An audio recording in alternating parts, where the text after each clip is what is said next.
Cheers to 2022 and resolutions you can actually keep. How about having clean and shiny balls all year round? Our sponsors at Manscaped are here to save your balls this year and make the ball drop into 2022 the cleanest and sexiest ever. Set your first New Year's resolution with good intentions and join the 4 million men worldwide who trust Manscaped with our exclusive offer. Go to manscaped.com and use code NEST, N-E-S-T, NEST, for 20% off and free shipping.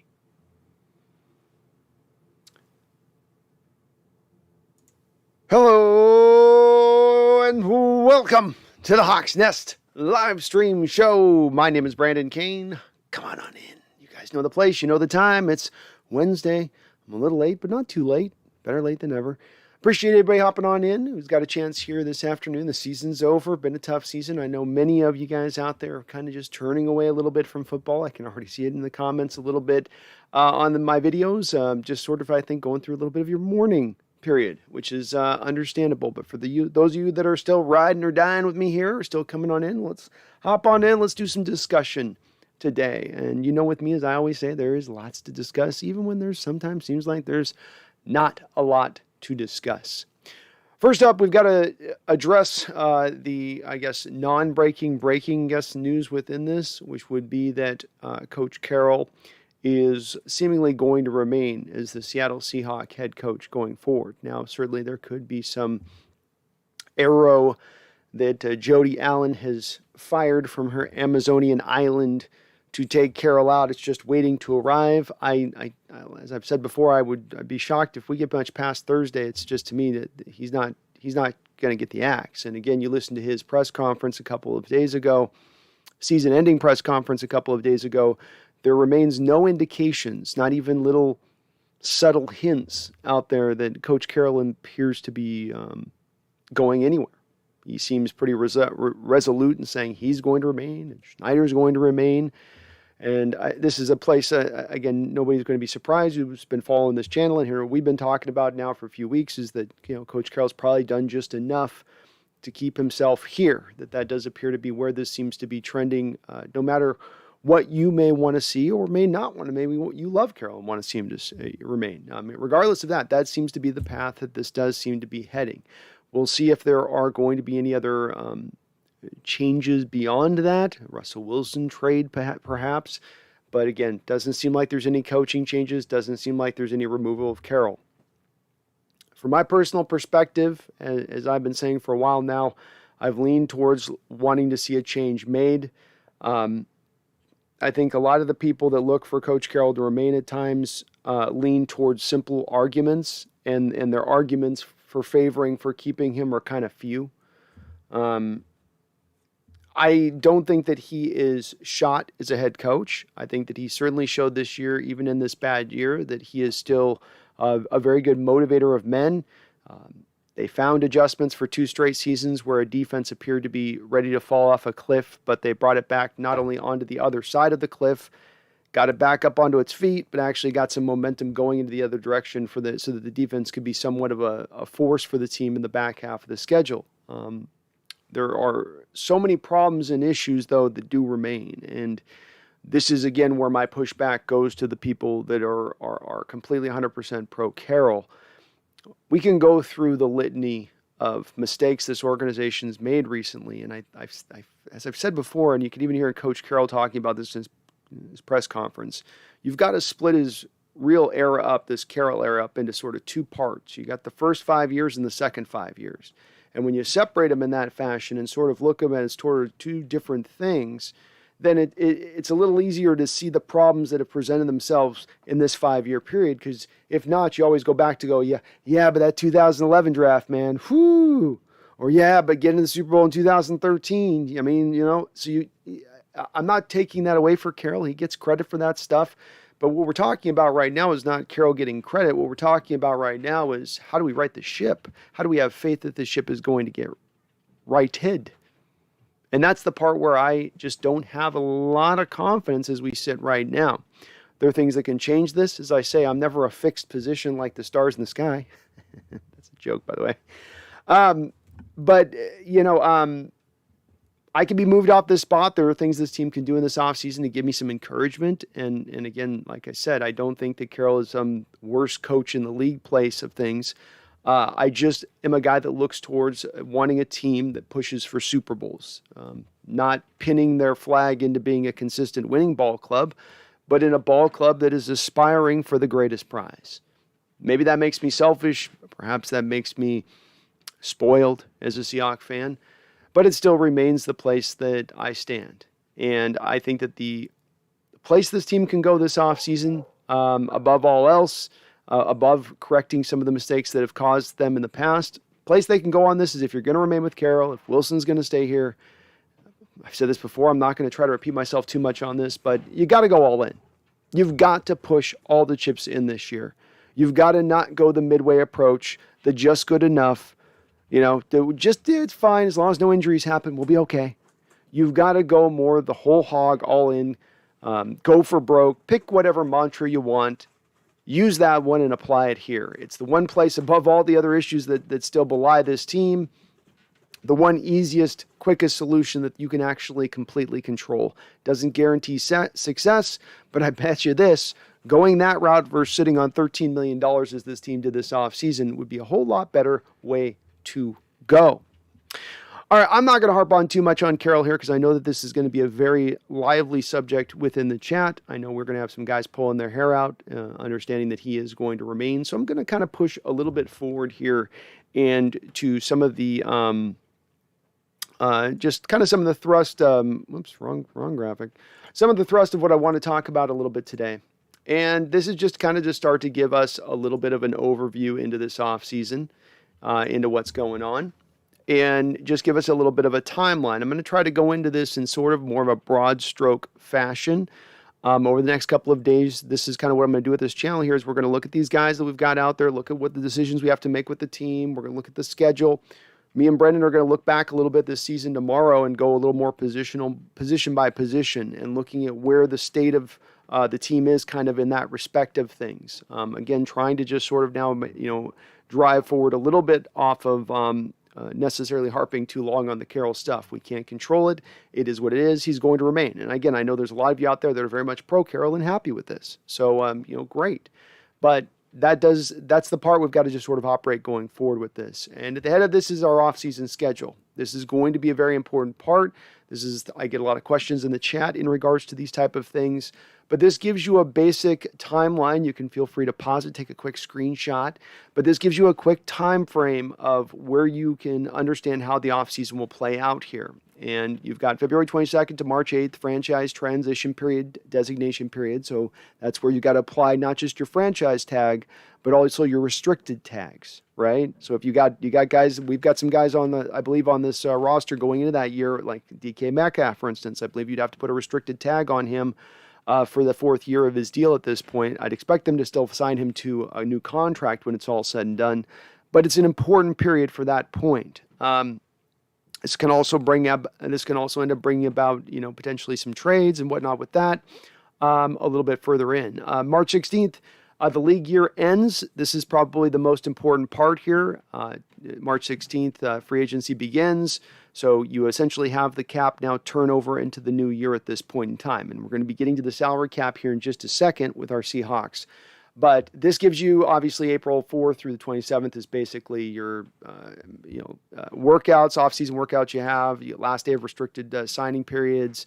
You get to your third wave of free agency, all of that type of stuff before you finally get into April 28th, which is the draft. Again, the key point being March 16th, would be a key point as well, because if you would see, for instance, see a Russell Wilson trade, it would happen, I would hasten to say, probably right after that 16th period, right in around that period. If you're going to see any kind of deals at that point like that, it just made, to me, with free agency pending, that's going to be kind of the spot where stuff's going to happen. Because if you're trading for Wilson, you're going to want to make some other free agent acquisitions in addition to that, or if we're trading for any of our guys, if we're moving anybody, Bobby Wagner, right? This would also be about the time you'd get those restructures if Bobby Wagner were looking to restructure his contract, kind of into that spot. All right, next up here is this is going to be our free agents that we've got pending. These are the guys that we need to make a decision upon. Not a monstrous list, but not bad either. Okay, so Dwayne Brown, I think we can all be pretty much certain right now, unless he comes back for a heavily reduced price, you are not going to see Dwayne Brown. I'm going to put this over here so you guys can see. You guys don't need to see what they made last year. It doesn't matter. So Dwayne Brown's not coming back. Quandre Diggs is a question mark. Carroll referenced, wanting him back. I don't know if that's lip service. I don't, again, ever understand quite how this team is going to be able to pay two safeties top of the market money. And quite frankly, with the amount of money that Seahawks have to spend this offseason, I'd be very disappointed if they allocated that much resources into a safety position. I feel bad for Quandre Diggs. It's a horrible turn here. But part of the reason why I said before as well is, in addition to the fact that you can't pay him because you can't pay two safeties that amount of money, as always, I have multiple reasons why I usually come to conclusions. The other reason with that was that you had a guy going into being to 30 years old, getting up there in age, high likelihood you're going to get a big major injury like the one he suffered right now. It happened now instead of, let's say, next year, 5 games into his new deal. But it did happen, and it happened really with a high likelihood because he is getting older as a player, and that's the risk you take by giving older players big money.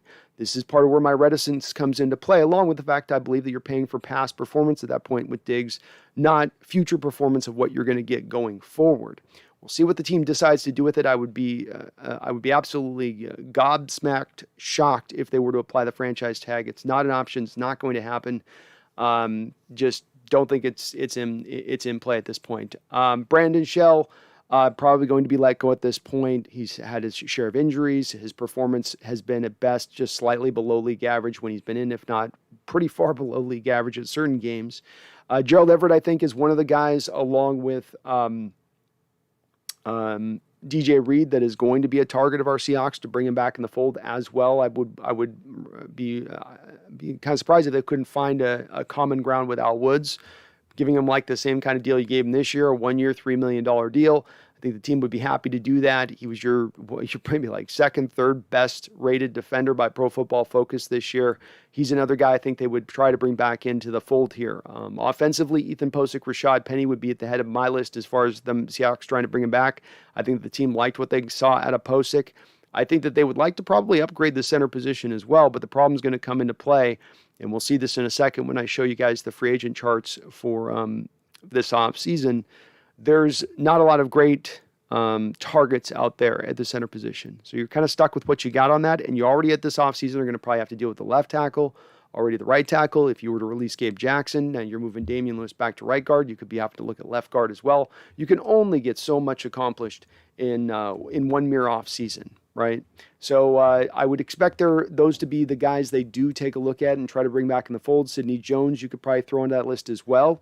Boy, if you get him in on a similar deal to like Al Woods, 1 year, $2 million deal, 1 year, 2.5, that'd be great.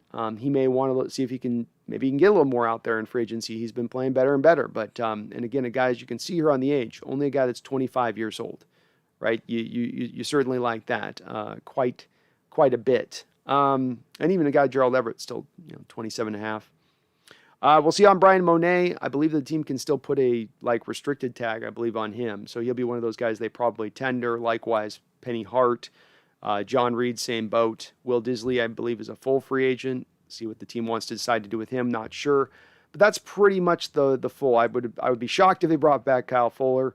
Blasson Austin played good when he was in, but certainly got, I believe, injured pretty quickly when he was put in, and we liked what we saw to Ryan Neal. The only other guy on that list would be Rasheem Green, who I don't think the team is going to bring back at this point. He had his share of sacks this year, but if you look at his total play, especially his rating by Pro Football Focus, he was just, there's no two ways about it, kind of miserable overall.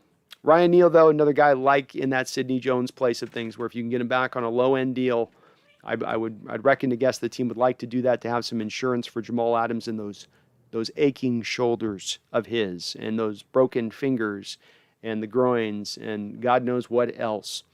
Okay, so next up here, I'm going to point over to here before we get over to the free agents that are going to be available this offseason. And again, just broad strokes on this. We'll go more into detail on this in sort of future points. But right off here is where you have your your salary cap savings, your potential salary cap savings. Let me be clear on this. I'm not advocating that we trade all these guys or move all these guys or get rid of all these guys. I am not saying that. What I'm doing is presenting to you guys essentially what you could do as far as if you want to clear all this money off the books, you could do so. You're starting at about $53 million before you make any moves with these guys right here. Before you do anything with these guys here, you got $53 million in cap space. You can go with $11 million with moving on from Russ, 16.6 from Bobby Wagner. LJ Collier clears you $1 million. Benson Mayowa, 1.5. Jason Myers, 4. Gabe Jackson, 3. Carlos Dunlap only gets you $900,000, which points to him probably coming back, right? You're going to eat $4 or $5 million at that point. You save only about $1 million. He probably returns next season. Chris Carson also saves you $3,425,000. So that's quite a bit of coin. You got $53 million already, and then, just what, roughly here another, man, my math is horrible. What, $37 million sitting here? I wouldn't expect them to move on from all these guys, but if I was to point to likelihood, I would say Jason Myers, $4 million, that's too much. Mayowa, he's out. LJ, he's out. Bobby, you're at the very least restructuring. Those guys are, to me, certain. Carroll spoke to expecting Chris Carson to be back and ready next season. I'm a little bit surprised to hear that again because it's been confirmed by the team that he does have a chronic neck injury. You're already paid on that this 1 year. I don't know why they would feel the need to have to essentially pay on it again into next year if they were sort of doing him a favor last offseason by signing him to a deal when nobody else on the open market was giving him a deal. Free safety, going to be kind of an important position here to take a look at. And again, quick look. I'm not going to go through all these names. You can take you can pause the film here and screenshot these to kind of go down through. But these are the guys that are going to be available this offseason as far as safety goes. And we have to understand we are going to probably need to address the free safety position if they don't sign Quandre Diggs. And I do want to just real quickly thank you to Charles Riley for the $10 donation. Says, Brando, any word on if Randy was able to defeat the Home Depot, Lowe's dishwasher situation he was dealing with Sunday? I've been there and it's no fun. By the way, any decision on the wild card you'll stream? We'll check the poll by the end of the stream today and see where it lands, and we'll see if maybe we can make a determination on it by that. It looked like the Monday night game was the one that was winning out at the end of the day, so we'll take a look there with that. But thank you for the $10 donation. You're awesome for that, Charles. I appreciate it. And we'll figure it out, I think, by the end of the stream which way we're going with that one. So Randall with a $5 donation. Thank you, Randall. I appreciate you. Says, Brando, get a haircut? I did. Yeah, I went out and had to get it cut. My hair grows really fast, so if I don't go get it cut, it's like, Jesus, it's coming out of starts coming out of the woodwork. You know what I mean? Tyrann Mathieu, Devin McCourty, Marcus Williams, Marcus May. These guys are really the separators as far as your safety position goes. All of these guys you can look at and have certain benefits to them. Marcus Williams is probably the guy that would be the most interesting, 25 years old. He's going to make a lot of money this offseason, I would imagine, coming off of a franchise tag. Again, as I've gone back to my marker, I don't think Seattle's going to look to pay two safeties top of the market, so I'm not going to dwell on this too long. What is interesting on this is a guy that also is going to have a little bit of his value depressed, a little bit like Quandre, to no fault of his own, is Marcus May, because he suffered, I believe, a torn Achilles or ACL, one of the two, and so he's going to be coming back a little bit slowly on that one, which is probably going to impact his value, but could make him interesting as far as the target goes too, if you're able to get him for a little bit less of a cost. This is just more of the safeties here.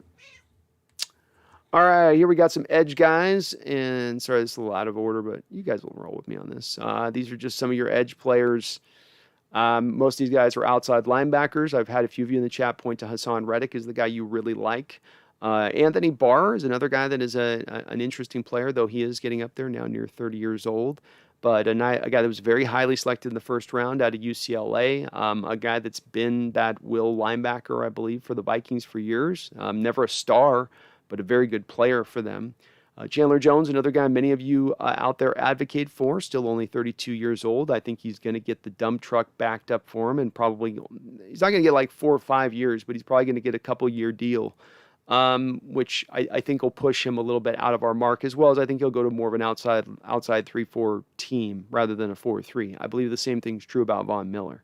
Same thing, you can kind of say he'll get a lesser deal than Chandler, but you can kind of apply the same thing. It's interesting, he'll get lesser even though Chandler's only a year younger, but I bet Chandler ends up getting Von will still get paid, but Chandler will probably get paid a significant more. And of course, KJ Wright out there. We'll see if KJ looks at coming back into the fold on that. I don't think there's many other interesting names on here that'll jump out to you guys. These would just be names.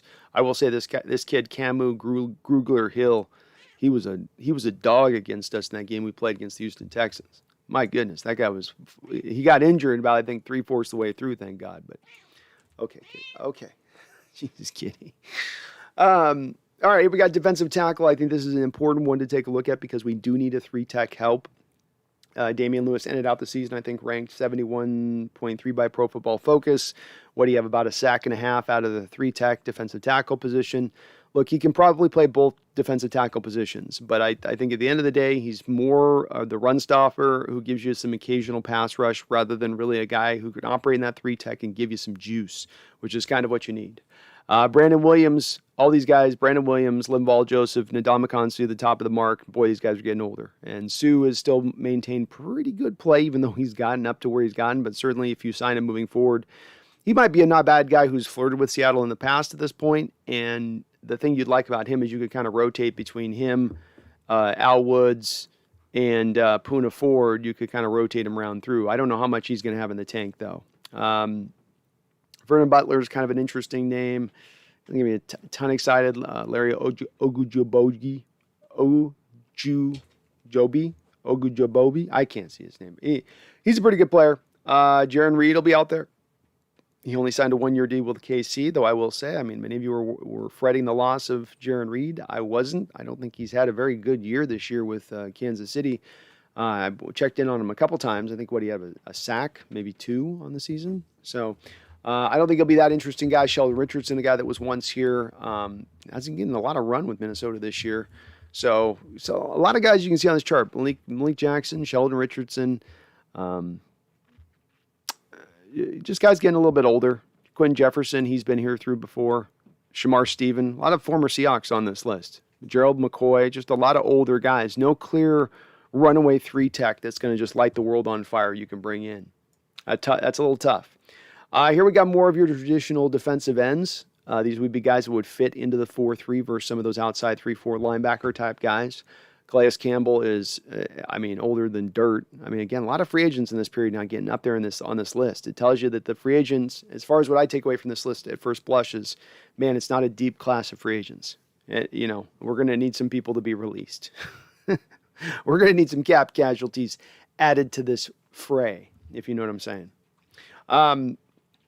Mega Gok Roger, thank you for the $5 donation. Says, greeting B and fellow 12s. Will the Hawks keep Diggs next season? Am confused by what Carroll said today.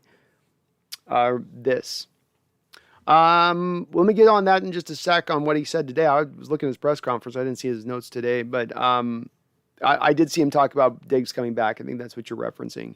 I don't think he will be, but this team is not precluded from making stupid decisions. And Coach Carroll at the end of the day is a safety. So if there's one coach in the league who would pay 2 safeties top of the market money at the very same time when no other coaches are doing it in the league, I guess Coach Carroll would be that guy to do it. But I really, really can't undersell this enough that I would not advocate this position at all. And it's one that would lead us down a path that's not going to help in the team building process. I love Quandre. I'm not knocking Quandre. It's just the situation you find yourself in, already doling out $17.5 million per season to Jamal Adams. Dante Fowler, he's been an interesting guy for years, bounced around a little bit, but he's a guy who can give you a little bit off the edge, not tremendously old, unlike some of these other guys like Campbell, Pierre-Paul, Akeem Hicks, Jerry Hughes, Mario Addison, all these guys up there. You guys know me with Clowney. You all know me with Clowney. If we can pull that out and bring him back into the fold here, match him up with Darrell Taylor, I'm fine with that. I am perfectly fine with that if that's the case. So I know many of you are kind of out of him. He actually has had a very good year in Cleveland with Myles Garrett on the other side of him. Not as many double teams. That's helped him out, I think, quite a bit. Derek Barnett of the Eagles, only 25 and a half years old. I mean, my goodness, that kid's still very young. Don't think he's been all that productive for them this year, but still okay. Justin Houston, another guy. Kerrigan, some older guys on this list.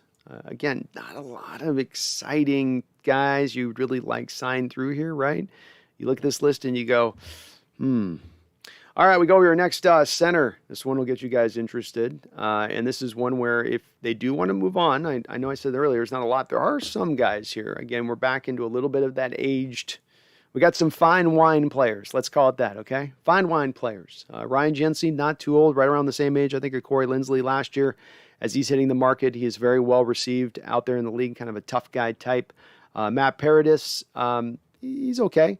Jason Kelsey had a really good year for the Eagles this year, despite being 34 years old. A guy that can move really well, so he would fit. I think he'd fit very well into this scheme. The team would like him quite a bit in that respect. So we'll see what he potentially could command at 34 years old as a center, but he would be interesting.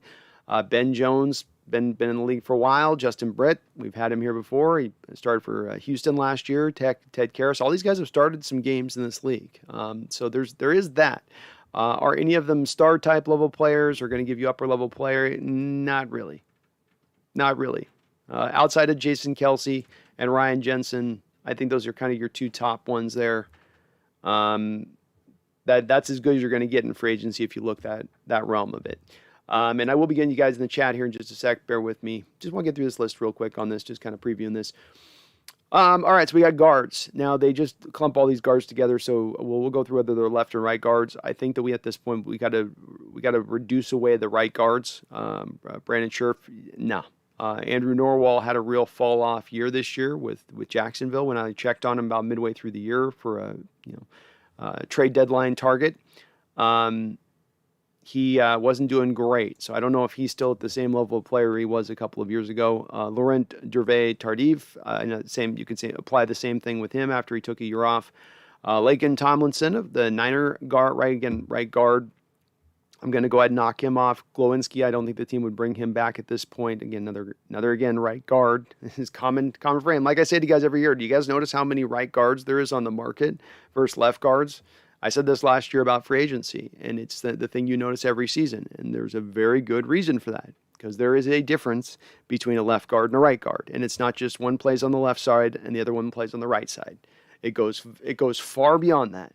And it's as evidenced by this list. Teams are not worried about letting their right guard starters go to free agency. Why is that? Versus the left guards that they hold on to like they're gold. I'm just saying. It's kind of proof in the pudding here a little bit in what we're looking at even on this list, where it's like just right guard down the line. They got Ethan Posick listed as a guard, which is funny.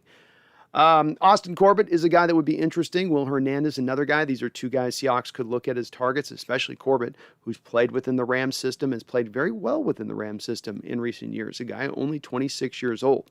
So if you're looking at, hey, you want to address this offseason, and again, I know Corbett, I believe, is a right guard, so this keeps Damian Lewis then at left guard, but Corbett would be a big improvement, in my opinion, over Gabe Jackson.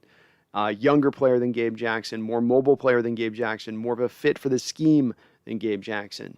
Will Hernandez, I don't know as much about, other than I think he's been a pretty decent player for the Giants. A guy that was highly picked, I think, in the second round originally. Kyle Long went down to injury really early. Connor Williams, depends on the Cowboy fan you talk to about what they think of him, but he has gotten quite a bit of run there for them. Again, a very young player at 25 years old. So there is a couple of guard options through here. It may hold you in the lane, though, of picking in these guards, of keeping Damian Lewis then at left guard. So, then you come back around, well, then is it worth it to do that if we could just sit on Gabe Jackson, who's only going to save you $3 million into next season? I think it's just kind of an interesting debate to be had by us on this one. Right tackle is lean. Trent Brown is the best of the lot. Not what I would call a mobile guy, so not a fit for the scheme. Obviously, Jermaine Ifedi ain't coming back.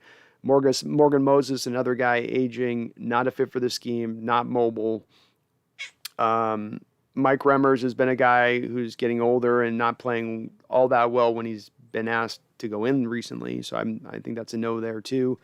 I think Bobby Massey's been all right, but again, getting up there, not going to really light the world on fire. And who knows if Mitchell Schwartz is even healthy at this point. So really, if you look at this list, really just take away from this list, the right tackle is not an option in free agency. It's just not going to happen. Oh, you're so loud. Let's take a look here. These are our tight ends. Seattle has 2 free agent tight ends this offseason. So this is worth taking a look at with these guys. Zach Ertz, this would be a guy that if you're looking at one of my early targets of the Seahawks team, let's face it, they love themselves aging veteran tight ends, and Ertz really beat them up in the first matchup. I think this team's liked him for quite a bit. They've made overtures when he was with the Eagles to making a trade for him. Might be interesting there. Jimmy Graham, think he's ready to probably retire after this season. We know we're not getting Gronkowski. He's not coming to Seattle. Gerald Everett, I think, is again come back to re-signing him. That's the interesting one. Max Williams was playing really well for Arizona before he tore his ACL. Jared Cook is the ageless wonder, still playing well, even 35 years old. O.J. Howard's O.J. Howard's 27 years old. Man, he came out older than I thought. But the guy was not really ever been able to tap into his first-round potential. Same thing you can kind of apply here a little bit to the second rounder of Evan Ingram. So there's some guys here in this tight end class. David Njoku. I mean, Mike Gesicki's going to be a free agent. I want the Gesicki. Sign me up to Gesicki. That guy's a baller for the Dolphins. And he's only 26. The Dolphins are going to franchise him. They're going to franchise him. There's no way they're going to let Gesicki get to it unless some of these guys will get paid too inside this time. So that's why we're not going too far into this because let's face it, we still have the franchise tag and re-signings to kind of take into account on this. All right, we're almost through this list, folks, and I will be with you guys in the chat here in just a quick second. Allen Robinson, a little bit older, has had an ACL injury before. I'd have some hesitancy signing him. I think you're already going to sign DK. I don't think any of these guys really, because you're going to sign DK, are really going to be targets you look at, unless you're going to get a veteran guy on a low-end deal who's looking to title chase, T.Y. Hilton, or you can get Juju Smith-Schuster to come down from where he's been a little bit as far as paid recently.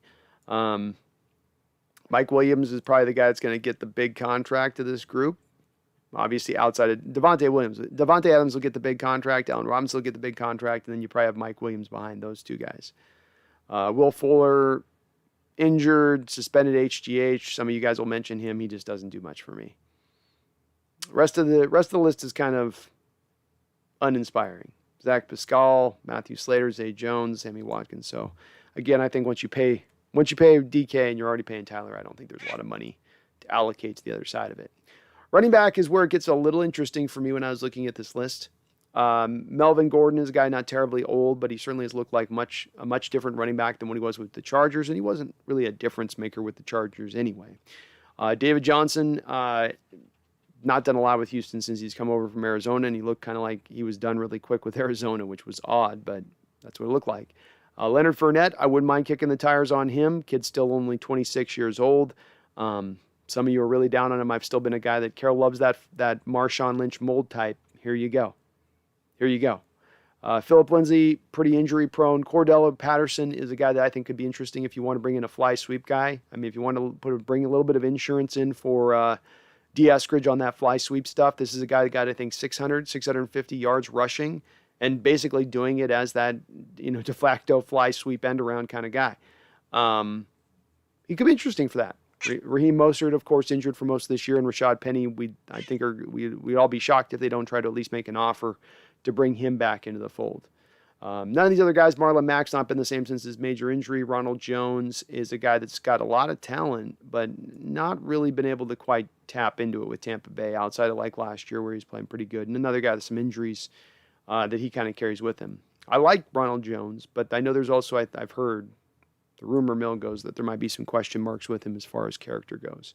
So that's kind of your free agent period, what we have to spend, who our free agents are, what this offseason looks like as far as choices and determinations go.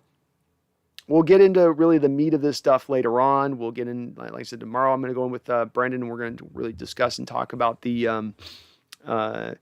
talk a little bit about the positions and what they've done this year and where we see them. I think we got to determine what is a need and what isn't a need. I think the important part to understand too is that we had been wondering for so long about this being whether this was going to be a rebuild offseason this offseason, or a retooling. And in a lot of respects, the team will end up, I think, potentially just looking at them as more of a reload. And that's a bit surprising, but we have to now kind of operate with that as being the method that they're going to probably apply going forward. Again, I hope they're going to be aggressive. If there's a hallmark of this offseason, I hope, if there's one word I can apply to this offseason, I hope it's aggression.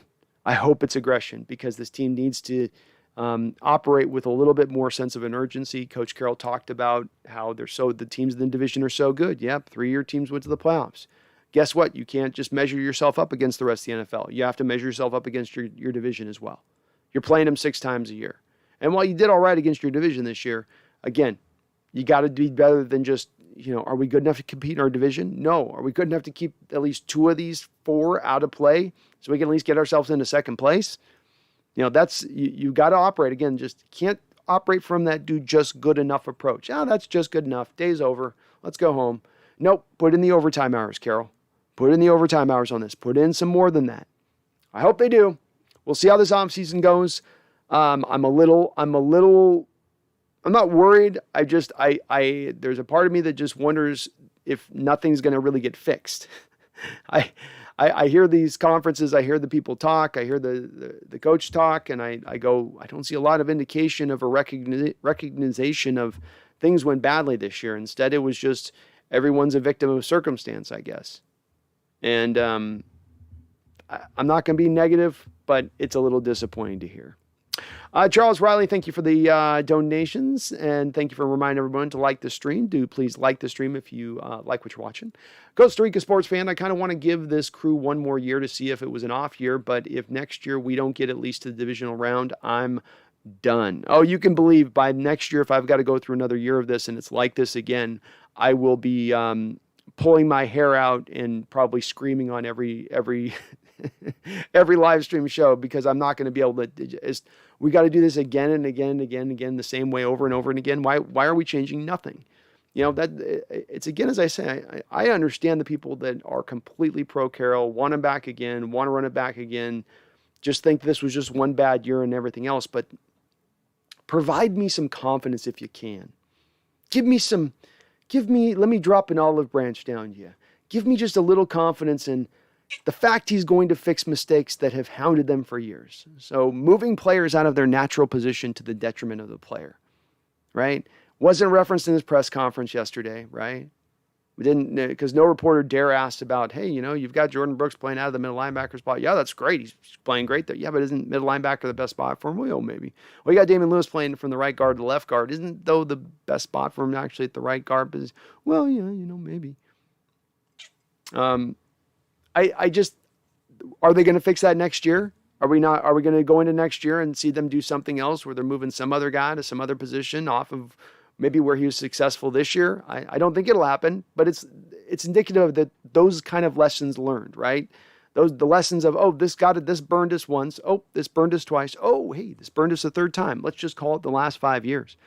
Maybe now we should fix that. Maybe now we should try to alter course. And then if not, then how many times do we get hit in the head with the hammer? Is it 7? Is it 8? Is it 9? At what point do you go, wait, that's too many times. We now need to change. And to your point on that, Costa Rica sports fan, if it ain't this year, then it's next year. And I agree with you. I mean, I'm okay if they're going to run this back, if it means we get a team that's actually trying to compete next year rather than rebuild alone. But also with the caveat of, you don't sit on $13.5 million of cap space. You don't seem to just kind of sit on your hands at the trade deadline. You show no roster building aggression while your contemporaries, while the teams within your division are doing just that. That's kind of, I think, would be also built within it from my perspective. Jacob Keskier, what's up? How you doing? Bodine Litchfield, good to see ya. Finally, a time you stream live when I'm not at work. Man, what a season. I hope next year will get better for us. I'm not sold on Penny, but I'm not against re-signing him on a cheap deal. I've got my mark on Penny is basically a 1-year, $4 million deal, a 2-year, $10 million deal. That's like the most of the most. I can't figure he's going to have that big of a market, but I do think that the team should make a priority of re-signing him. So I think it's going to cost somewhere in that range, though, to bring him back in. Something like the Carlos Hyde deal we gave out a couple of years ago. Maybe a tinge more. Maybe a tinge. But good to see you, Bodine. Kyle Moki, healthy Russ with all that cap space. DK and Lockett, no excuses. Hashtag Super Bowl 2023. Hell yes. Well, I'll tell you this. One thing you can look at, and you look at in the performance on the field this year, and you look out throughout, and as I said, there's no questions about DK and Lockett on this team. You look at their Pro Football Focus grades for the year, and the top-rated offensive players for the Seattle Seahawks, I believe the DK and Tyler are like 1-2, or it's like 2-3 or something. They're right up in there, and I think their performance on the field that passed that eye test as well. That's what that's exactly what it was to my eyes. DK still had a little bit of the occasional drop this year, but it's not some epidemic problem, and he made a lot of good catches as well. And Tyler had his best year of his career, so I think that the team's got to build on that. To your point of that. That's a building block for your offense, but your offense needs more than that. And I think you got to go beyond just looking at D. Eskridge and going, well, he'll be a year older, so we'll go with him. No. To me, a little bit of what you get with Eskridge going forward has got to be almost considered a little bit of bonus. He's got to slide to me a little bit into that fourth role and win the third role rather than having it given to him because he happens to be a second-round pick, which I don't think the team gave it to him this year. That's why he got as few snaps as he got. But all the more reason why I don't have a lot of confidence going forward that he's going to push into that spot of being absolutely guaranteed the number 3. Got to get one more, in my opinion. Jacob says, look, if we run it back, I do want to see some roster turnover and the front office prove that they're going to put up a better product on the field than last season. That's it, Jacob. And that's where I'm a little bit worried because I don't hear in Coach Carroll's press conferences any of the place of we've got to do better. This isn't good enough. We fell far short of where we wanted to aspire to reach this year, and we're not complacent. We're not happy with just being in this place. You better believe we're going to come back next year on fire. Did we hear that? Did we hear anything close to that in his press conference, or did we hear a lot of excuse making? And maybe I heard what I wanted to hear on that, so you guys can maybe say if you heard something different, but I heard more excuse making. The injury. Ball bounces this way. We lost this many games by 2 points, 3 points. There's always kind of an excuse. And again, I say there's nothing wrong with excuses. I give excuses. Everyone gives excuses, but it's when you present an excuse in lieu of a solution. That's when we get to Worriesville, right? Because then we know in the future the problem's going to present itself once again. DeKalin, Kyle, you better believe. How you doing, DeKalin?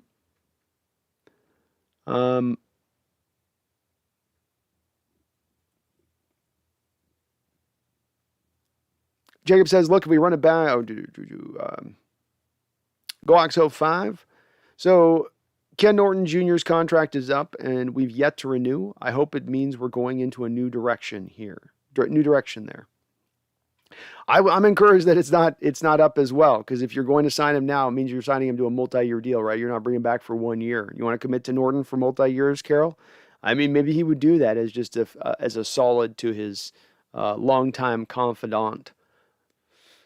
But boy, yeah, you would be potentially liking that. I will say there's some fans I've seen presenting out there about, well, what if we brought in Mike Zimmer, or what if we brought in the Denver Broncos former coach? That's not happening.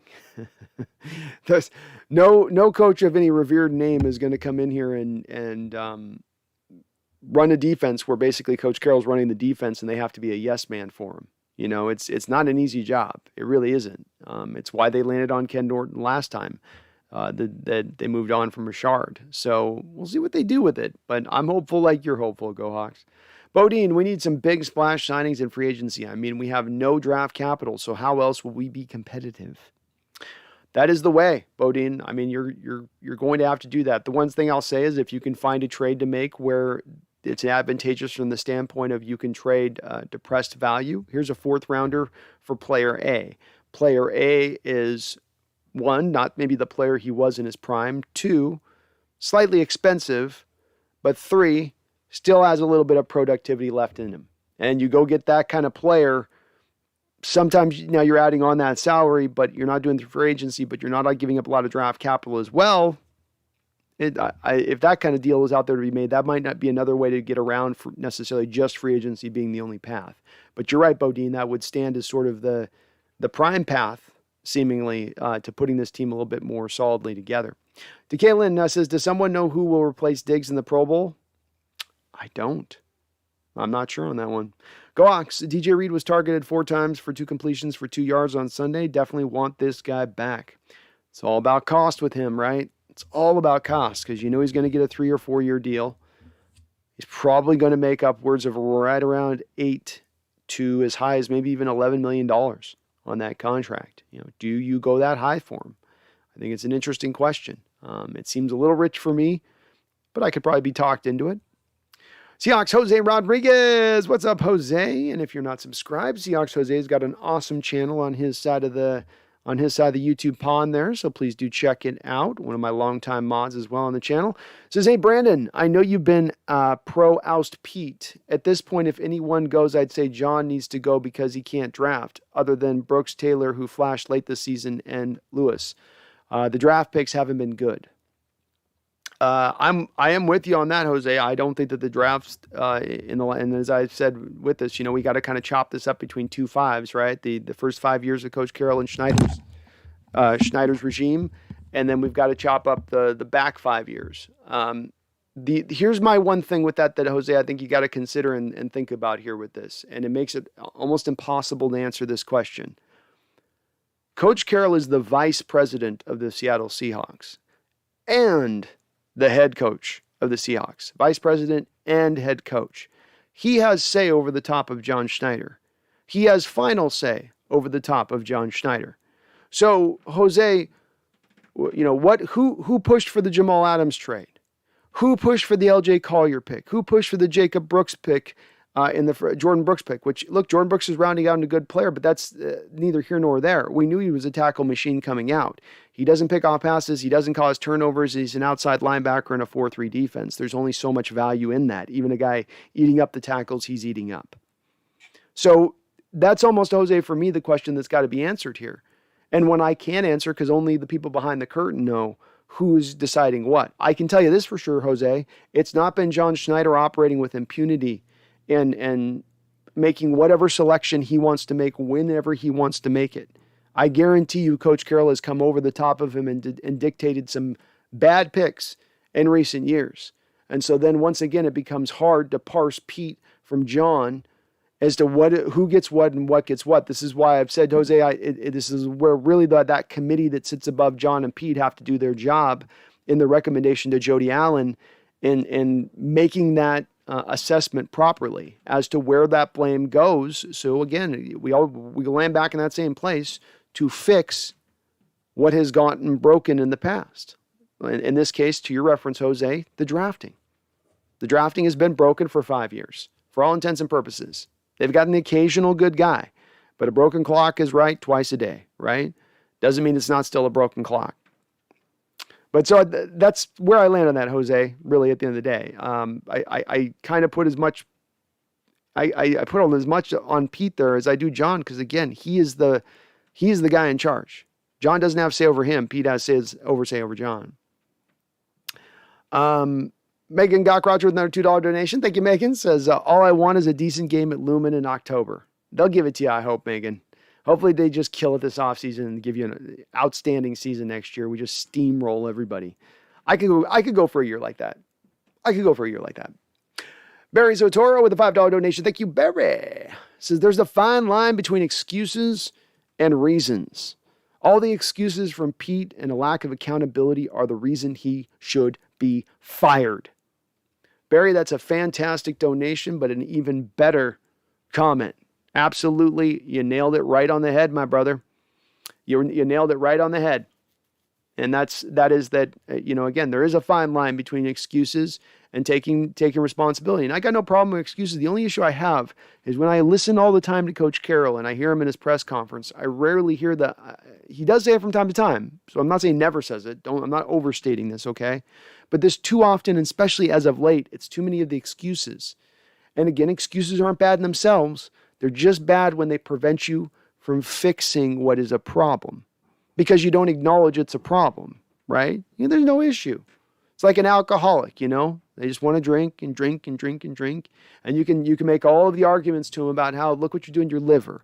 And you're not the same person you were. And I can't talk to you most of the time. And you sleep all the time. Blah, blah, blah. All the things you say to them. But you can say all that to an alcoholic. But at the end of the day, alcoholics got to reach that bottom point and go, you know what? I'm disgusting. Look at me. Look at me. I got no excuses. I got to stop drinking. That's kind of where Pete's got to be with this a little bit. And instead of it alcohol, it's more power. And I don't think he's had power go to his head, just that in having all this power, you have no one checking you within that power. You have no one holding your feet to the fire on your decision making when you have the ultimate power. And that's the part where if that's the case, that's fine. There are coaches, there are people out there that can do that, can handle that. It's not to say that there's no situation you would not do that. But the problem is it can lead to where we've landed right now. Mistakes become made. They are made again and again. And at every point in time, the coach doesn't like the fact that it was a mistake because he wants his decision-making to be right. So instead, he'll just go back to the excuses. That's where it's the problematic point, because that leads us into future seasons of us not being successful, which is really the bottom line. I could care less what the problem is or what the excuse is. Just I want it fixed into the future, right? Charles Riley, $5 donation. Thank you. Charles says, stupid decisions. See Jamal Adams, Jimmy Graham, Percy Harvin, and LJ. That's only 4 decisions, but we sold 3 farms in the process. and about 65 acres of space, Charles. About 65 acres of space. So, yeah, you're right on that one, man. And, all those were stupid decisions. And here's the thing. I think Jamal Adams and Jimmy Graham and Percy Harvin are all good players, but it all went bad for different reasons, but all reasons that you could have foreseen. If you were unwilling to utilize Jamal Adams and Jimmy Graham properly, instead of trying to force fit them into your scheme, you don't make that trade. If you're do your due diligence on Percy Harvin and know he's going to go off the rails, if you've done that background check, which I can't feel like he's at a point of punching guys during Super Bowl week, and there wasn't a vast amount of information in their investigatory lengths that they would have gone to look at him that would have prevented them from not only just trading for him, but to also then pay him at the same time. And then LJ, God knows what they thought there. God knows what they thought there. Jacob Kessinger says, what team got your vote for the playoffs? I haven't voted yet, Jacob.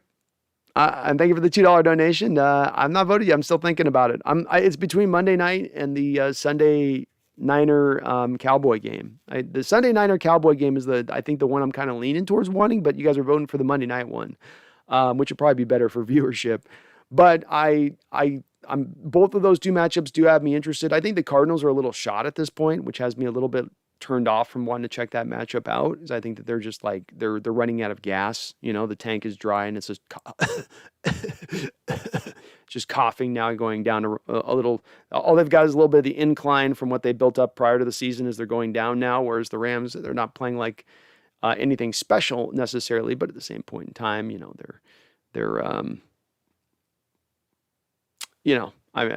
the same point in time, they've got enough, I think, to get it done, especially with having Vaughn and Odell there with some of the stuff that they've had to go through.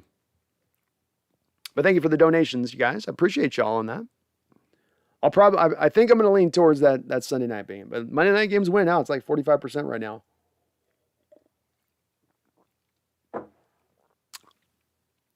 Ethan Tech World, anyways. Hi, how's it going? What's up, Ethan? Good to see you. Ethan says, nothing, nobody. We haven't fired anybody. Not even the dang strength and conditioning coach. Meanwhile, there are the Giants. Yeah, there's a lot of axes coming down throughout the league. A lot of teams that are moving on from coaches after only a year or 2. They've determined not the right approach, not where we need to be. Let's go. It's you can make kind of 2 arguments to that. One is those teams are being aggressive and realizing they don't have the right guy and going to find the right one, versus this is why those teams aren't good now, is because they're constantly, rolling through coaches. I think you just got to be so precise in your coaching and who you look for. And again, if you're going to be taking a risk on some of these guys, I don't think Flores should have got fired, by the way. But on the other guys that you took a risk on, I think you've got to do more of your background on that if it's a new coach, like it was with Judge and or Brady. Sorry, I think his name.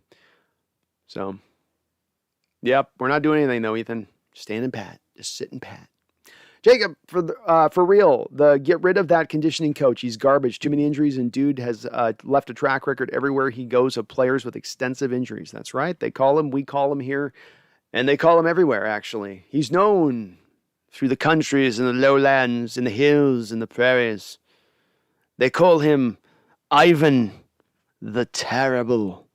And that's just because everywhere our strength and conditioning coach has gone in his recent career. He was in USC as the strength and conditioning coach. He was at the UW strength and conditioning coach. And now he's recently been with our Seahawks as a strength and conditioning coach. And in all three cases, where he came and where he arrived, he's kind of like the anti-Harbaugh, Jim Harbaugh of strength and conditioning coaches. Everywhere he goes to is healthier before he arrives, then becomes less healthier when he's there, only to then get more healthier when he then does leave and gets inevitably fired. So I've been waiting for that moment as well, because I'd like to get to the third part of that process as soon as we can, where we stop being one of the top 5 most injured teams for 3 straight seasons. But as I've said just a second ago, right? Mistakes made in the past, but you show no signs of fixing those mistakes into the future. Here's just another case. Your Honor, I present Exhibit D. Your Honor, I present Exhibit U, right? We're getting down deep into the alphabet here. Jacob says, I'm still sure Ken is just Pete's puppet. I am too. That's why I don't think he'll be let go. He'll probably be brought back. I don't think they're going to, I agree. It sucks, but it's the way it is. It's just the way of the world, man.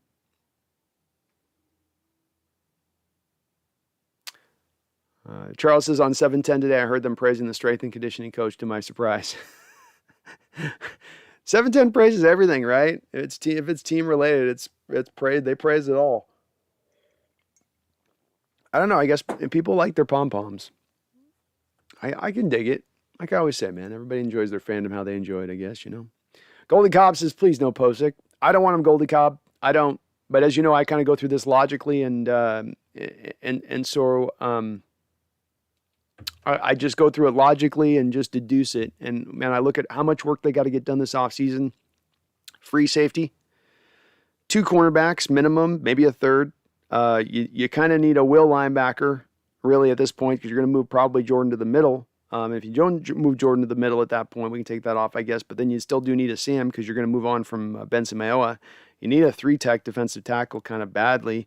You need a right tackle. You need a center at that point. You need a left tackle.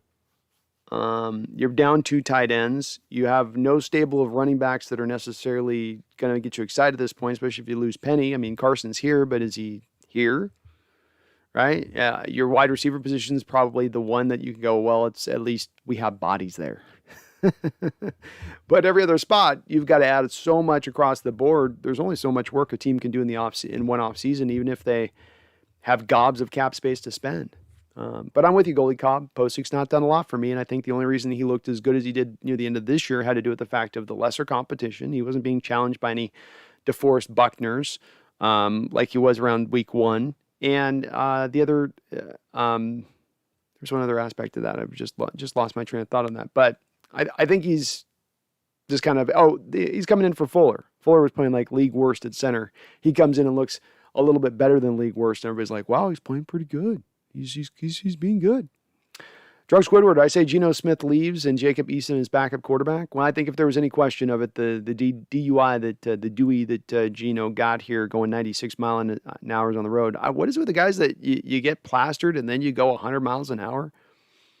Anybody explain this to me? Is this where I'm the old guy shouting at clouds here a little bit? Like what? I don't advocate you shouldn't drink and drive anyway. Like Ubers are cheap as hell now. I mean, cheap as hell. You can just get yourself in a car and like you're 100% safe there. But if you're going to do that, you like we saw this with the Rugs. Like you also are doing the 150 and you're slammed out of your mind. Like for what? For what?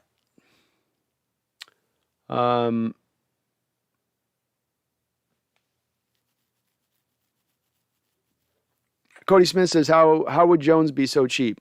I don't think DJ Jones is going to be cheap, or Jones. I don't think Jones is going to be cheap. Chandler Jones, Cody Smith. I don't think Chandler is going to be cheap. Maybe it's a different Jones I was looking at that you're referencing, but no, Chandler's going to make a boatload of money. I think he'll get like a 3-year deal, a lot like what Watt got last year with Arizona, but maybe even one more year. Randall's dishwasher is leaking. Oh, Randall, I'm sorry, man. All that time of repairs. Tyler Gack, what's the word on with Russell Wilson? Is he staying in Seattle? Well, the appearances are on this. This is a little bit like the Coach Carroll thing, right? Where we go, the appearances of this situation are portending towards this direction. And with Carroll, it was heading to the direction. It looks like he's coming back. We're hearing no rumors of being fired, no candidates they'd be looking at. And likewise with Russell Wilson, unless you want to take this cryptic Instagram tweet that he posted out yesterday with him in the darkness, and there's a light tunnel at his stomach, and he's like, the light at the end of the tunnel is near. Very cryptic. Who knows what that means? But nobody really knows on this, Tyler, is really the short answer. No one knows quite yet. But I'm sure we probably will soon. They're not going to be able to keep that thing under wraps for only so long.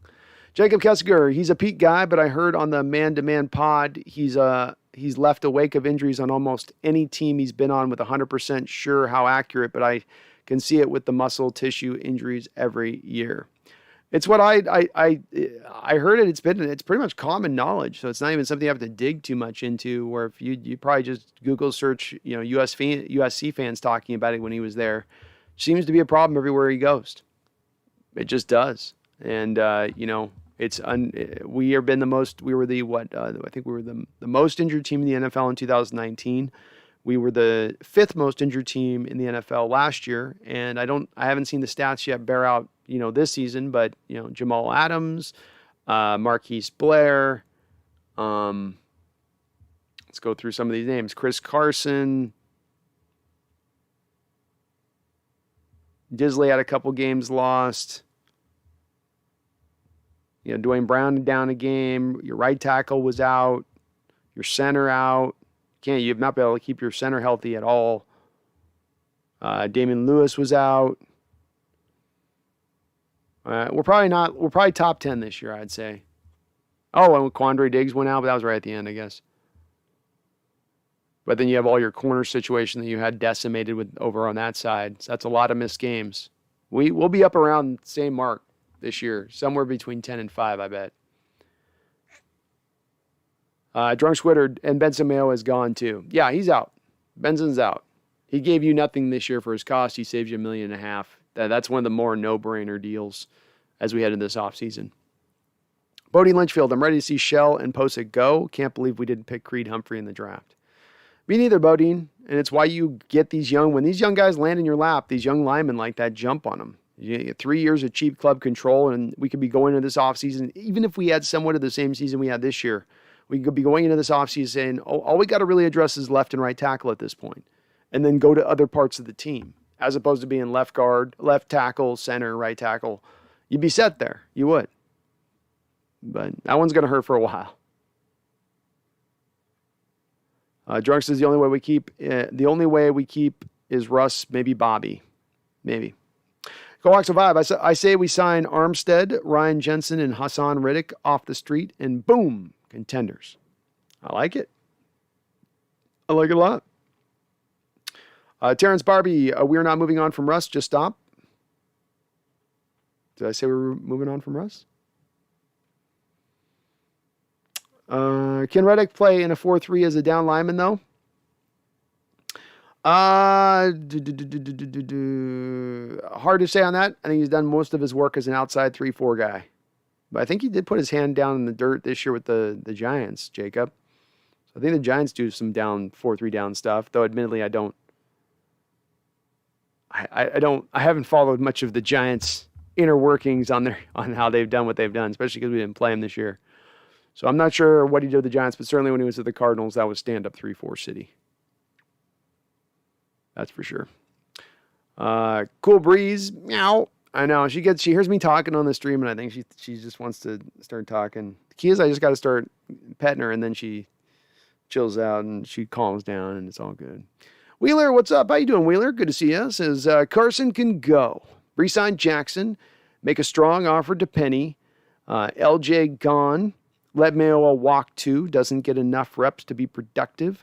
We'll have to draft a safety too. Too risky to re-sign Diggs. Well, we are of like mind pretty much all. No, we are of like mind all the way down the line. I think with Gabe Jackson, Wheeler, he's actually under contract, so he still will remain, unless I'm thinking of a different Jackson. And I do hope they bring back Penny, man. It would suck. You finally get him up and rolling now, and he gets to go to another team and light the world on fire for 2 years or something. You know, that would be horrible. And yeah, Mayowa, bye-bye, Mayowa. John Squiddard, so glad we didn't get AB or Julio Jones. What a disaster for both the Bucs and Titans. Well, the Bucs got helped by AB last year, man. It's this little bit of like the Percy Harvin thing to even a tinier degree. Not even, they didn't have to give AB at any point in time any significant money, and he helped that receiving core last year get them into that Super Bowl when they had some injuries in the receiving core. And, you know, this year he's out, but he definitely helped them out in a couple of games this season. You know, and if they go and win a Super Bowl this year, to some degree, he helped them out again this year, and they didn't pay any cost to him. And yeah, Julio definitely probably would have been on the worst side of that. Is Julio drunk coming back for the playoffs? I haven't looked into that, but that'd be the one thing I would wonder on that. Because if he comes back for the playoffs and balls out from the playoffs, that's what matters on the Julio edition, really, at the end of the day. Though you would have liked to have probably gotten more production than they got out of him over the course of the season. He was dinged and nicked. Megan says, greetings, B. Greetings, Megan. How you doing? And thank you for your donation. You're awesome. Wheeler, number one priority this offseason should be resign DK Metcalf. Second highest is figure out the Russ situation and fire Pete. But, of course, the latter won't happen. Once again, Wheeler, agreed, and agreed. All the way down the line, man. Well said. Matthias23451 says best 3 and 5 moves we can make this offseason if we keep Russ and Pete. I'd go Toronto. I'd say sign Toronto Armstead. Hell, dude, sign Toronto Armstead. Sign Jason Kelsey.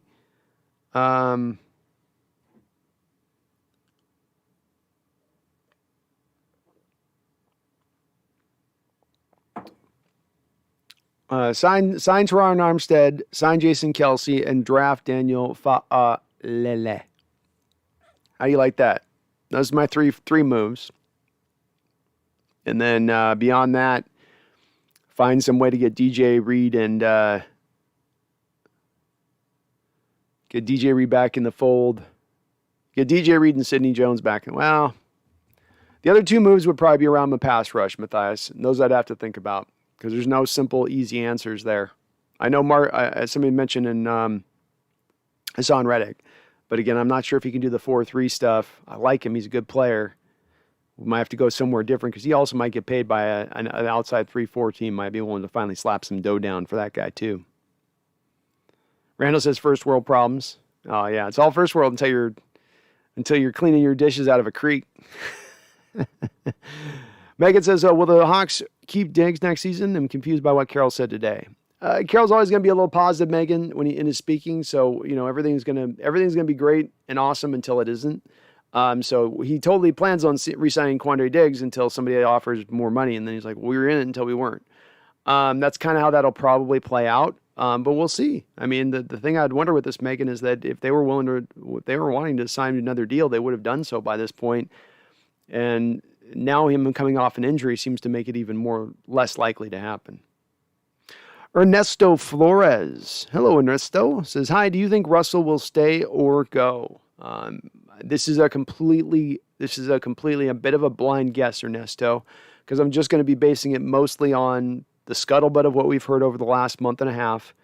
The lack of groundwork being laid as it is between the organization and Russell Wilson for him to move on, which if this was to be in the works now, and it certainly would have been probably, I think, decided by this point, again, unless Wilson's, waiting to unveil some shock trade request halfway into the year. But the indications seem to be that he will be coming back. That's what I'm reading into it at this point. But again, it's a complete guess. I don't have a lot to base this off of one direction or another. Thank you, Jacob, for the $2 donation. Again, appreciate you on that.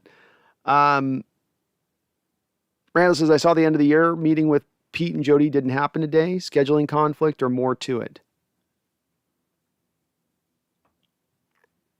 Oh, I don't know on that one, Randall. I wouldn't think it would be an indicator that there's going to be change of any kind. Because again, Seattle waits on this kind of firing of Pete. The longer you wait, the less chance of bringing in a good candidate you have, because the other teams that are trying to go get head coaches are already going to pilfer those candidates, pilfer those coordinators. Grab what you would maybe want to get, and now you're picking over the second rant. Now, I will say, somebody mentioned the other day, like a couple of years ago, that a few of the coaches that have had some success even this year, like a Vrabel type, were not in that first wave of coaches to be hired in like situation years in previous years. So sometimes maybe you can still find a quality coach at the end of things. And if, for instance, they were wanting to bring in a Dan Quinn to replace Carroll, it wouldn't matter from that respect. But I still come down to the way Carroll's talking, Randall. If it was a meeting that was just going to be a real rubber stamp meeting where there's not going to be change, Carroll's going to be like, look, we're sorry this happened. It's not going to happen again. We'll be great next year. And we'll revisit this in another season. You could kind of push those meetings off, right? Because it's not really a meeting of any substance. So that would make sense to me. Matthias 23451 says, how do I think the playoffs will go? I'll give you a prediction on this. We'll give you a quick and dirty prediction on the playoffs here. Still can't believe they. Oh, you just stop. You just stop. You're ridiculous. Okay. So I gotta see the NFL playoff bracket.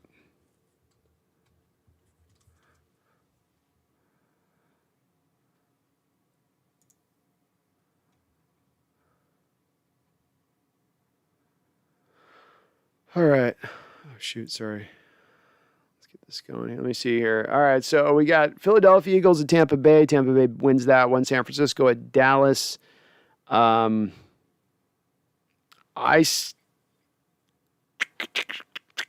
think the Niners get them with the run game. Arizona Cardinals at the Los Angeles Rams. The Rams are going to win that one, in my opinion. Steelers at KC. KC wins that one. New England at Buffalo. Buffalo beats the Patriots. Las Vegas Raiders at the Cincinnati Bengals. I will give the Bengals the win on that one. So I guess I'm going all favorites. I have no upsets in the first round, which there's always no. I got the Niners upsetting. So then we go into number ones. We'll host the lowest seed. So Packers in the NFC would then host the lowest seed, which would be the Niners the next week. So we got that. Boy, that's going to be a good matchup at that point. That'd be the Niners at Green Bay. Of course, the Niners beat Green Bay at Green Bay a couple of years ago to get to the Super Bowl. So that's interesting. And then the AFC, you would have the Titans playing at that point. They play the Bengals. So the Titans would get the Bengals at home. And so I would go with I'm trying to think how this would play out. So then you would have you'd have Tampa Bay playing the Rams. And that would be at Tampa Bay. Rams have got some guys that can cause some quick pressure on Tampa. That's going to be a tough one. Let's say Brady pulls that one. Man, he's only got one receiver now, though. I'm gonna do a surprise on this one. I think the Rams take Tampa Bay then at Tampa Bay, and that sets the matchup up of the Green Bay beats 49ers. They slay that beast finally. So then you're left with Green Bay and the Rams as your matchup, and I think Green Bay gets to the Super Bowl. And then the AFC, you would have the Buffalo Bills playing the Chiefs at Kansas City. I'm going to give Buffalo the edge on that one. I just don't trust Casey at this point. I think Tyreek Hill's got ankle injury issues. So I'm going to go with Buffalo, and that would be Buffalo then playing at Tennessee. And I think Tennessee already beat them once this year. So I'll give Tennessee the edge because now I think they've got Henry back now, if I'm not mistaken. I could be misremembering that. But so then you got a Tennessee, Green Bay Packers Super Bowl. Not the most exciting, but there you go. Either Green Bay or Tennessee. I don't feel I want kind of Buffalo be the one that you'd kind of favor. You hope those fans get a return. Wheeler, I like the idea of bringing Reed back. Sheldon's nice too. Sheldon Richardson wouldn't be bad as a cheap 3 tech, come in for some rotational snaps, Wheeler. Yeah, I like that. I like that. And I would like to bring Reed back. I just don't want to be paying him up in $11, $12 million a year. That's where it gets a little too richy for my blood.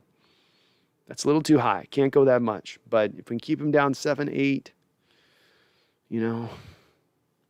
something in there. Drunk says, don't forget the draft. Hopefully we draft a running back and maybe offensive lineman. That's a place you could do too. Like I say, in the second round, if we get that filet layup in the second round or get a center, get whatever. And I'm not going to be picky. Just invest in it, right, Drunk? That's what we're looking for, is just more of an investment in the offensive line, not just kind of making it some secondhand bunch, but actually maybe trying to turn it into one of the strengths of your team. God forbid. Cat Breath says, trade Rusty Russ. We'll see, Cat Breath. We'll see, man. Megan says, Corey Pitts, I don't care if Wilson plays. I personally think he's thrown the game this year to have an excuse to leave, to make him look like he's the one in the right, to keep his image. I like how he never... Sorry, Corey, let me get this here. I know you put a little more in there. One sec, Corey. Let me get this. I think you got a good thought here on this, so I just want to make sure I'm reading it right. It splits you up on that, Corey, so...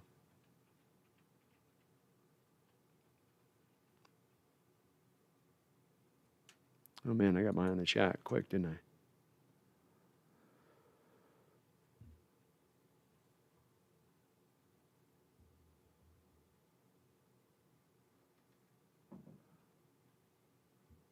I like how he never tells the truth. I have a sister who has the same sort of personality type. She's 100% fake just to maintain an image.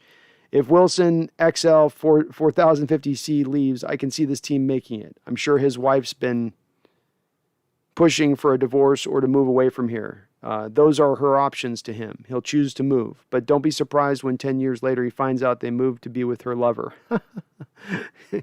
You got Russ simping, man. You got him simping. I can see where you're coming from with that. I think Russ has taken some pages from Coach Carroll's notebook in this respect of sometimes when you need to be taking responsibility again in the name of fixing things that are a problem, be it in your game or be it with the team in the coach's realm of things. You've got to be able to be honest with yourself about what you're deficient in, where you've gone wrong with, not make the excuse. And Wilson's been in that place. Hard to see me seeing Wilson at a place where he'd actually throw games. I mean, for me on that, Corey, I feel like, here there's a place where you throw games and you destroy your value and you destroy the team you want to be traded to versus making yourself look as good as possible so you could get all the best possible suitors. If he wants to go to New York and he plays like crap to the point where New York's like, we don't want you anymore. Yeah, we wanted you a year ago when you were Russell Wilson, now you're just Russ. So I can't think that he would be in that place of doing that. But again, I have to also acknowledge, Corey, we saw this with Randy Johnson. I mean, Randy straight went into the tank when he didn't get what he wanted. And so if it's happened, before and there'll be another sport, it can happen again. Drunk says draft a D-line, man. I'm okay with that too. Offensive line, defensive line, those are my 1-2 priorities this offseason. Randall says, am I crazy? The Bama running back has some Chris Carson to his game. He's a few inches taller than Chris, but he runs tough, deceptive pass catcher, and not a ton of carries. I read round 4 to 6, slow 40, no wiggle. Yeah, I mean, he's just kind of a little tanky guy with not necessarily pure tank size, but he runs like tankish. And I think, 4 to 6. I think there was some thought process he was going to look at maybe coming back out last year in the draft, and that's about where he was going to land last year too. He's good. I think he's kind of a spot guy you bring in and out, but I don't know if there's a lot to his game. He does run hard. Carroll loves to gravitate towards those types, Randall. We have to acknowledge that, no doubt about it. But that's the part I don't know on there.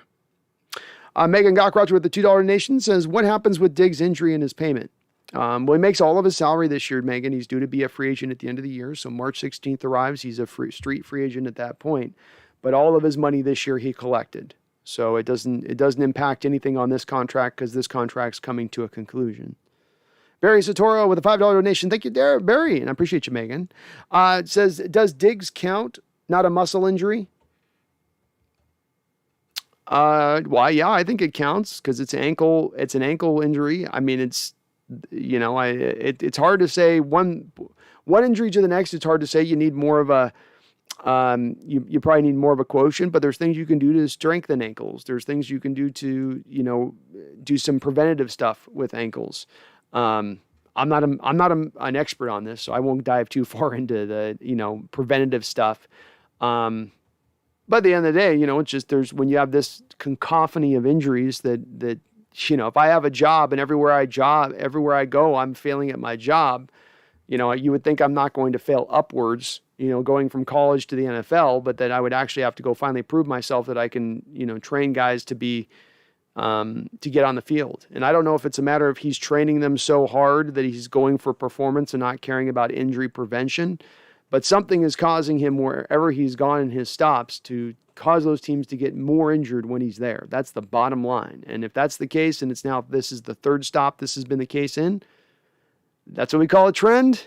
And as will be the common theme on this show today, you've had a mistake, you made it in the past, don't make it into the future.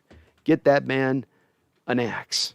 Charles Riley with a $5 donation. Thank you, Charles. It says, Brando, I'm so discouraged by this lack of change that I'm all for letting Russ go wherever he desires because this chain of command is incompetent. I'm fighting that urge to land in that same realm of things, Charles. I'm not completely out and thinking this team can't turn around, but I'm definitely, I think discouraged is a great way to put it. You came out of this season and I'm discouraged. I'm discouraged a fan base that seemingly was willing to hold feet to the fire not 5-6 weeks ago when this was looking as bad as it was, gets turned around by two basically late season wins. Not even the Bears. You 3 weeks ago, the Bears beat you at home with Nick Foles at quarterback, but you give 2 weeks, you put a 50 burger up on a crap Detroit team and everybody thinks it's fixed. And it's discouraging. What we saw in the season was what is the reality of it. Not these last 2 games. I love these last 2 games. They're great. But to take something away in these last 2 games versus looking at really the totality of the other 16 games you played this season, 15 games you played this season, it's not the proper way, in my opinion, to look at it. Wheeler says, OG Boji. Wheeler, you can make me pronounce that. Again, isn't bad to bring in either, but he's younger than most. He'd be interesting. He's a good player. He'd be a good signing, Wheeler. That'd be a good, I don't think he'll cost a tremendous amount. I could be wrong on this, but that'd be a good value signing right there. Megan says, I just really want to beat the Cards, but feel as dirty saying this as I would be saying go 49ers. I know it's hard, right, Megan? Either way, you spit it out of your mouth when you say it, don't you? Randall says, Russ had the light at the end of the tunnel Twitter post in a Hawks uni. To me, he's saying he wants to stay. My interpretation. I looked at that picture yesterday for way too long, trying to find an interpretation in it, Randall. I did. Somebody else was posting a Tom Brady picture of him leaving New England, and it was somewhat of a similar thing. It wasn't the light in the tunnel, but he was like black and white, and they're like, see, he's referencing this. I'm like, I don't know, man. We're trying to guess so hard, Randall, because we just don't have any indicators or any news breaking to know what really is going on.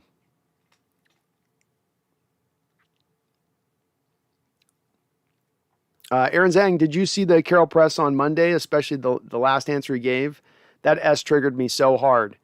I got 3/4 of the way through. It's 45 minutes long, Aaron, and I started getting so infuriating listening through 45 minutes of it. I know I'm supposed to listen to every bit of it so I can reference back to you guys on it, but I'm kind of with him, tired of hearing the same excuses and the same wording and the same references and the same pop, the same pap.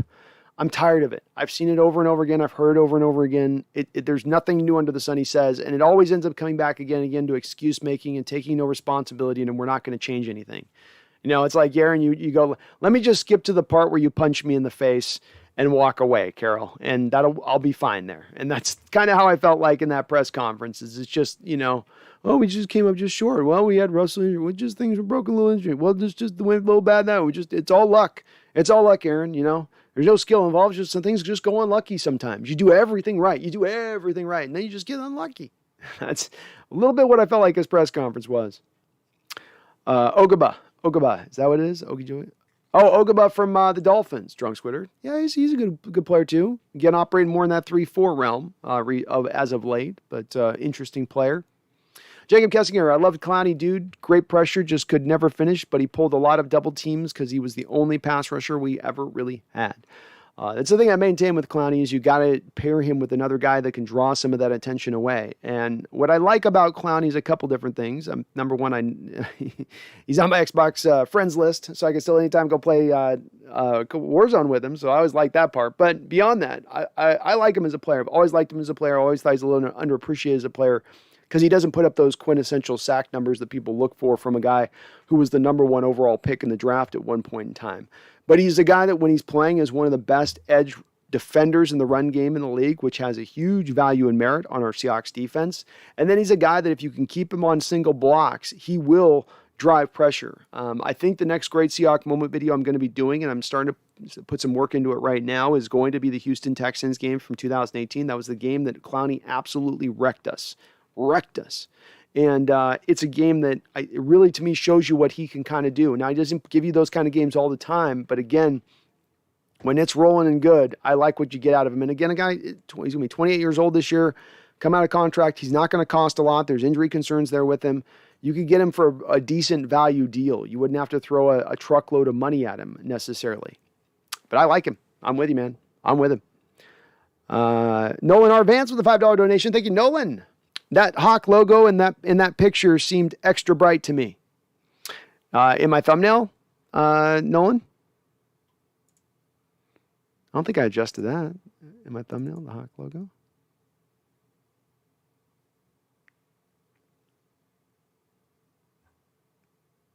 Yeah, I didn't brighten anything up. Talking about the thumbnail. But, gotta keep my thumbnail game tight, Nolan. Thank you for the $5 donation, though. Puff, hey, Brando. Looks like Schneider, Pete, and Wilson are staying for another season. If this comes true, what about Norton and Waldron? I was expecting some Seahawks firings on Monday. Surprised. I wish I was more surprised, Puff, with just we started to see some of this trend going in this direction, but I believe you are right. I think this is where this is going, is that everybody's going to be back. Everybody.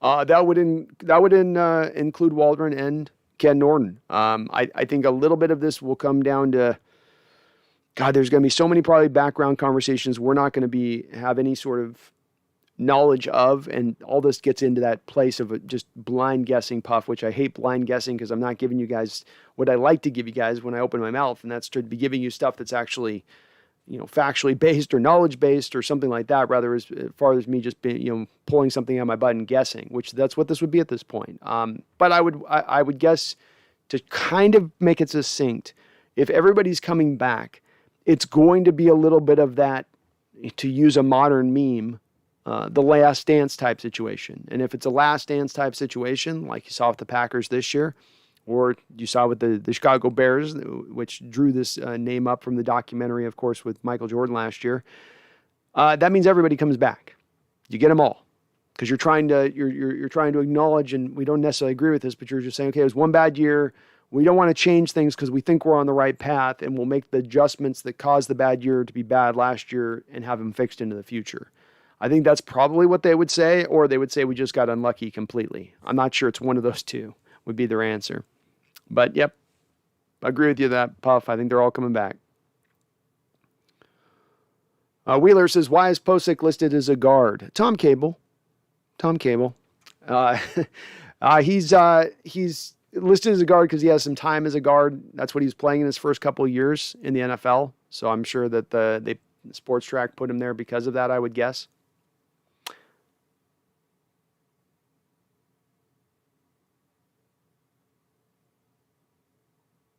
Drunk says we should use Travis Homer more as a receiving back.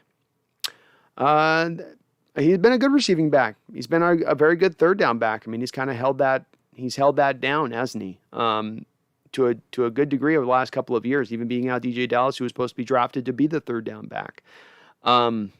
Yeah, I think that they like him a lot in his ability to block. It seems like Drunk when he's in there in shotguns and stuff, he doesn't tend to leak out of the backfield. It tends to be a guy that is going to try to pick up a blitzer or help out on a chip block, which a lot of our linemen need at times. So some of this could come from Drunk. If you get better linemen who are able to more aptly block in pass protection, you can send them out on more routes. Some of this is also you're going to need to get Russell Wilson more on point with throwing to the running backs, right? Which even this year didn't really utilize him a lot. He got the tight ends worked in more this year, especially with Gerald Everett, but never really got out to the running backs very often this season. Megan says, I don't enjoy it, but I am starting to dislike the Cards as much as the 49ers. Just wait, Megan. You'll have a hate for all three here another couple of years. It all builds up slow. Randall McDaniel, Billy Price is interesting. High draft pick. At this point, is he just a bust? Yeah.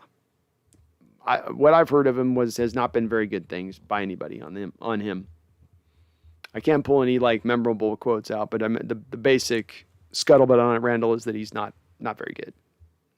Megan says, are we letting Posey go? I think that they're probably more apt to probably bring him back on another low-end deal. That'd be my guess.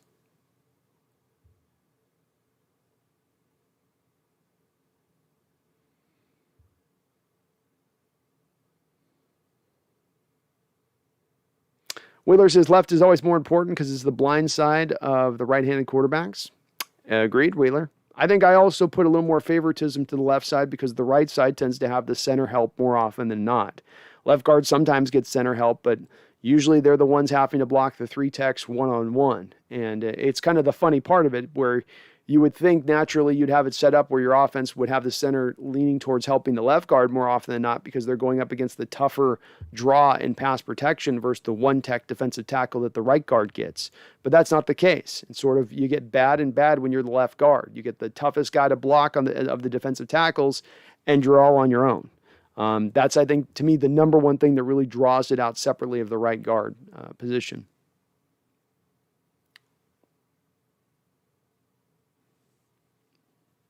Drunk Squidder says, get Gesicki, at least try. I'd love Gesicki. He'd be awesome. That guy's got some hands on him. Goldie Cobb says, right tackle, I want Curhan as day one starter. I'm okay with Curhan having competition, Goldie, but this is where I land on a little bit of the approach that's hurt us in the past is going just good enough. Brandon Shell, we'll just be good enough with that. Let's roll with him as our starter. We'll be fine. And this leads you into a place now where you have bad backups like Jamarco Jones. Luckily, Curran came in this year finally, but last year, for instance, when Shell went down, the right tackle position just went in the toilet. I think you've got to go harder than that at the position. Get a more solid, draft a Daniel Fa'alele and have him compete with Jay Curhan next year. Let the best man win. And guess what? We got an extra game in the NFL now. We need more depth now more than ever. But I don't think you just hand it to Curhan and then go find some Jamarco Jones in the 6th round, slap him behind Curhan and go, okay, our right tackle position is good now. I think you got to go a little bit more than that. I like Curhan, don't get me wrong. Megan, Juju's a free agent? No way. He is indeed. And yeah, Gronk's not coming here. No way.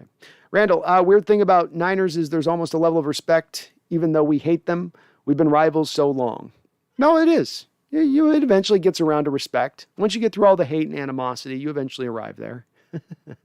So, we'll get there eventually with it. But, right now we're in a little bit of the, we're into that a little bit. But I agree. I respect the organizations. Honestly, I respect all the teams in the NFC West. And really it's for this reason as much as anything else. I hate them. I have that hate. You have that hatred a little bit for them, but you respect what they do. And what I like most about them versus other teams and other divisions is that there's no sense of we're going to stand pat and we'll try to be good in a couple years. Every year, all these teams in this division are pushing to try to be the division winner in every way that they can.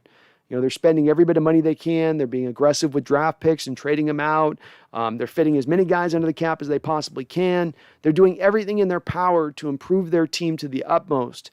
And you got to appreciate that about your competition. That it's not easy. And there are so many organizations in this NFL that just go kind of half-hearted with their approach on it. And yeah, they've been bad for years like the Lions and Bears and whatnot, but it's also a little bit about lack of aggression, a little bit of we'll just let the process play out versus let's go for it. Randall says, O.J. Howard, so much potential. Oh, I'm out. One of the more complete tight end prospects coming out in the last couple of years. Just has not been able to quite tap into it. He's also this year coming off, I think, the torn ACL, so you have to wonder if maybe you need a little bit of that extra year, but he's not been able to unseat Gronk there at all.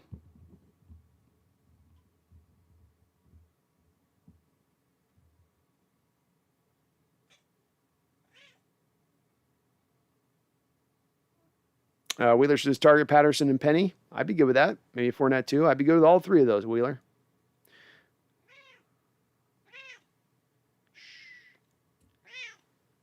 Sean Proper, Chase Edmonds at the bottom of the list is interesting.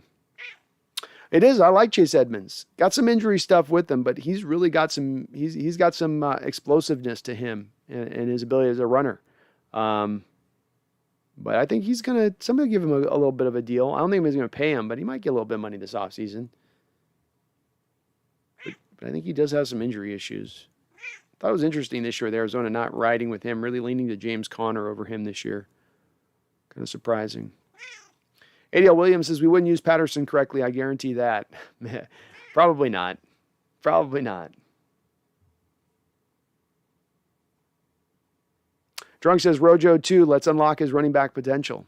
Hey, he's a guy I love coming out of USC. I thought he had a lot of a look to that. I can never remember that guy's name.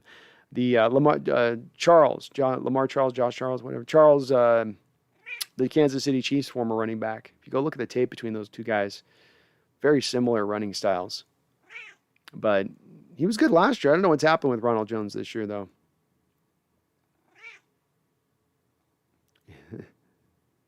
Randall says, Patterson helped me win my fantasy league. Hey, he did it. He did it. How about Atlanta? They used him right, Randall. They knew just how to put that. I always thought that with Cordell. Just use him right. He's not a receiver. He's not a running back. Just put him in that spot where you kind of, that middle ground, that new position Deebo Samuel's kind of inventing a little bit, and let him roll. Drunk says, with the amount of cap space, we should be in full force. We should be in full force every dollar we have and get a new defensive coordinator. I'm good with it, Drunk. And yeah, just use up every dollar you can. Squish as many contracts under this cap as absolutely possible. I'm with it. ADL says, if Pete got Patterson, he would use him as a blocking halfback and wonder why he's not producing anymore. A very underrated comment. Randall says the last place schedule is looking nice. Nice. Last place schedule is looking nice, folks. And don't forget, the impact of the schedule is even more now with this extra game, because you play a last place schedule before. Because what does that mean, really? It means 2 games that are going to be different from the rest of what you deal with in the division, that are going to be a lot more easier, but it's only 2 games. Well, now it's up to 3 games. Now you're playing 3 cellar dwellers in between the rest of that schedule. And it is looking, even the rest of the schedule on top of that's looking pretty all right. Megan says, if we change out of the cap this year, I will be pissed. If we, yeah, we better tap every bit of it, Megan. It is. Spend is right. And it's still, I've been waiting for a reporter to ask this question. Maybe I'm just going to have to just do a tweet, and I'll just put them all in my tweet and see which one has the balls to respond. Which is, why did you guys sit on $13.3 million in cap space this year? What was the reasoning behind that process? You don't even have to be combative in the way you ask the question. Just ask why. It's not combative. It's not being hateful as reported to Carol or anybody else. Just tell me why. Walk me through the process like I'm a child, Carol. Nagasu says Marcus Williams for free safety instead of Diggs. Well, Marcus Williams is a really good player. I like him a lot. I'm still against paying 2 safeties at the same point in time. But if you were looking to sign Marcus instead of Diggs, he is like 3-4 years younger than Diggs, which is a lot in football. Charles says Patterson is a Swiss Army knife. Love that guy, at least the way he was used in Atlanta. I always liked him too as a potential in Seattle, because I always thought too, even as a receiver, he doesn't run great routes, but what if you just had him go out there and run around all over the place and just get open, and you use whatever technique he wants to, especially when Russ is doing all that scramble around stuff, and then Russ could just kind of find him on the secondary stuff. I always wondered if Patterson would be more of a guy built to like an offense that's more, kind of like that doesn't ask him to be precise and exact in how he runs his routes and all that. I don't know. Probably best in the way he was used last year at the end of the day. Wheeler says, I can't believe Pete hasn't been fired by now. Every other team with bad coaches fired them yesterday, and for some reason he's still around. He still is around. And I think there's a lot of factors that played into that, Wheeler. We can't forget the other factor that plays into this is the buyout, how much you would have to pay to not only get rid of probably Carroll, but Schneider to move him out the door on top of the cost to bring in a new coach and a new general manager. Maybe Jody Allen wasn't ready to make that swing. And that if it was close, if the decision was close to firing him or not, that would be enough to push it over to the other line of keeping him. Randall says, anyone ever heard that people from Philly call things Johns? It can mean anything. Catch the live stream the other night. The Johns was on point. The John was on point. Dum, dum, dum. Yeah, that's weird, Randall. I'm fighting the urge, Randall, to make a joke about Philly fans' lack of vocabulary, but I'm not going to make that joke. That's silly. Drunk says all the home games are easier than away games. Well, we need it. We only won like 2 games at home this year, so we need those to be easier. We also do pretty good on the road. Name. Carroll doesn't have any junkyard dog in him. Just can't teach an old dog new tricks, I guess. So that's where I landed with a 2 name. This is where my lack of confidence comes into play. As I've said before, people like to paint this argument of people that say, I think the game's past Carroll by. I think it's gotten a little old for him. Everybody goes, oh, you're being ageist. You just want to see Carroll fired because he's old. And then they'll go, what about Belichick? What about Andy Reid? They're the same age as Carroll, but you aren't calling for them to be fired. And you go, okay. Tap your brakes, buddy. Tap your brakes. That's what you say in those moments. You go, come on. It's nothing about his age. It's about his methodology and his approach. And again, as you get older, and I can speak to this as I've gotten older, you're less wanting to be opened up and to learn into new and to dump stuff that's been your tried, especially if it's stuff that's been tried and true. I've had this as my tried and true thing for 30 years. It's tried and true. It's almost never failed me up until this year or these last couple of years it's failed me, but it's got this 30 years of track history. And Bud Grant taught me it, and he learned it at the knee of Paul Brown or whoever the hell he learned it at. And it's like hard to do away with that stuff, but it may be required at this point to do away with that stuff. And that's where I land, and it's back to that theme of this channel and this show right now, which is where is the reality that we can look at and say, you guys are making these issues, these problems, you're making these mistakes. How do you fix them into the future? Where's our confidence you're going to fix them? It isn't in Coach Carroll's press conference on Monday. We haven't heard a thing out of his mouth so far that's been anywhere indicative they're going to fix one of the 15 problems I could put together on a list. ADL Williams, anytime I hear Philly, I think of the Bill Burr Philly rant, epic. Yeah, Bill Burr's rant on Philadelphia is something you guys have to check out if you haven't got a chance to. That was an awesome rant. The Philly crowd was giving these comedians a hard time for this event they were having, and Bill had enough of it, and he got on stage and just read him the riot act. He's like, your favorite sports heroes, your favorite sports hero is fake. He's referencing Rocky. You guys even built a statue to him. Ethan, I think I figured it out. I really think Carroll thought the season was simply a bad dream. That's how he's talking. I don't hear any tone that he's learned a lesson and has a plan for attack. Ugh. Me neither.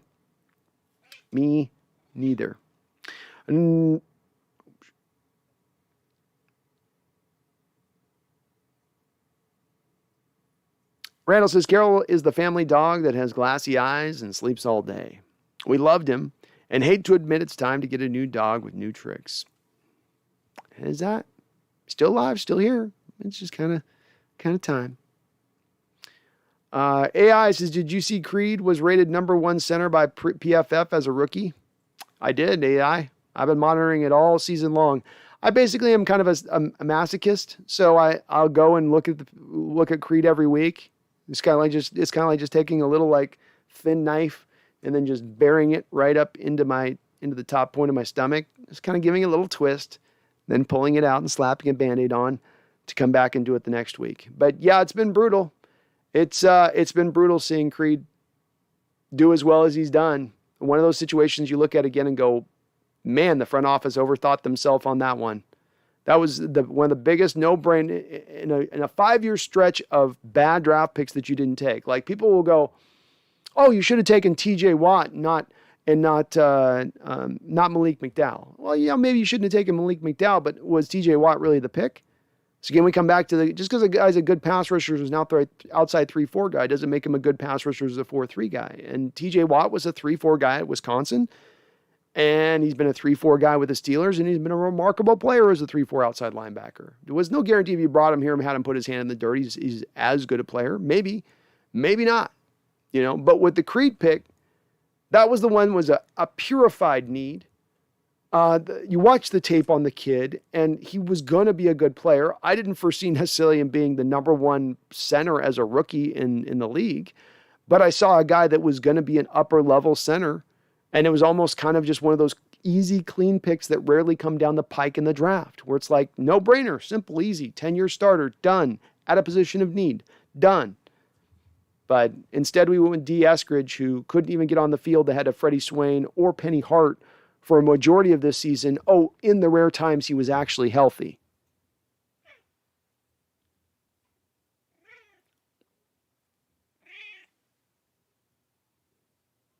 Nathan Carroll still living in 2014-15. Not the same team. Need a new strategy, both offense and defense. Yeah, we got to put to bed the 13-14 in reference to anything as it pertains to the now or into the future.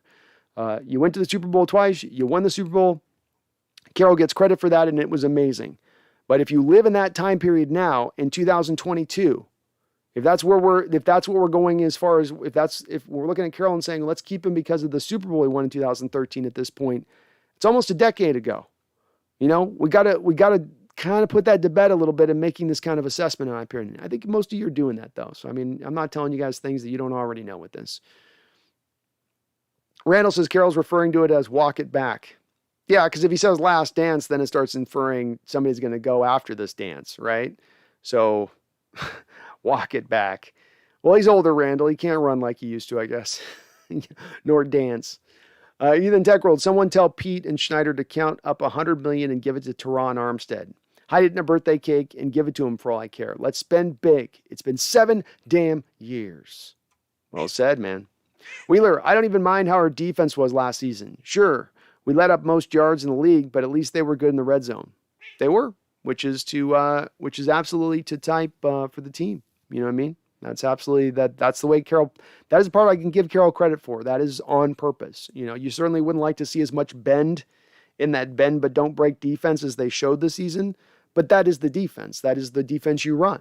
And they ran into the most extreme version this year. And it was successful in the realm of, at the end of the day, you as a defense are determined by how many points you give up. And if you are top 5 in the league and not giving up points, then you've done a pretty decent job as a defense, at least on that alone. There's more to it than that. Nothing is as simple as one stat or one deal, but it is a feather in their cap. Cowboys are number 1. What's up, Cowboys? Number 1. We got a vote right now. Cowboys are number 1. I'm trying to decide if we're going to live stream during the Cowboy 49er game or if we're going to do the Cardinal Ram game. So, A-Rod to Dallas. Oh, you're still on that Aaron Rodgers to Dallas train, huh? Cowboys are number 1. Hey, Brandon, good to see you. Thanks for the show. I shaved my head today, so I guess we both got haircuts recently. Hell yeah, man. Well, it's a good day to get a haircut on Wednesday, Grows it out just right for the weekend. So go out and look right on the weekend. We looked at this before. Cowboys are number 1. The cap hit with Dak is to move off of him is so substantial. You're stuck for another couple of years with the Dak train on that one. I think you're just going to be kind of held to on that one. I know you're not loving Dak, but this game's going to be very interesting. Cowboys are number 1. I'm going to be watching how this game plays out, the Niners and seeing how he plays, in particular Dak, come back and check on you on it and going, okay, what'd you think here? But again, I always got to give you credit, man. You've been very consistent on that. But I can't see A-Rod getting there. I just can't. They got so much money. I know you guys can get out from DeMarcus Lawrence's contract this offseason, but I don't think you can shed enough contracts to eat Dak's deal and then sign A-Rod to a new one. Because don't forget that part of that process. Ethan, Pete, we lost the games we usually win. Oh, boo-hoo. This kind of talk is the concerning one, that it was just a bad dream kind of talk. Yeah, it is. It sucks. Yeah, our draft capital isn't bad considering Pete could have screwed the pooch harder. He could have. They could have made some stupid trades at the trade deadline and lost even more. Look at the Rams losing a 2nd and 3rd round pick for the Von Miller trade. I mean, if you had brought Von Miller in here on a 2nd and 3rd round pick, we'd be losing our mind right now. So, good on them, at least that. You're down 1 first round pick. It's not completely awful. And you are picking high in the second round, high in the third round, high in the fourth round, which is not where you've been picking in the last 5-6 years. So maybe that does help things a little bit. Megan Gawk Rogers is getting a migraine, so I'm heading out. Take care. Thank you, Megan. I appreciate the $2 donation on the way out. Take care of that headache. Get a warm compress or a cold compress, or warm and then a cold compress. Either way, take care of yourself. Megan says, can anyone explain to me what happens now with Diggs' injury and his payment for contract? So all payments have been received at this point in time of the year in the NFL season. You've made all of the money that was due in your contract. You've already been paid your bonus money that you've gotten on your contract. And so at this point, all the players, as I understand it, are essentially not making any money right now until they sign their next new deal. And when he signs his next new deal, Megan, he'll sign a 3-year, $30 million deal with $13 million guaranteed or something, right? So he'll get more guaranteed money at that time, to some degree. Randall says, I've had 2 people tell me Cam Chancellor is going into an advisory role for Jody. I call BS. Plus, these are just folks I know who definitely aren't in the know. Well, they're just operating off his tweet that he gave a couple weeks ago, right? So they're probably just trying to do some math on that. Elira Faster says, who would you want to draft at 10 if we had that pick? Well, let's take a look and try to be realistic with this. And that I'm not going to go grab like the top guys, right? So I have to throw out Stingley. I got to throw out Thibodeau. I got to throw out Hutchinson. Those guys will be gone. Evan Neal would be gone by that point. I think Charles Cross will be off the board by that point. So really what we're looking at, boy, David Ajobi could be interesting. Again, another guy that's more of the 3-4 guy, but Hutchinson is too, and I think those guys could be a little better from that. He'd be interesting. I think the guy that I would lean towards would be, and I don't know if it'd be one of these 3 guys at the end of the day that I'd lean towards. I'd go Tyler Linderbaum, Ahmad Gardner, and Garrett Wilson. Those would be my 3. Garrett Wilson, just because if he fell to 10, that's just too much value. You can't turn that down. That's just too good. That guy's going to be a great receiver. I don't think he probably falls to 10, but if one of those 3 guys, I'll take one of those 3 guys. I think Linderbaum's going to be good. AI, who made the Eskridge pick over Creed? Who knows, man? AI, that's the thing. We don't know that information. As far as between Pete and John, I think is what your question's in reference to, and I don't know. They certainly didn't tell us. Megan says, if there's any change in his back pocket, I will be unhappy. More than that, if we don't fix the problems in the D and the O lines, I will not be happy. It's going to cause some damage to his back pocket, Megan, in respect of his future contract being Quandre Diggs. He's not going to get the same contract that he would have gotten if his foot wasn't dislocated and broken leg. That's for sure. But he still should get something. There's players that have gotten injured that still get paid, even coming off an injury like this. It's not a death knell. But it does suck for him because a guy that's not going to get he's not a quarterback who's going to be able to sign 5 contracts, right? He signed 1 big contract before. This will be his next final big contract in the NFL. He's got to get that now while he can. Wheeler says, John is the one bright spot in our front office, in my opinion. Sure, we've missed in the first round a few times, but there's only a handful of teams that have drafted better than us this decade. One second, folks. I hate texting. I can't text.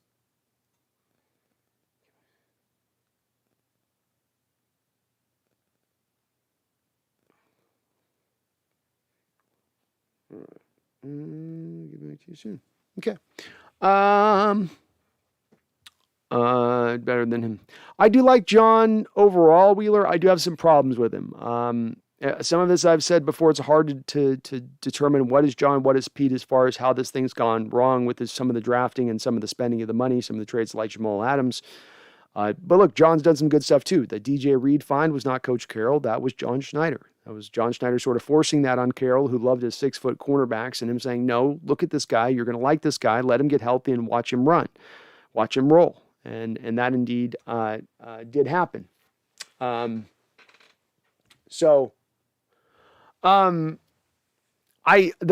my big problem right now with John Schneider this year, Wheeler. You came into a make or break year this year. Make or break. Russell Wilson, if you piss this season away, is going to most likely, based off of his last offseason, request a trade. So you came into this season understanding that, still wanting Russell Wilson as part of your fold because you didn't trade him this offseason to the Bears. So you still acknowledged that part that you wanted to keep Wilson here at least for one more year. And in this make it break it year, you left about $13 million of cap space on your books. And that to me is completely reflective upon the general manager. And in my opinion, it's a little inexcusable considering the circumstances that were at play. I'm not saying I hate John Schneider, but that's where my little bit of the rub is for me a bit. Randall says, admittedly, I have confirmation bias, but I like John Schneider and think he is an upper-level GM. I will say this, I think he does have upper-level GM traits to him. I just think there's some times, and again, this gets to that hard spot of making the determination because we don't know. We don't know in the background of how this dynamic plays out between Coach Carroll. Does Coach Carroll just come in and, shake a finger at him every day and say, this is what you're going to do? I mean, I don't think so, but we don't know. We do not know how this, they've done a very good job of keeping this part quiet in their relationship of how this goes between those guys. Wheeler says, look at the Patriots. They freaking suck at drafting, but they're smart in free agency and are able to stay in contention. Very true, Wheeler. Very true. They've found other ways of doing it. I think something that's helped them recently, and this is a little bit to the Coach Carroll point of things, what's helped, I think, the Patriots recently where they've drafted better as of late is that Bill Belichick has removed himself more from the drafting process. He's taken less of a hands-on role in that, and that's allowed there to be more success, in my opinion. But they definitely got some work done last year with the $300 million spent in free agency. It has absolutely paid off for them this year. Ethan says, did Pete get stripped of his personnel duties? Heard some S on Twitter. We'll hear confirmation of that, Ethan, and I haven't heard confirmation of that. There's a lot of people posting a lot of things right now that is clickbaity, that is nowhere near anybody really knowing what is going on. They're just everybody's trying to guess to be the first on something rather than trying to be right on it. I think that until we've got real good confirming reports from the reporters on this, we take any of the stuff that we're hearing with Twitter and stuff with a half grain of salt, not even a full grain. I'm going to split that grain. Randall says, can we call him John Schneider? John Schneider? Samuel Gutierrez. So you guys think Vice President Carroll will fire Coach Carroll? Well, they're going to have a long talk, Samuel. They'll have a sit down. And one of those old mob sit-downs, right? Some old Italian cafe, a lot of wine, a lot of screaming. At one point, Vice President Carroll will have to go to the bathroom to get the gun that was dropped and bring it back out and shoot him in the head, coming back out, then run back out to outside and get in the car. That's the only way it's happening. Sean Proper, Jeremy Fowler, ESPN reported sources think Pete is safe, but Pete may concede personnel final say to John. Personal staff feels handcuffed by coach's preferences. All of that makes sense, Sean. It does. All of that makes complete sense. And Pete, as I was just speaking about with Bill Belichick, doing this very same thing. So, Pete, even the best, Bill Belichick's willing to do it. Even Nick Saban's willing to do this type of stuff. Maybe you should look at your contemporary and your true peers and take a page out of their book, especially if it improves your game at 70 years old. And it will improve his game. He needs less responsibility at this point, less micromanaging, concentrating on the things that he really needs to concentrate on, which frankly is his defense. Worry about your defense. Worry about game management. Worry about how you use your timeouts. Worry about those things. Stop worrying as much about some of this other stuff. But I would guess that there's a lot of scouts out there that have been, my inclination on this is that Coach Carroll has imparted himself quite significantly into the drafting process, like he imparts himself into the defensive side of the ball, like he imparts himself on the offensive side of the ball, leading to like last offseason when Schottenheimer and him had a mutual parting of ways. It was not a firing of Brian Schottenheimer. It was a mutual parting of ways. Does that happen because one party's just angry at the other is just perfectly happy and everything's great? No, that means both parties are disgruntled at that point. So yeah, it makes sense that that's the case. I'd love to believe that's the case, Sean, that he does take a bit of a step back on this and go, okay, I've taken on too much. I'm getting on. Let's ease this off a bit. Randall says, do you think Pete would quit if Jody took some of his control? That's the fly in the ointment here, Randall. I mean, that's the question, right? I would think not. And again, all the indications should be from Coach Carroll. If he's got anybody surrounding him in his inner circle that's actually telling him the truth, they would be telling him that, look, the trend here is not for you to continue to take all this on or you continue to do this. It's not having the effect you think it's having by you micromanaging all this stuff. Let the people who you've put in those jobs do their job. Let Waldron be his offensive coordinator. Let him run the show offensively. Let your general manager be what every other general manager is in the league. And when you look at the success in coaching history, when you look at those Super Bowl winning teams, it's very rare that you're finding the Super Bowl winning team with the head coach who has all of this power and the general manager just sort of sitting there as somewhat of a figurehead. It tends to go the other way of success. There are times, Belichick in his time at points throughout his time there, right, has had that full control, has been the great overseer of the draft for the Patriots, and they have gone out and won championships. So I have to acknowledge that, but that still does remain the outlier to when you look in general. Bruce Arians last year, strong general manager. Is Bruce Arians, running the general manager stuff? Is he worrying about something? No, he's just being the coach. Just be a good coach. Worry about your offensive side of the ball specifically.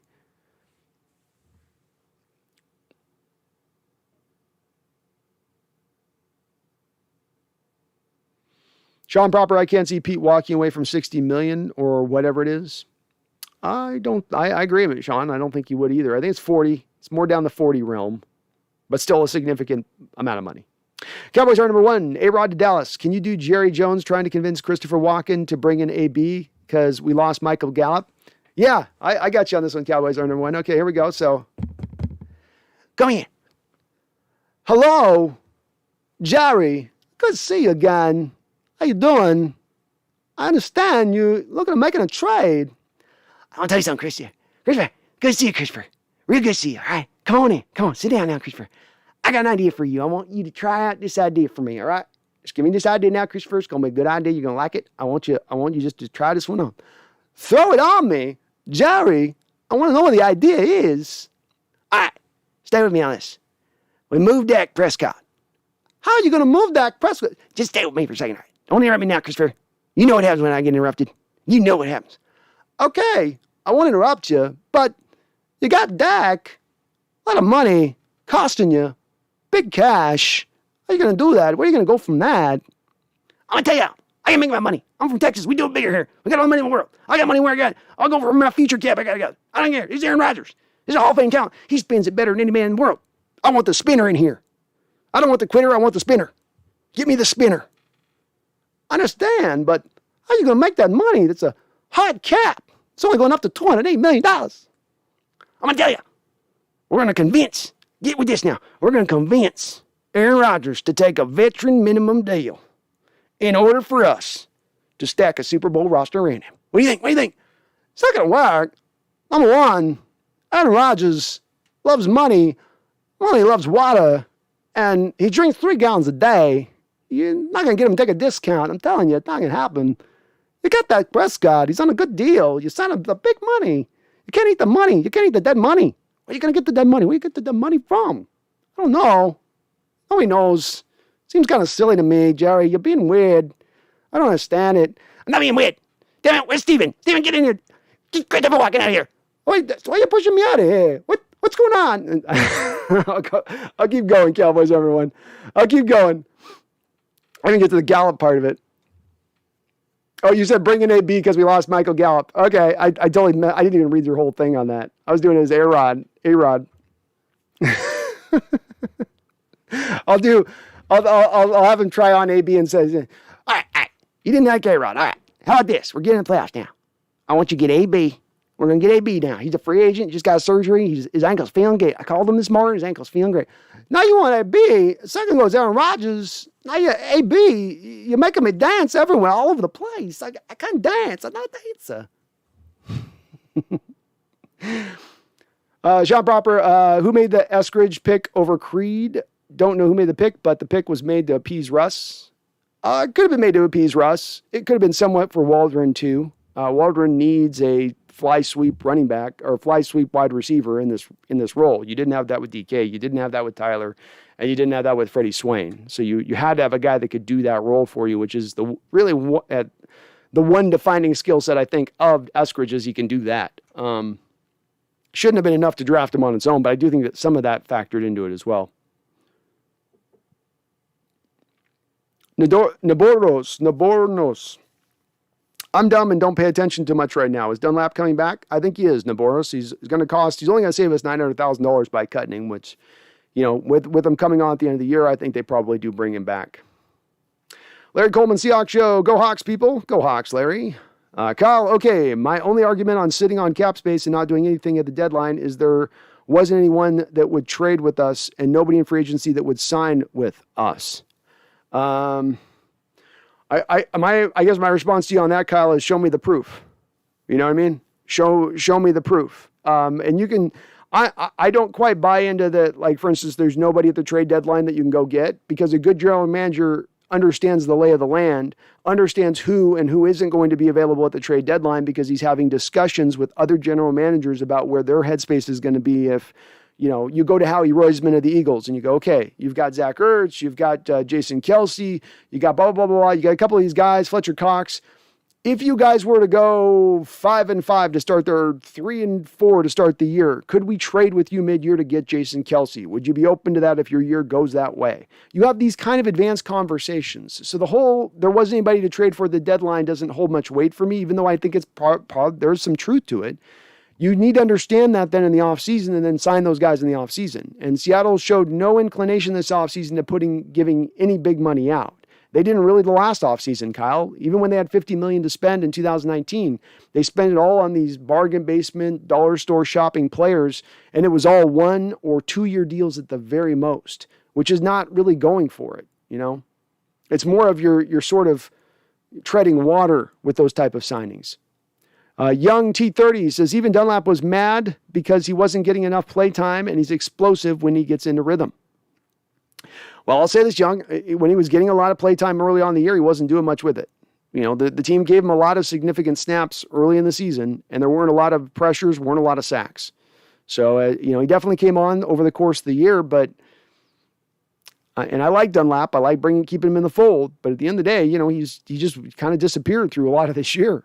Charles, the NFL actually has a hashtag you can call to get a free lift eventually, so it's even worse.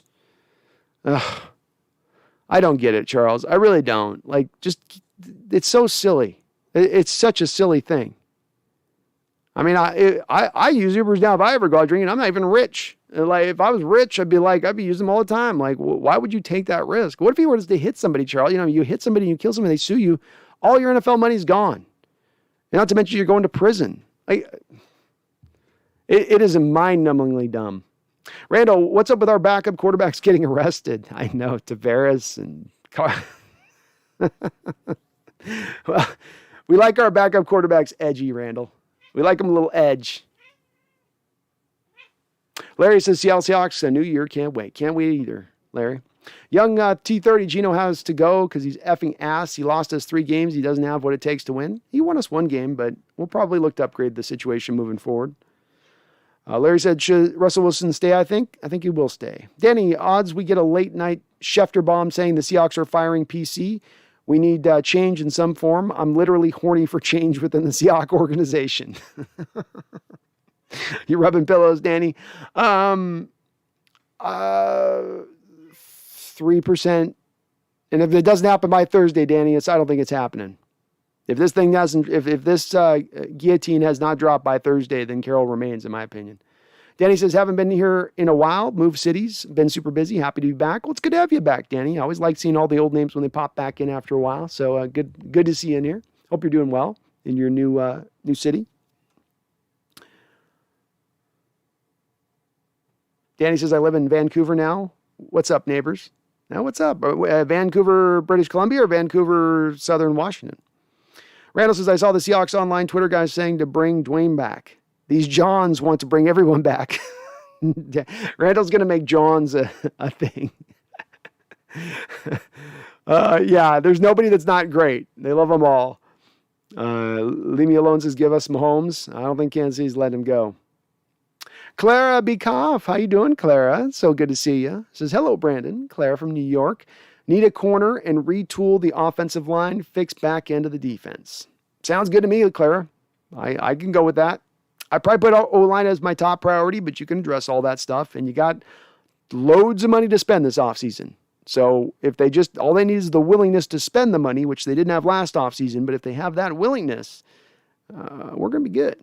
We're going to be good. Charles Riley with a big fat $10 donation. Thank you, Charles. You are, as ever, awesome. Says, Brando, I want a Mexican standoff, like in for a few dollars more, with Pete, John, and Russ. Pete will be Indio, Russ will be Lee Van Cleef, and John will be Clint. Oh, okay. John will be Blondie? Okay. I'm with it. I'm with it, Charles.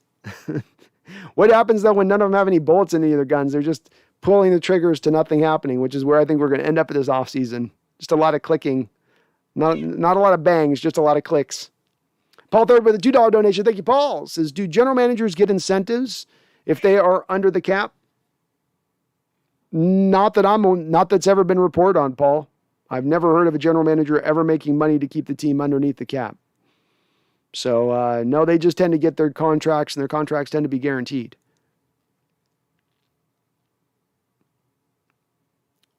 Interesting theory, though. I can see where you're going with that.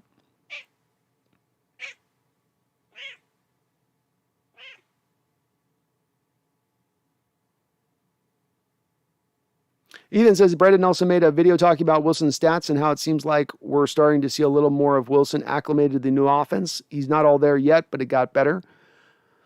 It did get better as the year went on. Ethan, certainly helps that the running game step forward with that. You know, Russell trying to operate without a running game and throwing into cover two defenses all day. Like the receivers talked about at the end of the year, you're starting to get those safeties coming up into the box, which then just helped out the passing game tremendously. But he was, I will admit, operating better within the offense as the year winded down. Larry says, Giants bandwagoner. Dylan the Beaver says, what's your confidence in our kicker? Not large, Dylan. I do tend to think the kicker tends to be a position that has a lot of fluctuation year to year, but that's also why I wouldn't pay a lot of money to a kicker. And he's going to cost $4 million next year. He's going to cost, we can save $4 million by moving on from him this offseason. I think that's a move you got to make, in my opinion. That's a significant amount of money to save for a kicker that, first year he was below average. Second year he was Pro Bowl level. If not one of the best kickers in football, and then this year he was back to being below average. I don't think we got to pay $4 million a year for that. Randy says, I'm going to buy a Philly jersey and put John as the name. John, Jawn. Randy says, I don't trust Myers, although based on track record, he's due for an All-Pro next year. Would we trust a rookie? I don't know if you have to trust a rookie. I just look to get a guy that I'm not paying big money to who's going to do just fine, just good enough. I'm not going to look for the guy that's going to be, a game changer. The other thing, Randall, is I'd be open to, what if you want to just take the best kicker in the draft in the 5th round? That's also it's not a worse place to go with on that. If he fails out, you put a 5th rounder on him. So what,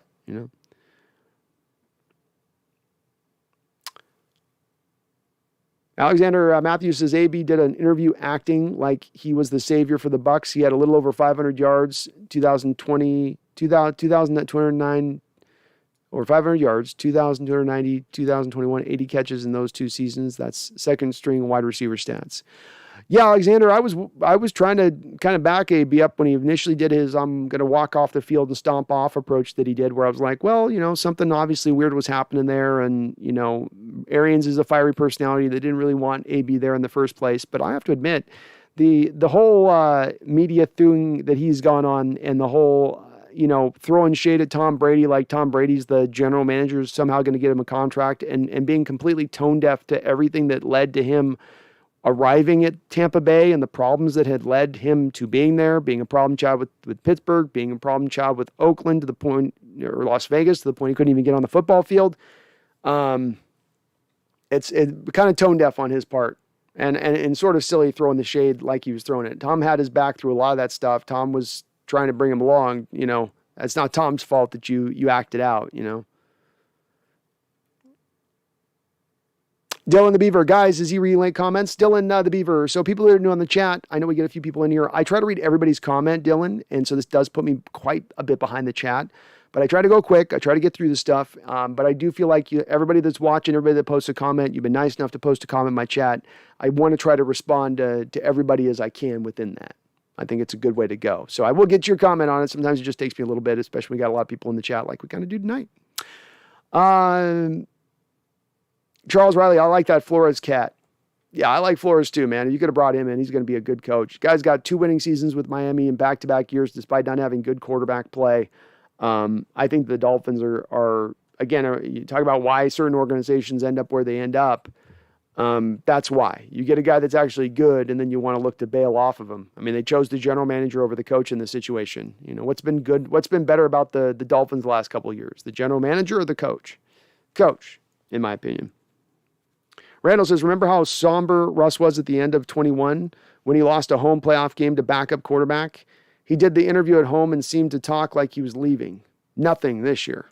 Yeah, and it's that groundwork I would expect that we would be seeing Randall, if not even ramped up this year, if he was looking to move on. I would think we wouldn't be hearing this silence right now, but instead you'd be hearing, well, I told you guys I get hit too much, and now this year they got my finger broken. You know, or maybe not something that is that terse, but something maybe around that range of things, just a little softer.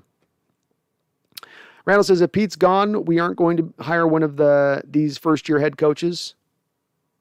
No, I don't think so either.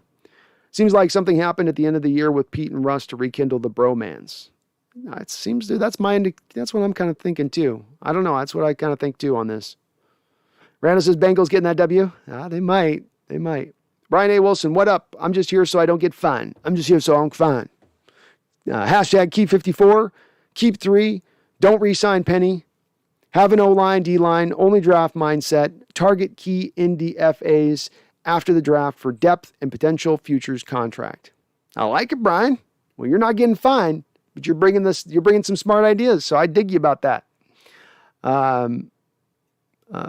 Byron D, thank you for the super chat and the $2. Appreciate you. It says, Brian Flores for defensive coordinator. Imagine with Diggs, Adams, and Reed. Flores would have been my dream defensive coordinator hire. And you just say, Carroll, you're now out of the defense. We're going to run 3-4. He gets Jamal Adams as his fixture puzzle piece to move all over the place, which would just fit Adams perfectly. I think Flores would get as much out of Adams as any defensive coordinator you could possibly bring in. 3-4 would be just a great scheme to watch. It's attacking, it's downhill, it's suffocating, less of this, bend but don't break defense, and more of a, we're going to take it to you. We're going to dictate terms to you offense. I like that, Byron. I'm with it, man. I gravitate towards that type of defense now after having 10 years of 4-300, bend but don't break, soft, just don't take it to us too hard approach of things. Yeah. Randy says John Schneider secretly hates Pete. I bet he would, man. He gets a lot of shade thrown his way, I think, at times for stuff that Pete has determined or has chosen. And Schneider can't come out and go, no, that was Pete. That wasn't me. He can't come out and go, no, this was me. That was Pete. This thing that was awesome was me. That thing that was crappy was Pete. He can't do that. He's just got to sit there and smile and be like, no, it's fine. It's great. We're working together. It's a team. It's a team process. Meanwhile, the guy can override you at any point in time. Larry says, I think Brady's going to win a championship. Oh, please not another one for Brady. There's no Brady, no Rodgers, no Mahomes. I think I just about, and no Dallas. I'm sorry, Dallas. I can't do that. Randall says, Dallas smokes San Francisco. I was originally leaning towards Dallas, and I've got some worries about how Dallas is going to cover up those how the 49ers are going to cover up those Dallas receivers even without Gallup. But I do wonder about how Dallas is going to stop the run versus the 49ers. That part I think is going to be an interesting question coming into this game, because if you can let San Francisco run, they'll just run on you all day. They won't even go to the pass, and then you're going to get stuck. Charles says, Randall says, word around the water cooler, Travis Kelce injured. And Tyreek got injured doing some crazy pregame thing with McCole Hardman.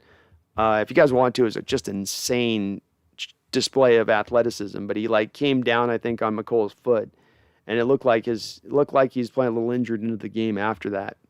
But Chiefs could be starting to wear down a little bit here as we're coming into it. They still are dangerous. I wouldn't shock me to see them into the Super Bowl, but Alexander, I'm sticking with my start of the season Super Bowl winners, the Buffalo Bills. I'd feel good for the Buffalo fans if they got themselves a championship, man. I grew up in a time in the 90s. Some of you younger folks didn't kind of maybe live through this a little bit, but the Buffalo Bills went to 4 straight Super Bowls in the early 90s, and they lost all 4 of them.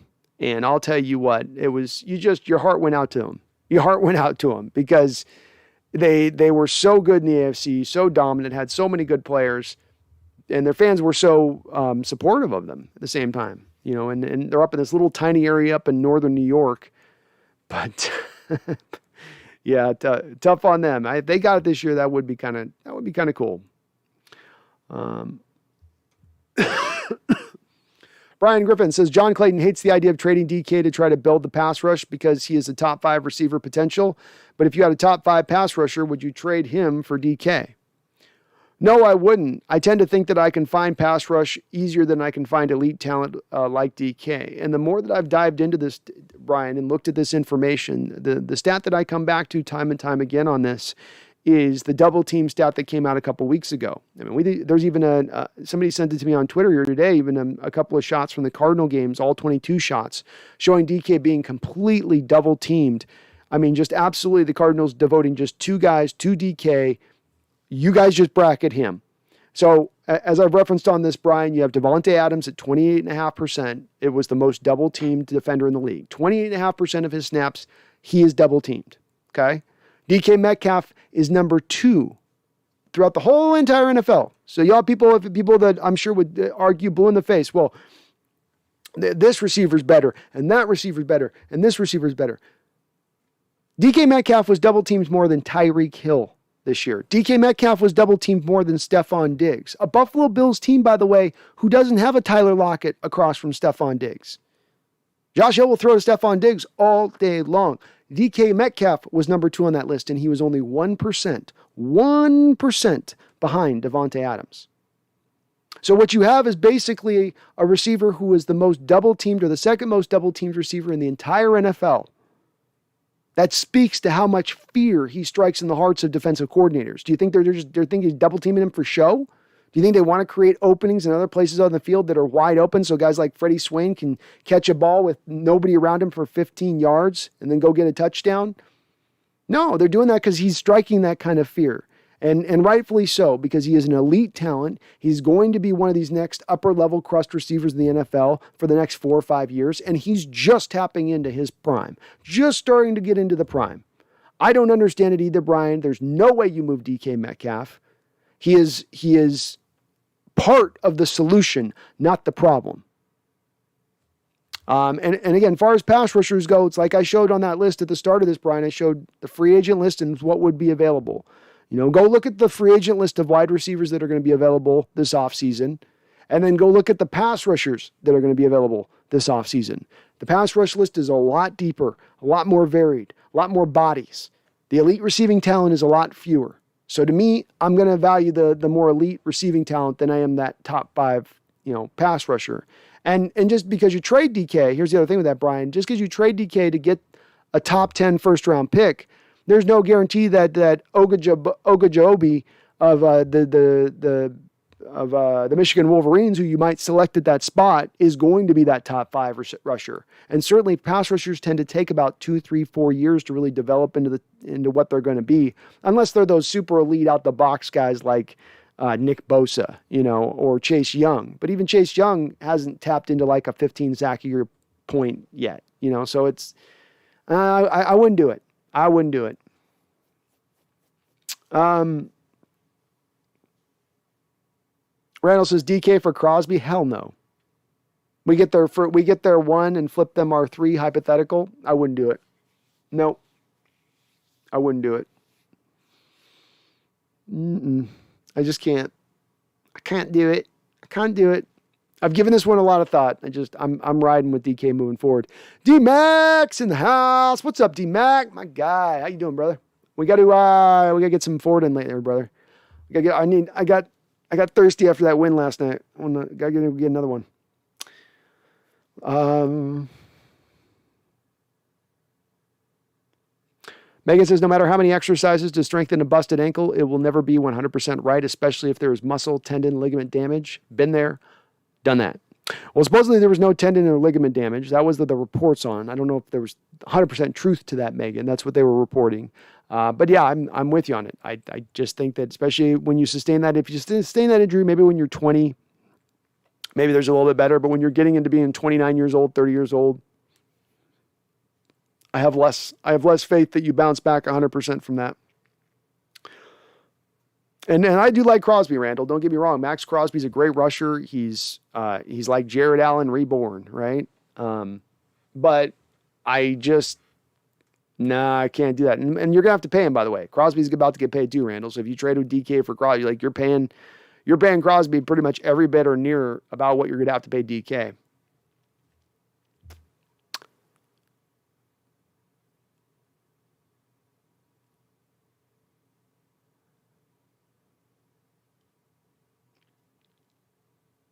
And Max Crosby wasn't a first rounder, Charles, so you wouldn't get the 5th year option.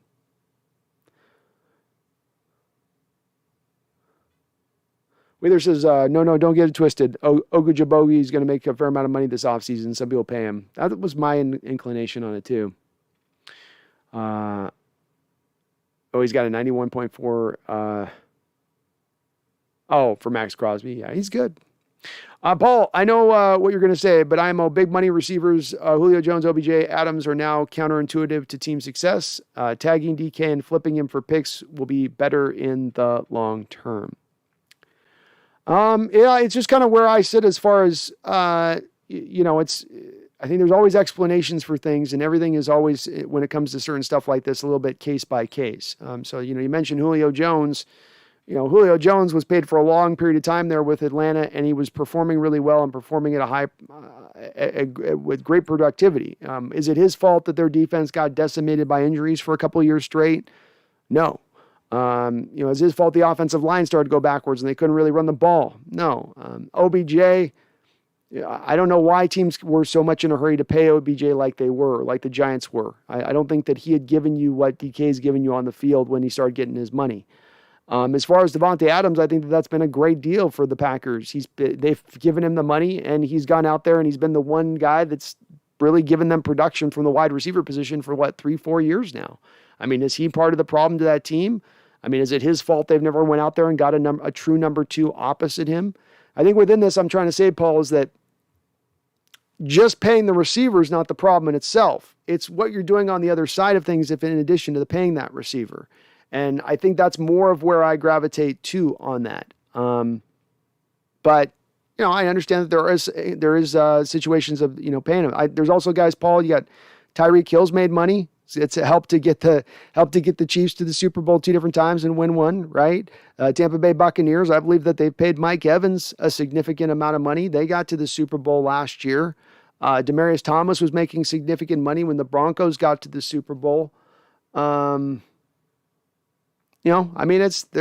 times that there's not just one track towards it, I guess.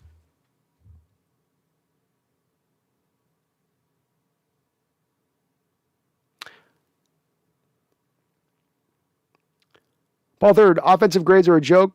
Player's mother worked at Dallas Hilton in 1984. Player grade was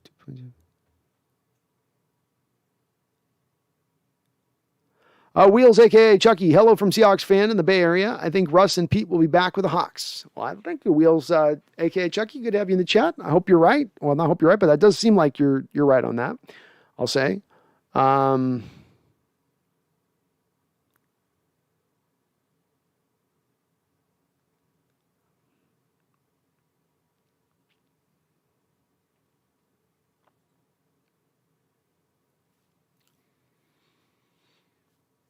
Randall says, only way I trade DK is a top 20 first-round pick plus a second or a pass rusher and a pick. Yeah, I can't do it. We've got a lot of talent-deprived spots on this team. I'm not going to start plucking from one of the places we actually have some good talent. Nolan R. Vance, Russ's pick, and that mysterious black and white Russ pick. Yeah, who knows what it means, man. Could mean anything. Randall, Paul Third, I don't think PFF is an end-all, be-all, but I think it's one way is to gauge a player. Not everything, but also not nothing. Yeah, I understand that there's people that have reticence to wrap their minds or heads around PFF, and I know PFF isn't perfect, and as I've said in the past, I think analytics are much further along in baseball and basketball, but that football is making that transition into analytics becoming just as much a commonplace within this sport as it is in those sports, and those sports refined their process too. They didn't just start out the gate with the analytics perfect and purified either. I, like Randall says on this, don't think you should ever use Pro Football Focus as the only tool or only metric. I think you use it as a metric with the eye test. But I think very often the grades tend to match up what the eye test tends to tell you. You know, LJ Collier sucks. I've never once seen LJ Collier highly rated as far as his Pro Football Focus grade. You know what I mean? D. Eskridge this year had some drops. Wasn't able to do much down the football field. Didn't have a great grade. You know, Jake Curhan, when he's a left guard, not very well graded. Jake Curhan gets slide over to right tackle, natural position, suddenly a lot better graded. Things make sense to what you see on the eye test of it. Again, like Randall says, I don't think you can use it as the end-all, be-all, but I think it is a very important tool along with the eye test, along, you know, whatever data you can take it in. And it can only help you out better in making that assessment as to what's going on. Alexander Wheeler, it can be good for getting a basic idea on how good a player is without having to spend a lot of time researching yourself. Exactly. I mean, it should give you a basic snapshot. You're not taking end-all determinants from it. You want, at the end of the day, you want to see a player with your eye test before you start to speak on them. But it can give you a little bit of a view. It gives you at least a little bit of a snapshot.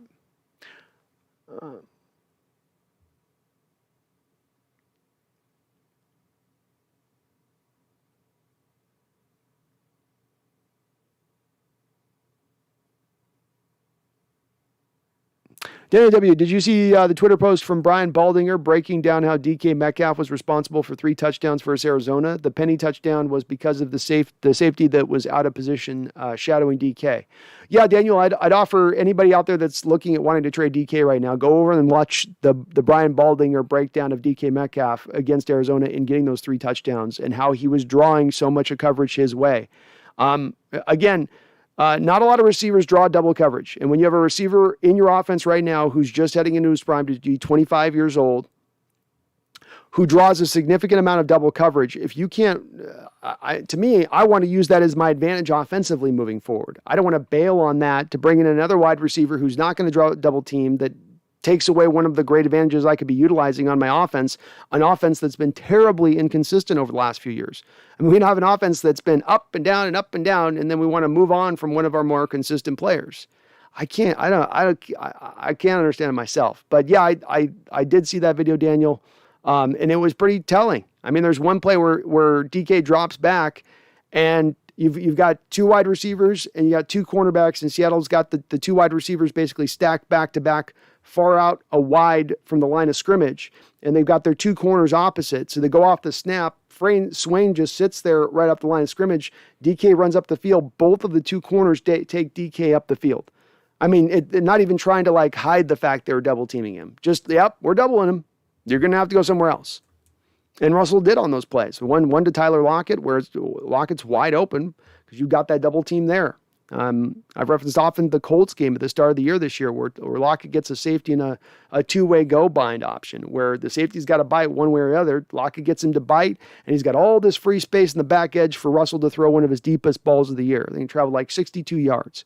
But if you watch that play from the All-22, you'll notice that it was looking like a cover 2 concept at the snap, and one of the safeties went right down to DK at the snap to double team him, leaving that back end open, leaving that safety in that bind.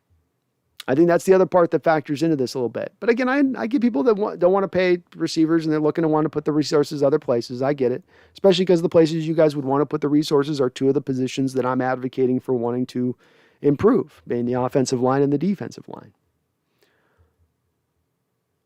Wheeler, I'm not interested in the Hawks targeting a tight end. Too much money for a position we don't target often. Disley's nice too. People forget how good he was as a rookie. He is a free agent though, Wheeler, so we do have to sign him back. Alexander, trade DK for a one-night stand. Your boy Michael, what's the offseason plan? Spend, baby. Spend big. That's the offseason plan, your boy Michael. That would be where I would go with it. So I'm hoping that's where they do go with it.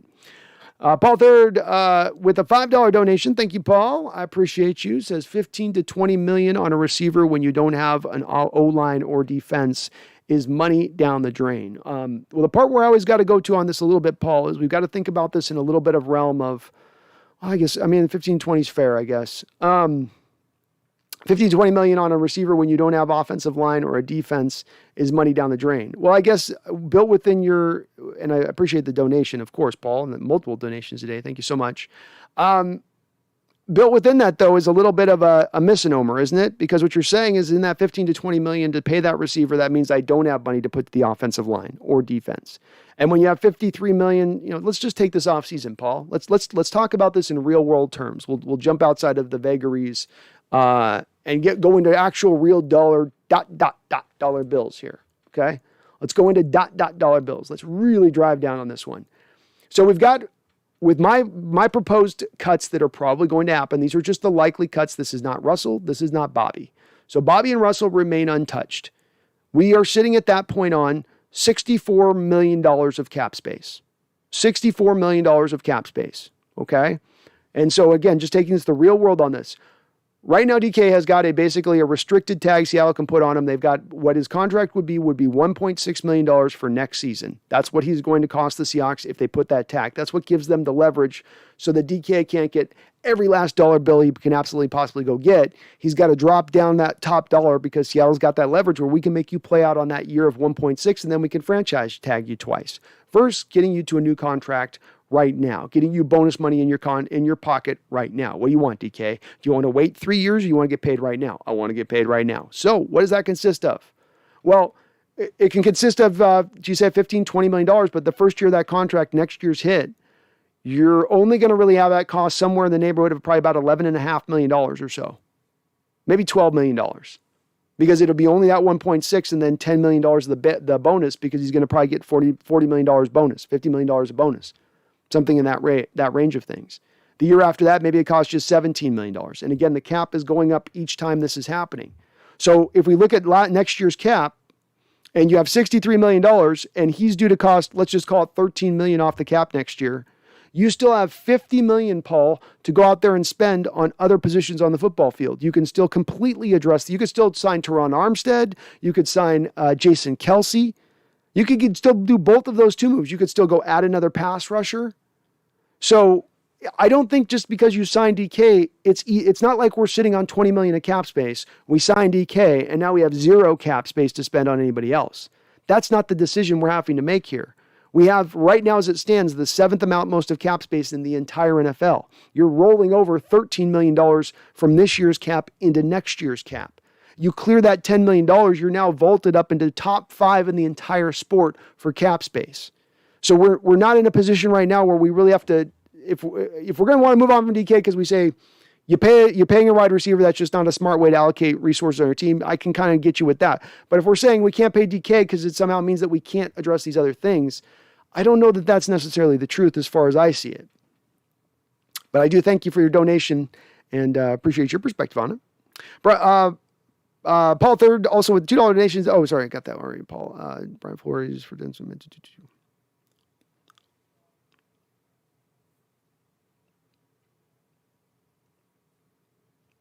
Your boy Michael, how do we get Henry? We're not going to get Henry. And I don't think you'd want to, man, at this point. A lot of mileage on that odometer. Sandy Mixon says, bring back Penny on a 1-year deal. I'm with it, man. I'm with it. Just not too much, but I'll give him some millions. Rodney, there will be a lot of pressure on John and Pete this next year. It will be go deep or be gone. I hope it is, Rodney. Part of me wonders if they just are so tone deaf to this, if they don't even feel that kind of heat on this. They're just like, we're just going to keep doing what we're doing. We're just going to keep laying on our back and we're just backstroking our way through, just kind of paddling along rather than turning over and starting to just arm over arm, just start cutting through that water. I hope they do, Rodney, but I want to see it first. I'm not going to give them the benefit of the doubt. I hope, but they better show it to me. Juan Lopez says, I agree with the El Gato, with my cat. Randall, we assume Disley's gone. I could see him playing for Denver. I don't know if he's gone for sure, Randall. They might bring him back on a low-end deal. I don't think there's going to be a big market out there for him. But I can see him in Denver. New phone, who dis? At work listening in Spokane. Awesome, brother. Thank you for listening on in. Hope you're having a good work day. Tobias, so what would you accept in terms of a 1-year prove a deal for Penny? How much money guaranteed? 2-year deal also option? It is an option. I'd go 1 year, $4 million. It would be about the top I'd go. And if you wanted a multi-year deal, I'd do like a 2-year, $10 million deal with like $3 million guaranteed, $3.5 million guaranteed, something like that.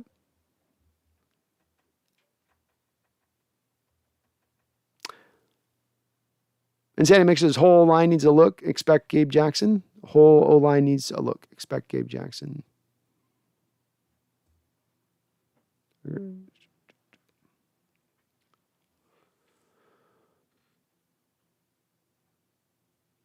Sandy mixes says that I keep Diggs.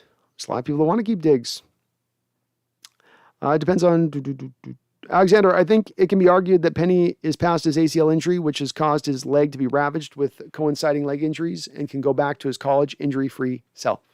That's where I land on it, Alexander. Yeah. I tend to think a lot of these other injuries that have happened after the ACL, to your point, have been a part and parcel because of the ACL injury, and that's a normal thing to happen to these guys that do sustain these injuries in the way that he did. I think he is going to be healthier moving forward. He was a really healthy player in college. He's not like Carson is, for instance. Carson was injured in high school, injured in college, and now injured in the pros. Penny was very, very injury-free back in at San Diego State. GoOx05 says, most Jags thing to do would be trade pick number 1 for Pete. that would be a very Jags thing, and I would be okay with that. A.D.L. Williams, I'd like to see Penny back after the last month of the season. I want to see if he can ball out for a full season like that. Hopefully not get injured. That'd be good. I'd like to see him back too. Randall says we should get Alexander Madison from Minnesota going into year 4. This guy definitely fits in the Carroll mold, the Marshawn Lynch type back, right? The battering ram type. He's been pretty good for them. Kelvin says maybe Pete meant to spend that $13 million but threw his phone instead. Oh, I see what you did there. I see what you did there. Jamal Charles, that's who I was thinking of for Rojo. Ronald Jones, his comp coming out to me was a little bit of a poor man's Jamal Charles. Not as good, but kind of in that same vein.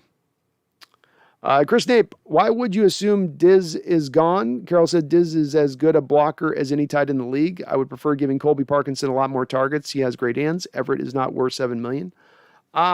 I'm not assuming he's gone. He's a free agent, and they've not signed him to a contract extension. But, I mean, I don't think he's going to cost a lot. So I think that you could definitely bring him back, and I'd be okay with bringing him back, Chris. I like Disley. I like Sidney Jones, too, and Sandy Mixes.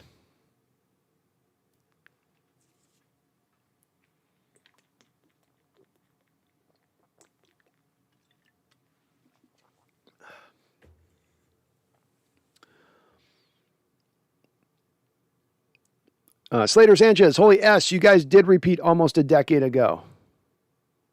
We did. Time flies. It does, man. What's my score prediction for the Winers and the Cowgirls, says Mario? Let's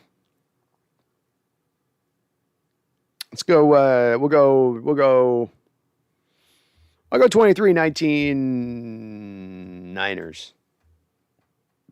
But I don't feel confident in it. Ethan, Sean Alexander only had 300 yards in his rookie year. Let's be patient with Eskridge. Can't judge a dude off of 1 year. I see a lot of Percy Harvin in him. I don't think he's a bust or anything like that, Ethan.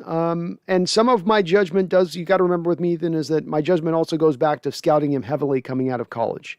And some of the issues that propped up this year are some of the same exact issues that propped up in college. He was injury prone in college. He's had multiple injuries in the pros. He had problems with drops in college, a little bit of problems with drops here in the pros. Not a lot of opportunities or targets. And yeah, he was a rookie. I will say that when I put a second rounder on a rookie versus having it on a 4th, 5th, 6th rounder, I'm going to have a little bit of a different expectation of what I want to see and how fast I want to see that production, especially Ethan, because do you think the Chiefs look at Creed Humphrey this year and they go, well, it's a rookie year. They're going, no, he's played amazingly. You could have had that amazing play at center and you bailed on that to bring in Eskridge. That's kind of, so it's got to be more of a factor there. The other thing with Alexander getting 300 yards is again, with all these situations, it wasn't because Alexander wasn't good or couldn't scrap the starting lineup or was showing signs of being a bust. The reason that he only had 300 yards as a rookie is because you were paying big money to Ricky Running Waters, who was still getting a tremendous amount of the touches during that time period.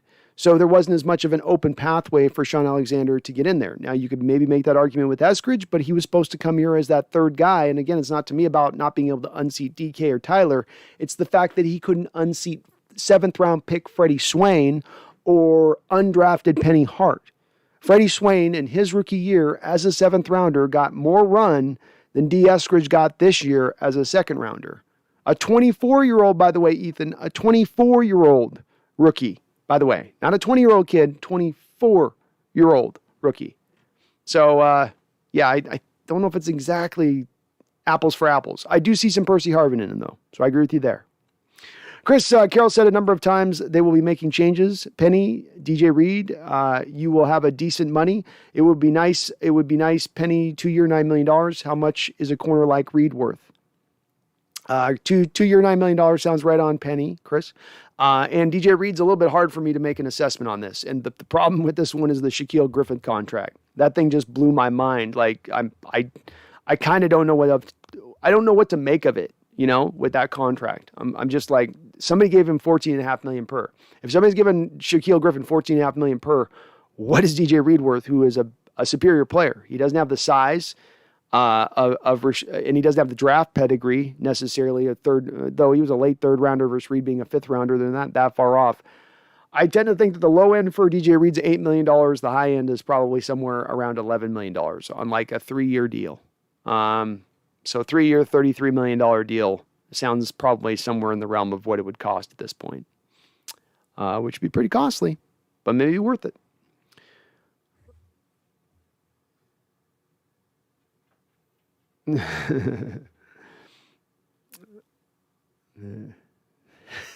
He doesn't.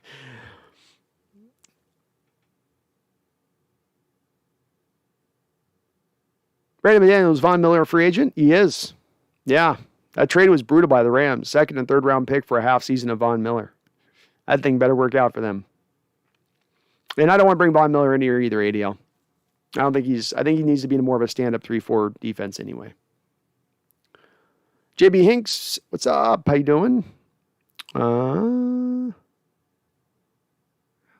I could sometimes get this thing to work right. All right, let me see here.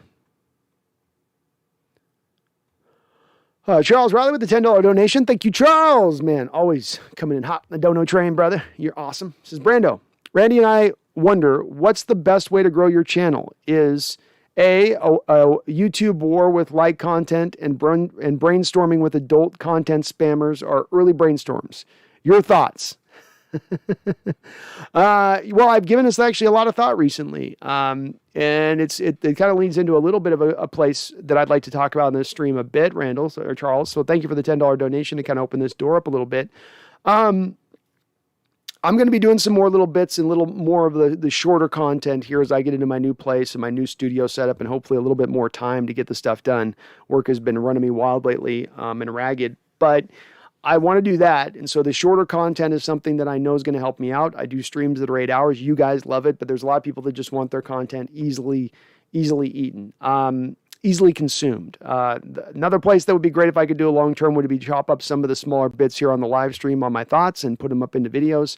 That's another kind of long-term project with it that I'd like to eventually address. But I think the bits thing, the little skit thing I'm going to be doing soon is going to help out the channel quite a bit.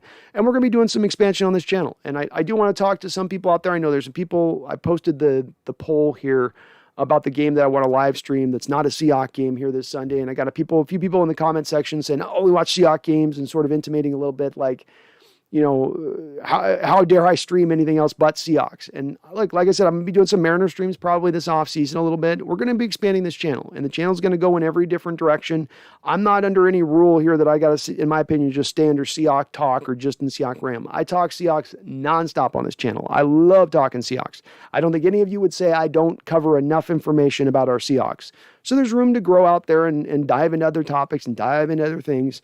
And it's going to be in the name of helping grow this channel. So I understand if it might not be at times exactly what you want to watch when I'm on, but I appreciate you understanding that we're going to just try different things on this channel and grow it out, do different stuff. And that's going to entail a couple different things. So, but I appreciate you guys brainstorming over there for me, Charles, you and Randall. I know you guys are going to come up with some good ideas. I'm not doing a YouTube war. Puff is celebrating 2 months of membership as a Hawks Nest Ring of Honor here in the channel. Thank you so much for doing that, Puff. Says, one question still remains. Why so much money left over on the cap this year? What are we missing? If everyone comes back this year, we need to be all in. I agree with you 100%. It has long been one of my frustrations this year as to why there's not been a media member at any point in time who's come forward to ask that question of Coach Carroll. It's not a question that's going to trigger him or set him off. It's a valid question to ask. You guys in 10 years have used up basically every inch of cap space you could possibly use up in every season. And going forward for your Super Bowls in your 2013-14 season to your 2018 rebuild season, you always press the cap right up until the edge. Why this year did you choose to hold back a significant portion of your cap space when the cap for the first time in 20 years lost cap space? Something's not adding up in that. And I hope somebody at some point asks that question. Go Hawks Alive. Rasheem Green's stats this year are deceiving. A team will give him a solid contract, but it better not be us. Very well said, Go Hawks 05, and that is where I land on that as well. No way.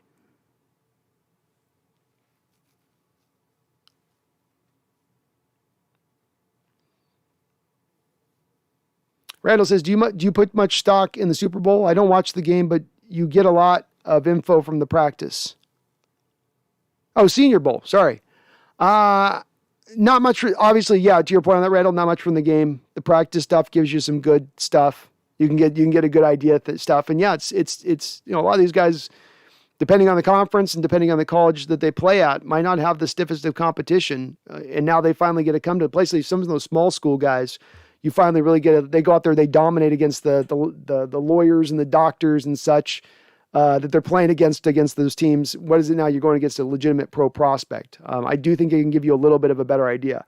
I also think you can kind of tend to trick yourself a little bit. And we've got past mistakes that have caused our Seahawks front office to get tricked because they put too much stock in the Senior Bowl and the Senior Bowl practices. So LJ Collier, for instance, part of a lot of what drove him to be drafted by the Seahawks was not the fact that he was sacking and harassing a quarterback a lot in college. He wasn't. He wasn't a guy with a high pressure rate. What it is that he had a 90% win rate in one-on-one drills in the Senior Bowl practice, and that blew Seattle's doors off. That's where you trick yourself when you start to make that the driver of your decision making there. Cowboys are number 1. A-Rod to Dallas. I think San Francisco wins. If I'm wrong, I will gladly eat crow with some of that Eli hot sauce. Believe it or not, we'll enjoy the win. As far as Dak's money goes, JJ will figure it out. Do it, ET. Laughing out loud. Steven, make it down. Get done, Steven. Get done, Steven. Daddy, we can't do it. It's too much money. We just can't do it. I don't care. Shut up, you little boy. This is why you're not my favorite. Get rid of Dak. Get me A-Rod. It can't be done. I'm telling you, it just can't be done.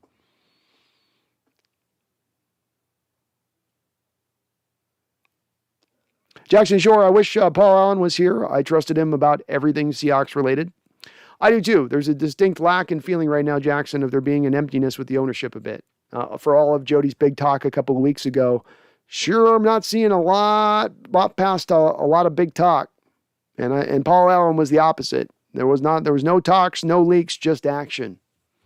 I like the latter better. Jackson says, dang, late again. My fault. Was at a college party. What are we talking about? Just the offseason. Just some generalities.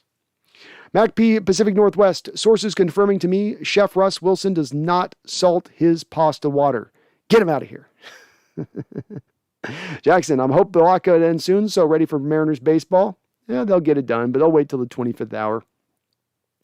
They'll wait till the end. Megan says, Belichick is still my Sith Lord and Master. Wish Coach Carroll would be like that. I wish he was a little more like that in certain respects. Jackson, I know people are down on John, but if we trade Russ, I do have faith he can find our next quarterback. The 2 quarterbacks he looked at when we had Russ were Mahomes and Allen. They did look at both those guys. That is true. And Megan, yeah, I think he could use a little Bill's darkness, Coach Carroll. That could help him. Get the power of both ends of it, right, Megan? Get the benefits of both sides of it. Larry Coleman says, Pete Carroll is a good coach, but I think his time is up. I think Pittsburgh Steelers coach, next coach for the Hawks, Tomlin would be good. D-Nugget, the Watkins, very good. Thank you, D-Nugget. Appreciate it. Well, all the time, when you say that, it's going to make me do it more. I don't do it all the time. I'm going to talk like this every time, all the time, every day. The way it is, the way it works. Sorry. Jackson Shore, any chance Jody could throw a lot of money at Sean Payton and pry him away from Nola? She could do that. She absolutely could do that. In Deck World, the impressions are gold. Thank you, Ethan. Cowboys are number one. Laughing out loud. Great accent, Brandon. I want the spinner, not the quitter. Thank you. Megan says, I want that impression again with Rod Sterling and Howard Cosell doing the same. It gets hard, Megan, with Howard. I'm working on my Rod Sterling. I finally figured out with Rod, you just got to keep the bottom lip a little more stiff. So it's not about sight and sound, but of mind. So yeah. Jerry, you just can't get him. It still goes to Cosell, Megan. I don't know. They're too close. I've been working on my Sterling, but I lose it. As soon as I start hearing Cosell the second I start up with him. The Seahawks are entering an off-season. An off-season unlike any other. They've entered a time and space not often seen. A place of losing and peril. They've entered the Twilight Zone. Alexander Matthews, do an impression of Al Pacino, then do an impression of an NFL team with a bunch of problems. I got it. Here's Al Pacino. Here's Al Pacino learning that the Seahawks are going to keep Coach Carroll as a head coach. Out of order. You're going to keep him here. Coach Carroll's going to remain? Hooah. I don't know. Why are you going to do that? Why? Who's going to help? Coach Carroll can't coach. I'm telling you now, he ain't going to do it today. I want someone else. Get me Mike Tomlin. Get me Sean Payton. Coach Carroll. I'll tell you what, if I was the man I was 5 years ago, I'd take a flamethrower to this place. Still working on my Pacino. Elon Musk is the general manager for the Cowboys. He's too weird. I can't do Elon. His accent's just that's a tough one to nail. AI Dunlap played awesome, and he doesn't get hurt. He played awesome at the end of the year. It was rough through a lot of the year, but, I mean, back half of the schedule, he turned it on, which he's tended to do through most of his career, I think. I never miss. Imagine the public reaction if Russ got into a Dewey-like trouble. That would be tough. Russ is way too smart for that, though. There's no way he would ever do that. He's way too smart. Charles says, Megan Rockford, Brando will have a wifey someday who will be totally irritated by the impressions we enjoy. There's no doubt about that. Impressions don't get you much with the ladies. There's no woman's like, ooh, do that walking again.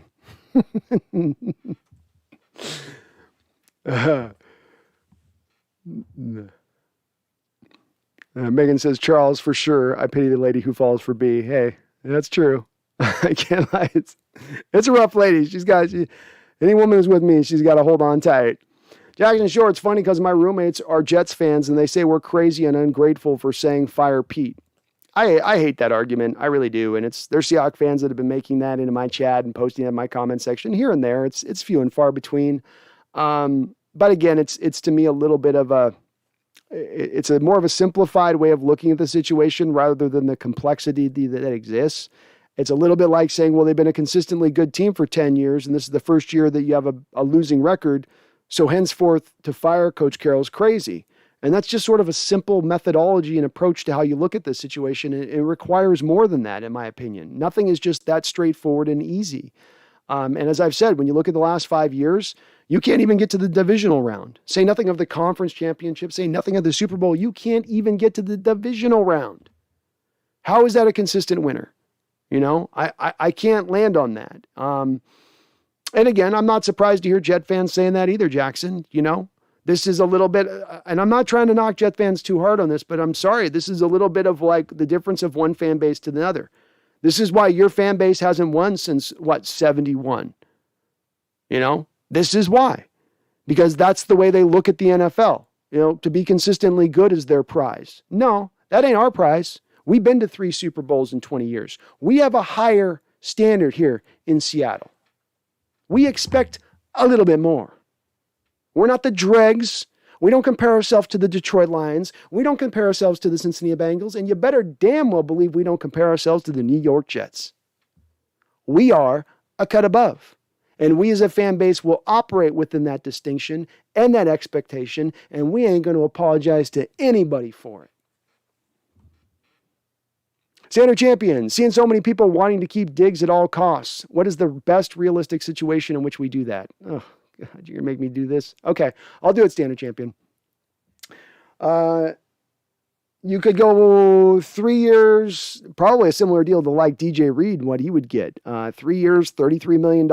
You give him $13.5 million guaranteed. You lower down his first year cap hit so substantially that by the time he starts costing you money by year 3 will be the point in time where you'll then be able to be out from the point of Jamal Adams' contract where he starts to really cost you money. Jamal Adams cost you $5 million on the cap this year. He's going to cost you $9 million on the cap next year. And then by year 3, Jamal Adams is going to go up to $18 million. The third year will be the tough year with him and Quandre at that point, because by his third year of his deal at that point, Quandre would be going into the second year, so his cap hit would be significant as well. You're probably up over $30 million, but as well, this is 2 years down the line, so the salary cap will be up near $230 million. That is the only way I could see them somehow forcing it in, and Diggs would have to essentially be taking a discount versus what he was wanting to be paid at the start of the season this year. Probably about $10 million less over the course of the whole contract. AI, Carroll isn't getting fired and Russ isn't getting traded. We won 4 of the last 6. Penny looked awesome. To blow it all up and restart with new coaches would be even worse moving forward. Maybe. It's hard for me to take a lot away from the 4 of the last 6. I mean, AI, you also lost to the Bears at home with Nick Foles at quarterback. Who did you beat over that time? The Texans, the Lions, the Cardinals last week, who were 1-5 over their last 6 games. Context matters, I think. And just saying 4 of 6 kind of overlooks that fact. This is what it looks like we're getting, AI. We're getting everybody back, but I think where I look at it from is that there are problems and issues that have plagued this team going on for 4 or 5 years now. I don't see a lot of reason to believe that those problems and issues that affected us prior to this year, affected us this year, will not continue to affect us into the future. Randall, let's set up a versus battle of Hawks Nest versus Hawk Blogger. I wouldn't mind actually going, I'll tell you, the main guy, Brian, on the channel with that, I've seen some of his tweets lately, and it's driving me crazy with stuff where it's just like, he's got this stance of, I love Carroll. Carroll's amazing. It's all something else other than Carroll. And then he gets married to that. And I get married to I'm sure I get married to my positions too. But when you get married to something so hardly, and then every tweet that you post out is to then reinforce your bias and what you want it to be, it's like, ugh.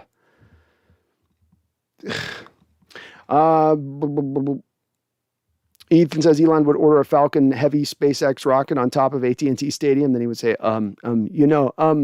yeah, to put it simply, I want to win. There's my best, Elon. They should take away Pete's VP position. On that, we agree, AI. At the very least, do that. That's at least something. Larry Coleman, cap space for the Seahawks. Need to get rid of Bobby. I love Bobby. Time to go. Oh, you're sitting on $53 million as we stand right now, Larry. You're going to clear about another $10 million when you release what I would expect to be maybe anywhere from Chris Carson, LJ Collier, Benson Mayowa, and Jason Meyer. So then you're at $63 million, and that's before you've even done anything with Bobby Wagner. So they're going to be able to create a significant portion of cap space this offseason, no doubt about it. Sam Dogden Famous, first we need to draft a center with our first pick in the second round. Very well said. Megan says, all I care about is my Aussie punter and how well he's doing. Well, he's doing amazing. So, Charles, Charles says, Randall, honestly, it's not a fair fight. While a couple of those cats are entertaining, they're not viable witnesses to a football game. AI says, we need to draft Cameron Dicker, #1 kicker from Texas. What a name, Dicker and Dickerson. Oh, that'd be awesome. That'd be awesome, AI. I love it, man. I'm with it. What, a 5th round pick? Get the best kicker in the draft? Okay. That's a lot of dick power right there. We'd have a lot of dick power on the team at that point. 49ers Raj209 says, haha, y'all in an offseason. Yeah, we are. You lost to us twice, and you're going to be joining us soon. So enjoy it now. Enjoy it now.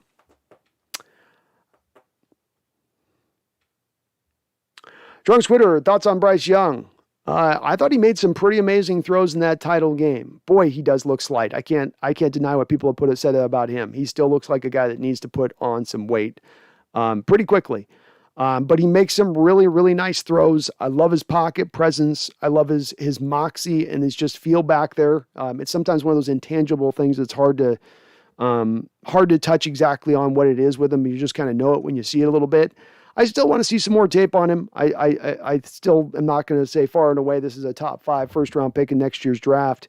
But I thought as well, look, he lost all of his receivers. You know, the Bama team for a couple of years now has lost 2 receivers in the first round every year for a couple of years. That's going to eventually thin out the talent, even when you're bringing in the five-star prospects every year. And then they had a couple of the receivers go down in this game, and that really left him kind of just trying to get it done. He had also made a great throw that the receiver just bailed out on him. That would have been amazing. So still very impressed by Bryce Young. Still think he's better than any of the quarterbacks of what I've seen this year coming out in this draft. I'll say that. I'm more impressed. I've got more wow factor traits with him on that than these guys have good traits, but I don't have a lot of wow factor traits in the quarterbacks coming out of this draft. Randall Scott Norwood, wide right. Yeah, that was the first Buffalo Bill loss in the Super Bowl, Randall, wasn't it? And that's the tough part. That the most brutal was the first loss, and then they just, every time they went there after that, they just got blown out in every one of the Super Bowl games. Tough on that franchise, man. That's brutal. That is brutal.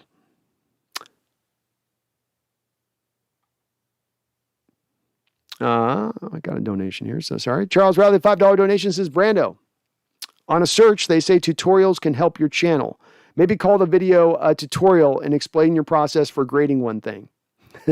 Somebody's mentioned that I'm doing something like that before, Charles, and as far as doing like maybe a breakdown on, and I'll do it maybe this offseason on Carroll's defense. I've thought about doing that, a little bit of a better explanation of Carroll's defense and what it is and how he does what he does.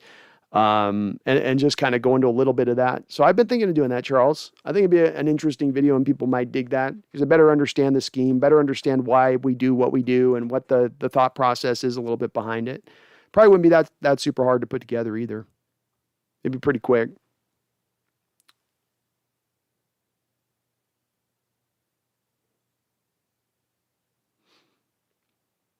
Paul Third says, Cowboys top tacklers are defensive backs. They are the reason the Cowboys don't have one of the worst run defenses in the league. They have allowed the second most rushing first downs. Those DBs save their yardage. I'll tell you this, it wasn't Trayvon Diggs in that, Paul. Because Trayvon Diggs is one of the worst, if not the worst tackling cornerback in the entire NFL. But the rest of the guys might be doing good. You know, the rest of the guys might be holding it down. And I wouldn't be surprised to see them shut down San Francisco in this game. I just don't have a ton of faith, but I could see him pulling it off. You know, I'm just not sure what Cowboy team we're going to see this week. James Black, I can't even believe we're having this conversation about DK laughing out loud. Me neither, James. Me neither. But I will keep having this fight to try to bring these guys over to my side of the fence on this one, because I don't want to see him moved. Those DBs save their yardage overall. And you're right, Paul, and the other guys. So I'm speaking just to Trayvon. The rest of the guys definitely. But in watching Trayvon, he still is god-awful as far as his tackling ability. He can pick a pass off, but that guy can't tackle for his life. Charles and Brandy, I listen to Mitch with Brady and Joe Vegas every week. By the way, Hawk Blogger has a little under 1,500 more subs. Yeah, he does have. He got just, I think there's 73, 74, something like that. 49ers says, don't care about the sweep. We in the dance while you home preparing for the draft. Yeah, you're in the dance for the first 30 seconds of the song, and then the girl's going to leave you and go for the hot guy across the floor. So you ain't getting a kiss. You're not going to get to feel her up even, you know. You get to touch your scarf.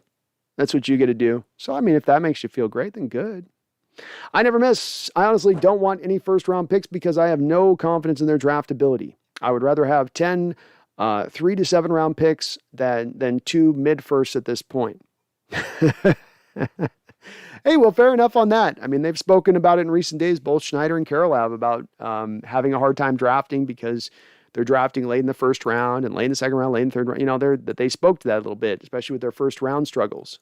Carroll actually had a quote that kind of followed up to a lot of what I've spoken about recently too, being that the draft really fits into tiers, and that those first 2 tiers especially are the tiers that confuse fans the most. Fans see 32 first-round picks, so they think there's 32 first-round worthy players. That's not how it goes. Not how it goes. You have your, as Carroll talked about in his presser on Monday, you have your true outlier guys that are the separators of the class.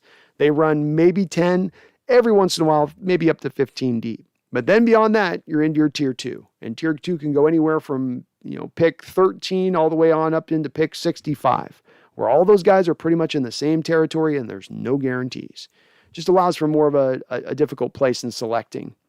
But you're not wrong. I never miss. I get where you're coming from.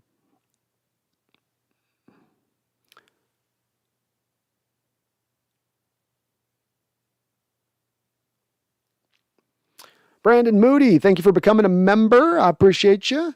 So thanks for all the off-season breakdown. I did screenshot it. Let's hope Pete and Russ believe in the magic we saw with Lockett and DK one more season. Is Geno really the answer? I don't think Geno's really the answer. I do tend to think, Brandon, when you do have your quarterback who's going to make top 3, top 4 money, and that's the reality that you have to land in. I'm not knocking Russell at this point for making that the request. I do think, though, then it gets hard to go out there and buy a significant backup, spending $3, $4, $5 million on a backup to have somebody legitimate. So this then opens the door to then drafting a guy. And this could be the year to do that, Brandon, because while I don't like the quarterbacks in this draft, it is a weighted draft of a lot of quarterbacks. I mean, there's a good 10 to 15 guys you'll see picked anywhere between round 1 through round 3. So if Seattle wanted to maybe take a look, or even in round 4, a couple of guys, Seattle wanted to look at maybe a guy that had a little talent in that range of things, they could pick in that area. And it wouldn't be maybe the worst route to go. Geno doesn't do a lot for me. I think he's just been here because he's been willing to take a veteran minimum deal, and they want to offset Russell's contract with a minimum deal as far as the backup to try to reduce down the price that they're paying at the quarterback position. Randall says, Charles Riley, I just checked. Real Hawk Talk, 7.36 subs. Our boys closing the gap. I am, man. I'm coming for him. I'm coming for you, Hawk Raga. Coming for you. Sam Dog, then famous, says, what were your top 4 wins of the season, Hawk Nest? I think going into Indianapolis, even though they totally crapped the bed at the end of the year against Jacksonville, going in there and winning on the road was impressive in week 1 in a 10 a.m. game. I think beating the Cardinals on the road at the end of the season is an impressive win. That's a Cardinal team that was playing for something. Now they had no J.J. Watt, no DeAndre Hopkins, no Chase Edmonds, no Rondale Moore, down some guys, but still good nonetheless. I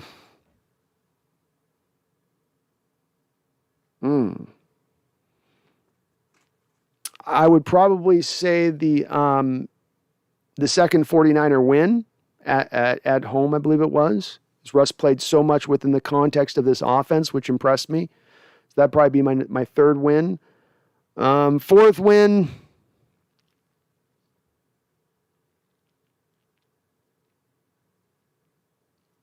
That's a good question on the fourth win. I guess the Niners again. The Niners on the road, because those are 2 wins that you got against a playoff team. And not a lot of your wins this year were against playoff teams. In fact, I think you only had the Niners and the Cardinals, right, as your only wins against, I think, playoff teams. So I'll go with those.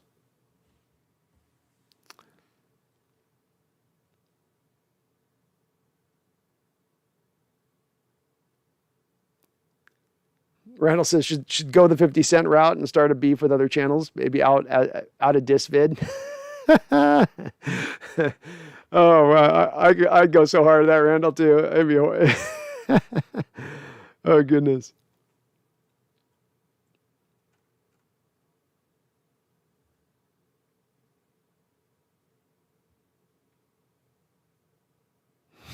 Yep.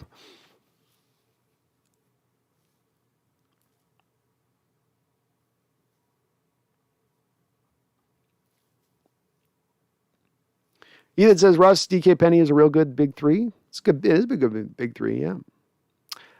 49er Raj 209. I'll give you a like though. Always respect the hustle. Thanks, bro. 49er Raj. And hey, man, we always like having 49er fans come in. We'll give you some stuff. You'll give us some stuff, but that's just the way it is, right? And best of luck to you guys on Sunday.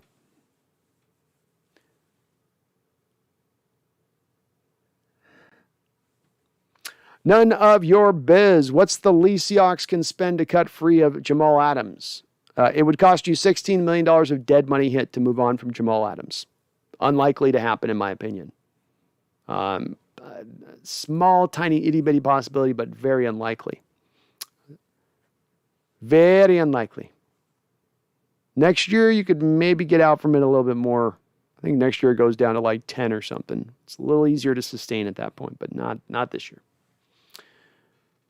Randall says, Charles Riley every stream I contemplate going to other sites. Just kidding, for the most part. Larry Coleman says, don't trade DK. Hey, I'm with you, Larry. Let's not move DK. Randall says, over under on 6,000 subs. You think V-Day? I'm hoping we can get there before February 3rd. February 3rd is the birthday on the channel. So that's 3 years. I'm hoping we get up to 6,000. That'll be a nice round number for 3 years in on the channel, getting to 6,000 subs. So I'm hoping so. We're what? We're like, I think we're like 85 away or something, 86 away. So we're close. We're breathing on it. Breathing on it, I tell you. Randall says, let's set the over-under at 6.65 subs by the end of the draft. Bet $1 to win. 85, hit me up. I'll take your bet. We bet $1 to win 85. Hey, I'm going to get there because I'm going to have a couple new videos posted in that time. So I think I'll get to 6.65 by the draft, Randall. Hell, I still turn in like 130 subs a month or something, even on low end. I pull 130. So AI says Penny won't be signing a 1-year deal. Might not be. There might be a market out there for him. I mean, he was legitimately eye-opening around the league as far as what he put up.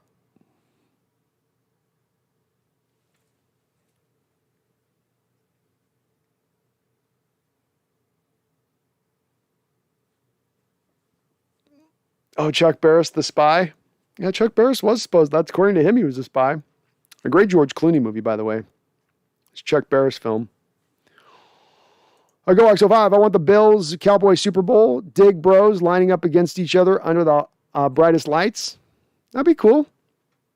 As long as the Bills win that one. The Cowboys can't win that one because I would just be, I couldn't take the Cowboy overload for a whole offseason of media coverage would be insane. Insane. Jose Luis Shahagon, thank you for subscribing. You're getting us closer to that 6,000 mark, man. So appreciate you doing that. We're one more sub closer to it. Thank you.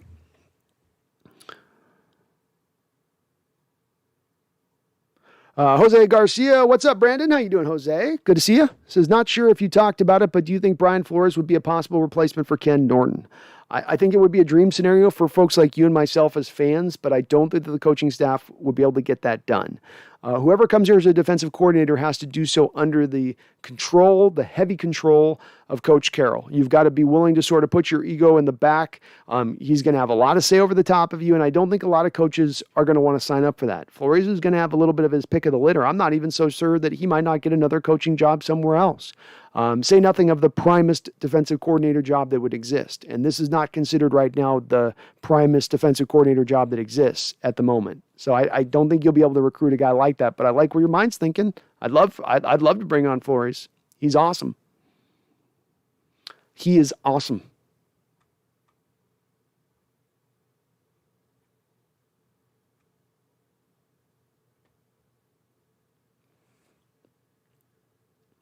None of your business. What's the, sorry.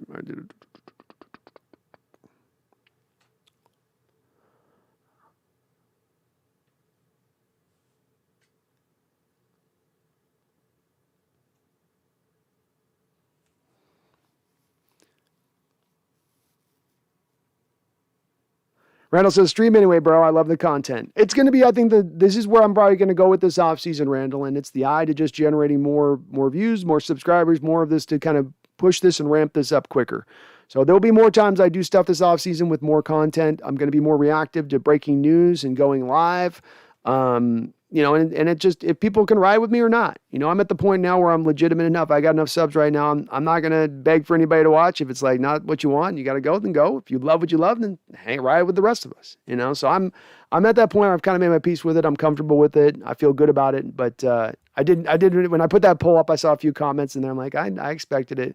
People want just the Seahawks stuff. Don't delve away. Don't move off the lane. And we'll still do all that and then just add a little more on. GoX05, DJ trolled the S out of the Niners. Talking Heads, who said DJ playing nickel for us would be a positive for the 49ers offense with a sick highlight vid on IG. Keep him around for whiner trolls. Hey, I like it. If his Niner troll game is strong, that alone is just one more reason to keep him. But he's also a hell of a player, coming off of his best played game at cornerback here for our Seahawks, and he's played great. He's had a very similar impact to the corner position to what Quandre Diggs did at the free safety position when he was brought over via trade 2.5 years ago. I think you got to make him. He's got to be kind of the number one priority right now at the moment of any of the guys you got as far as your free agents are concerned. Randall says, if the question does trigger Pete, that means it was a great question. Exactly. And look, it's your job as the media sometimes to trigger Pete. I don't know though. Maybe they're told like if they ask him a tough question, they'll get kicked out of the room. Yeah, they'll never be allowed another good question again. And I just see Schneider telling all of them that right before a press conference. If you ask him one question, it's on the line. One, and you know what that line is. I don't have to tell you what that is. You ask him one question on the line, you are out of here. Your pass is revoked.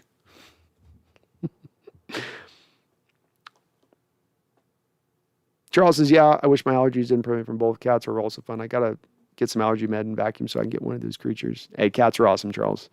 No doubt about it. If you can find a way.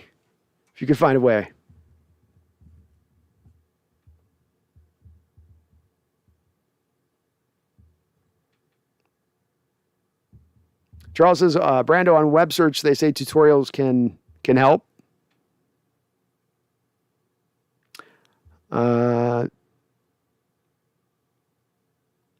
Charles said, Brandon, on a search channel, they say tutorials help your channel. Maybe call the video a tutorial and explain your process for creating one thing.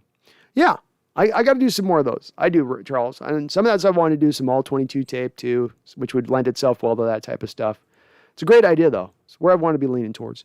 Raiders 1 for life. How you doing, Raiders 1? Welcome on in the Seahawks chat here. It says, hello, Raiders fan here. Is Carroll staying with Seattle? Indeed, Raiders 1 for life. I'd say there's about a 98.2% chance that Coach Carroll is going to remain with the Seattle Seahawks moving forward, at least for one more year.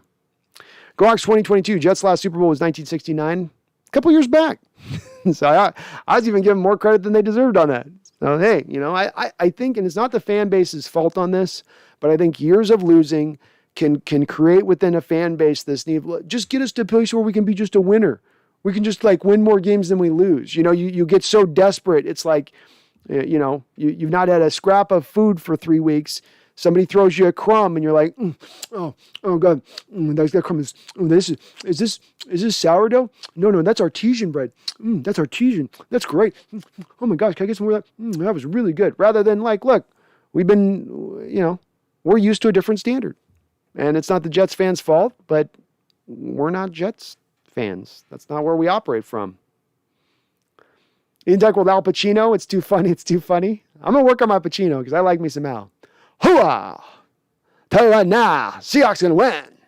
All day. Hooah!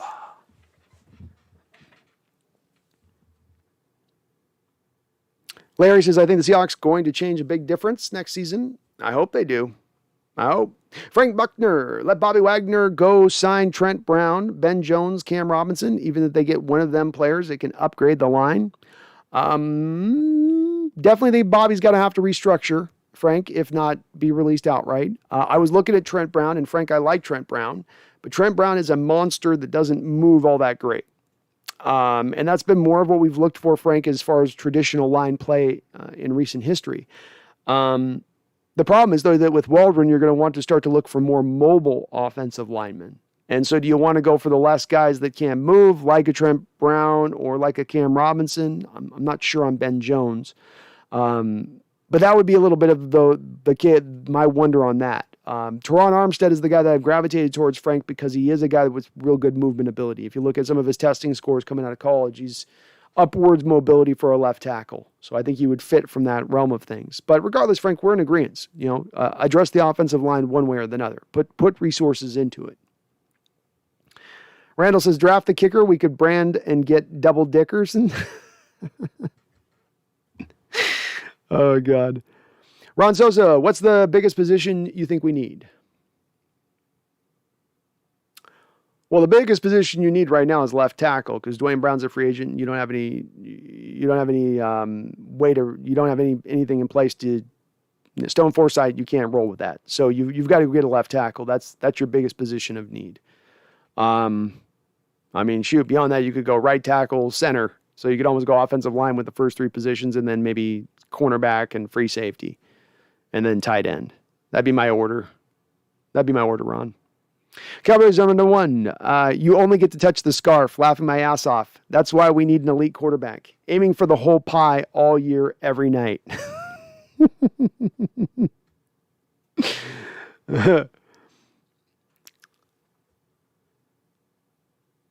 Cowboys are one. Dak is a C blocking son of a bitch. Cock blocking. Paul Third, I was taking the piss out of the Niners chat. Good, Paul. Good. Well, even if you were being literal, Paul, it'd be okay. Or just you were pissing on the Niners chat at that point, I guess. What would that be? But good. They know it's going to be a one-off. Raiders are one for life. Is Wilson staying in Seattle? So I do put the 98% on Carroll, but I'd put Wilson being I think 60% he stays, 40% he leaves. I don't know if it's completely determined yet. Randall says, I like seeing that big corner from Syracuse playing for Detroit. We loved him coming into the draft. What happened to the South Carolina kid? J.C. Horn got injured with Carolina. It was hard too, just one of those like Greg Olsen non-contact foot injuries. So just tough on him. He was playing pretty good until he went down with the injury, I believe. And that is good that the Syracuse had two corners, so it's the brother you're talking about, right? Or the other guy that plays. Why am I missing his name right now? I know what you mean though, Randall. Yeah, it's good to see. I did like that guy coming out. Not surprised he's doing well. Charles says, Brando, I know there are 32 teams in the NFL, and most are kicking themselves for not drafting TJ Watt. When we traded back and missed TJ for the likes of... it cut you off there. Sorry, the likes of... LJ. It was an LJ Collier. That was the... I think that was a Malik McDowell season, Charles. And I love TJ, and yeah, you're right. A lot of teams are kicking themselves for it. I do, again, come back to, I don't know if TJ would be as good as a down 4-3 defensive end as a Leo. Maybe he would be. It's just been the past history I've seen with these guys that are outside 3-4 linebackers or down linemen. When you ask them to go from one to the other, they just don't look as comfortable doing it. So they become also less effective. Drunk Squidward, J.J. Watts washed. Yep.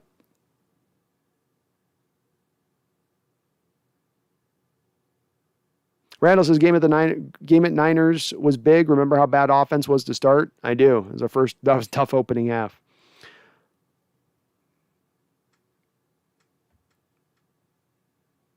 And 3-3 in the division versus 3 playoff teams. Not bad. Not too bad. Cowboys we drafted Taco Charlton instead of TJ. We are so smart. that was that weird drafting period. That was when Jerry give me Taco, give me Randall. Daddy, we don't have to draft all the problem childs in every draft. Shut up, Justin. I want to take your job away from you. Draft him. His name's Taco. He's got to be good. I'm hungry. I want a burrito. Yeah, I remember Taco getting drafted, though. That was one of those picks right along with Randy Gregory a little bit, Charles, where I felt like that was right about the time period where I think Steven started to really push Jerry a little bit to the side on things. I don't know this for sure, but it just started to feel like Jerry got a little bit more some of those picks where you go, okay, Dad, you're done, Daddy. You're done. You can't do no more. You can't hurt us no more. I'm not hurting you. I'll make you Super Bowl winner. No, you're not, Daddy. You're only hurting us, like I'll put you in the cellar now. Don't you lock me in here, boy. Don't you lock me in here. I'll kill you. I'll get you killed. I'm running this team. This is my team. This is Jerry's world. It's not your world anymore, Daddy. Your time's past. Sorry.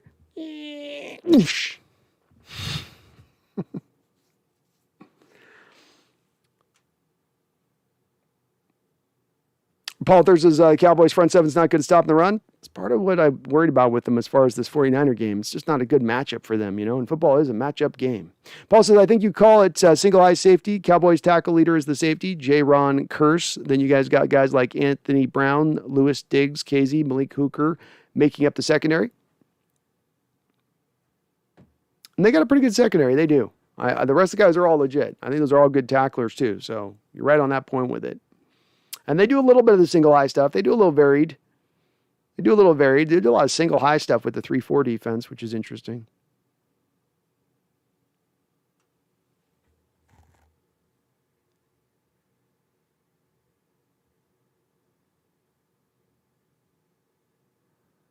Randall McDaniel says, our 2020 draft is looking solid. Would you rather have Trayvon Diggs over Brooks or Taylor?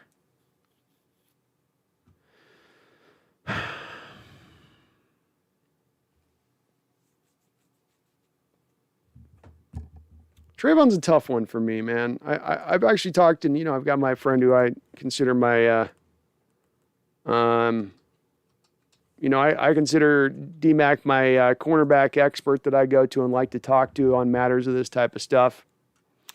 And we've had a lot of discussions on Diggs this year, a lot of discussions in general on him. And the guy takes the ball away.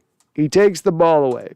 But there's a lot of holes still there to his game. I mean, for a guy that got 11 interceptions this year, he still only drew a 59 rating by Pro Football Focus. That's below league average rating by Pro Football Focus, despite the fact he got 11 interceptions. So something's not adding up there, right, Randall? And I think that Trayvon's got a great one trick to him, being a great cover corner who has excellent ball skills, upper level ball skills, but the lack of ability to tackle, a little bit of the gambling nature that he intones, I don't think that really works all that well with a Coach Carroll defense at the end of the day. And I don't know if moving forward he's going to be a 10 interception guy every season. This might be a little bit of an outlier for him in that respect. Still be a good player as far as productivity goes, but you've got to be able to tackle in our defense, I think. And as Paul Third was talking about in his above comments about the rest of the Cowboys defense, and especially in that secondary being better tacklers and helping that front seven out, maybe that's what's helped protect Trayvon a little bit this year, and so that it's not on bigger display.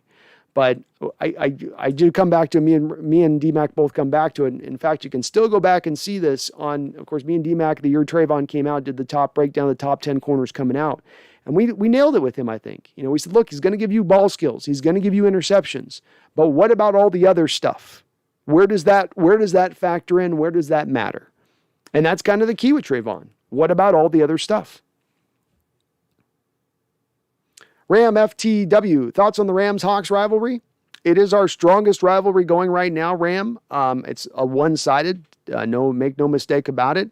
The 49er rivalry is the longest one we've had within this division, where it still has kind of had the embers still remaining lit and hot from those 2012, 2013, 2014-ish seasons, which were there were some real dogfights in those games. But right now, the Rams are the team that are our biggest rivals. We won the division last year. You won the division this year, right? I think the year before we won the division last year, you won the division before the year before that. So it's going back and forth a little bit. I think McVay's got Coach Carroll's number just a tiny bit. And it's up to Seattle to try to find a way to answer back in this rivalry. It shouldn't be this one-sided. But you got a great team. They're aggressive. They're going for it. They're all in. They bring a lot in their approach that I would like to see my franchise bring to their approach. A little bit more of a sense of urgency, for instance. 283-128. Who else are we try and bring back other than Everett, Penny, and possibly Diggs?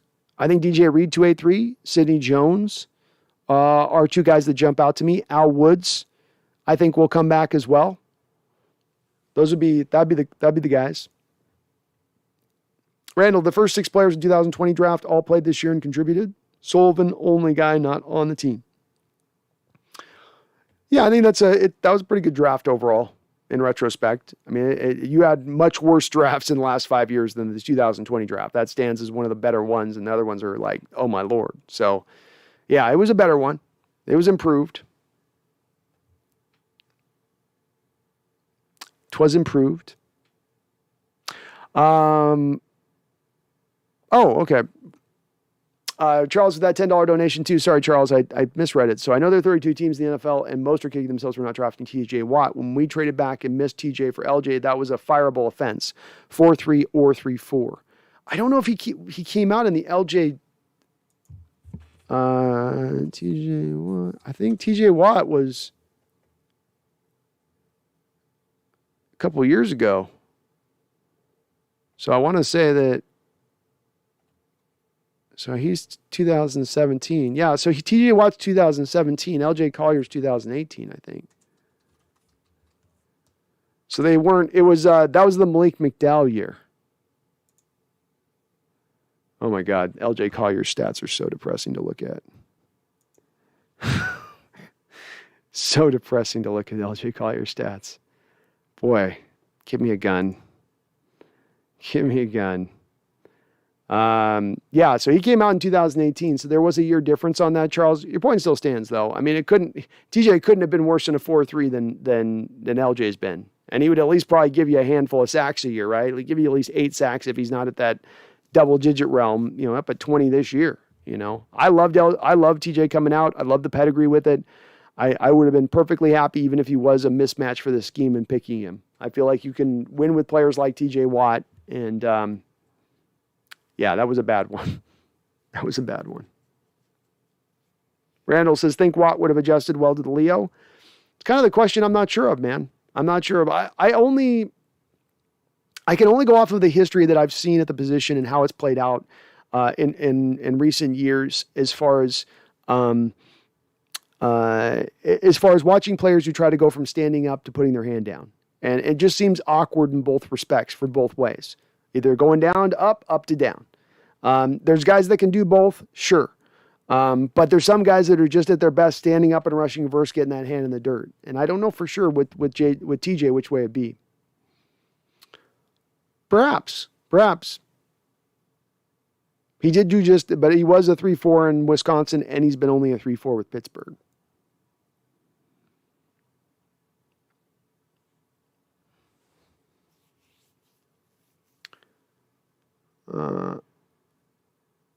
Cowboys Yummy. Hello, people. What's up, Yummy? I think I'm fine with Jake Curran as right tackle for the future. How do you think the Damian Lewis to left guard went? The Damian Lewis to left guard, in my opinion, Yami, was a C- move versus Damian Lewis at the right guard last year. I would have said was like a B+. So pretty miserable as far as making that change goes. You probably took Mike Iupati playing at about a C and Damian Lewis playing at a B+ at right guard to now you've got Damian Lewis playing at like about a C to C-, and then Gabe Jackson playing at like a B-, C+ at right guard. That's the change off that you went with, basically. So not happy with it at all, Yami. It's kind of played out to what I thought it would play out, where you were going to get a lesser Damian Lewis when you moved him off of his natural position, and you're still not solving your issue at left guard. You're still not solving your ability to block guys like Aaron Donald at that point. It was kind of a failure, in my opinion. Not complete failure, but more of a failure than it was a success. I like Drake Curran. I'm okay with him being in the competition, Yami, but I think we got to get back to the competition being king. I think part of where this organization has gone wrong is it used to be all about competition. Didn't matter where you're drafted. Didn't matter how much money you were being paid. Hey, Matt Flynn, we paid you $26 million. Go to hell. We just drafted Russell Wilson. He's better. You sit. You're gone. That's the way they used to operate. Get back into that mind state. And you get back into that mind state by stacking up equivalent talent at the position that can battle it out and let the best man win. So while I would give Jake Curhan every bit of the ability to win the job, I don't want to just ride with Jake Curhan and then go draft a Jamarco Jones type in the 6th round, slap him with Jake and go, okay, the right tackle position's good enough now.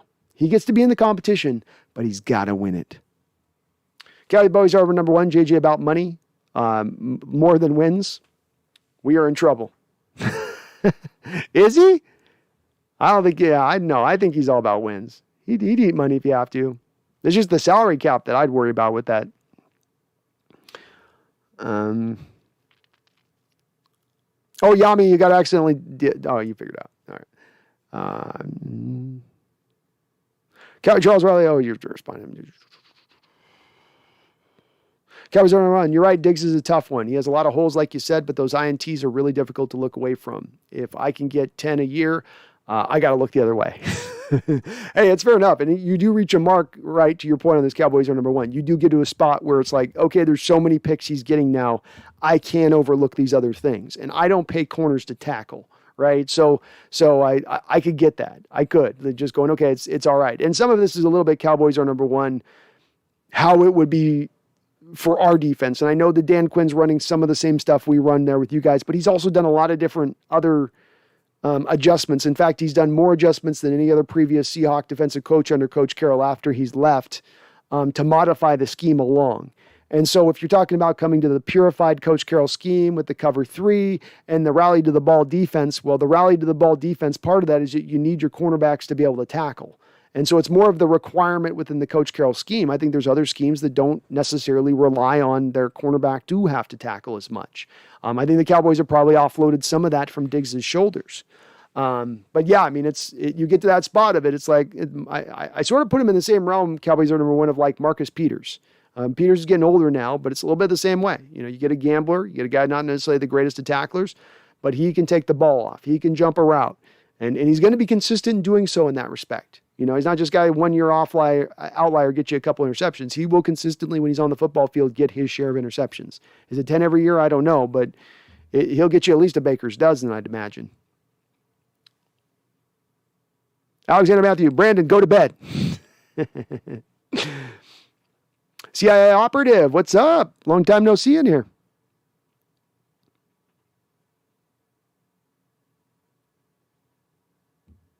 BD boy, remember when I told you Seattle was the worst team in the NFC West and they wouldn't make the playoffs? You knew the team was trending this direction for years, and now they are in a hole. Quarterback is unhappy, team is poorly constructed, doesn't know how to draft, and doesn't prioritize the way real contenders do, wasting its cap space. Does it feel good to know how right you were?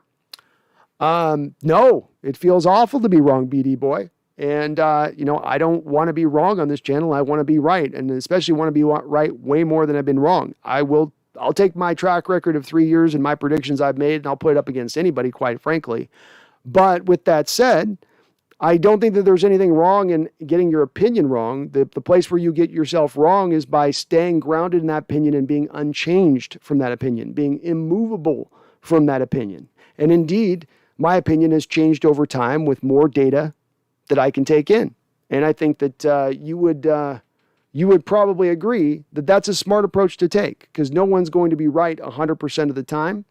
But if you are wrong, you don't keep doing the wrong thing. You look to see where you were wrong in order to get it right in the future. And that's what I hope to do on this channel. But with that said, I also have to eat a little bit of crow here, right, BD? Because I'm sure I probably told you at the time that if I was wrong, I would eat my crow and I would give you props for being right. So here's me eating my crow. And here is me also giving you your props for having been right and out ahead of this so far. Cowboys are number one, but Dak's contract is much worse, not team-friendly at all. Zach's last year's will fall away. Won't see all his money by far. I like Zeke over Dak easy. Yeah, it's much worse. You can get away from Zeke a lot easier than you can get away from Dak. That's true. Part of this is that you're earlier in the contract with Dak, so there's just that much more bonus money. And then part of it's also that quarterbacks just make so much more than running backs, even a guy like Zeke who made a big, big payday at the running back position. Yami, the question to be answered is, have the Rams overdone it with the high-profile trading? They draft really well, but they don't have many assets left. I tend to think that they're playing with fire. I can get behind a lot of their aggressive moves throughout the course of the season. The moving Goff for the first-round picks for Stafford, the signing of Odell Beckham. I think the Von Miller one could really be tricky, though. That's a second- and third-round pick you give up for a half season of play out of Von Miller. On top of already being down one first-round pick as it is. On top of the fact that you're already going to be basically right up against the salary cap. This is going to put them in a tough situation, Yami. No doubt about it. And you've got a roster that's going to start to get aging here. Aaron Donald's going to eventually get to the end of this prime here pretty soon. Jalen Ramsey's going to get through into the end of his prime here. Not soon, but relatively soon. You're very reliant on the top-heavy nature of your team if you're the Rams. And so would not surprise me in the next couple of years if this starts to fall off. They pay the piper for this and have to go back into the rebuild shed to get this right. Charles Riley says, I'm wrong, Brando, my bad. It's all good, bro. You're still kind of right, Charles, because it doesn't matter whether it was LJ or Malik McDowell, right? Both of those are pretty much equivalent, even though LJ played and Malik didn't. It's not LJ's played, but has he given us all that much more than what we got out of Malik? Not really. So, your point still stands. Randall says, Diggs more Marcus Peters. That's my comparison, man. It's my comparison. Randall says, CIA operative. Hey, mods, can you see my comments? Wondering if I'm banned across YouTube. I can see a UCI operative. You're here. You're live. You are posting.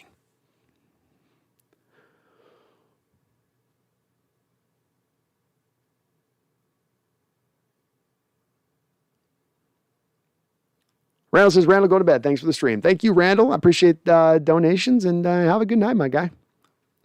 283128. I hope Brady wins the Super Bowl and then decides to call it quits. I think that's just going to cause him to say he can play till he's 60, 283. I think another Super Bowl win has him start to talk about playing till he's 55. Alexander, Matthew, Brady will win another Super Bowl. That'll make him want to come back even more. Thank you, Alexander. We're in agreement. See? Yeah, that's just going to get him even more frothy. It's going to get him even more frothy. J-Dubs clips, we need a true number one corner and a better pass rush. Definitely need a better pass rush, J-Dub. I'm okay with... the number one corner thing is a little bit of a tough one. You play so much zone-based scheme, and you don't play very much man. You could bring in a great cover corner, a great man guy, and he gets wasted here because you play so much of the zone-based defense. So I know why you'd necessarily want that, but I'd only want it if we go to more of a man-based scheme. And I don't think Coach Carroll's going to go to a man-based scheme anytime soon. You play cover three. You tend to play off coverage with your cornerbacks. You rarely even have them press. Going out and getting that number one corner would probably be wasted. And the reference that I use for this is Jalen Ramsey. Jalen Ramsey at the Jaguars. The Jaguars were running the Seahawks defense at the time.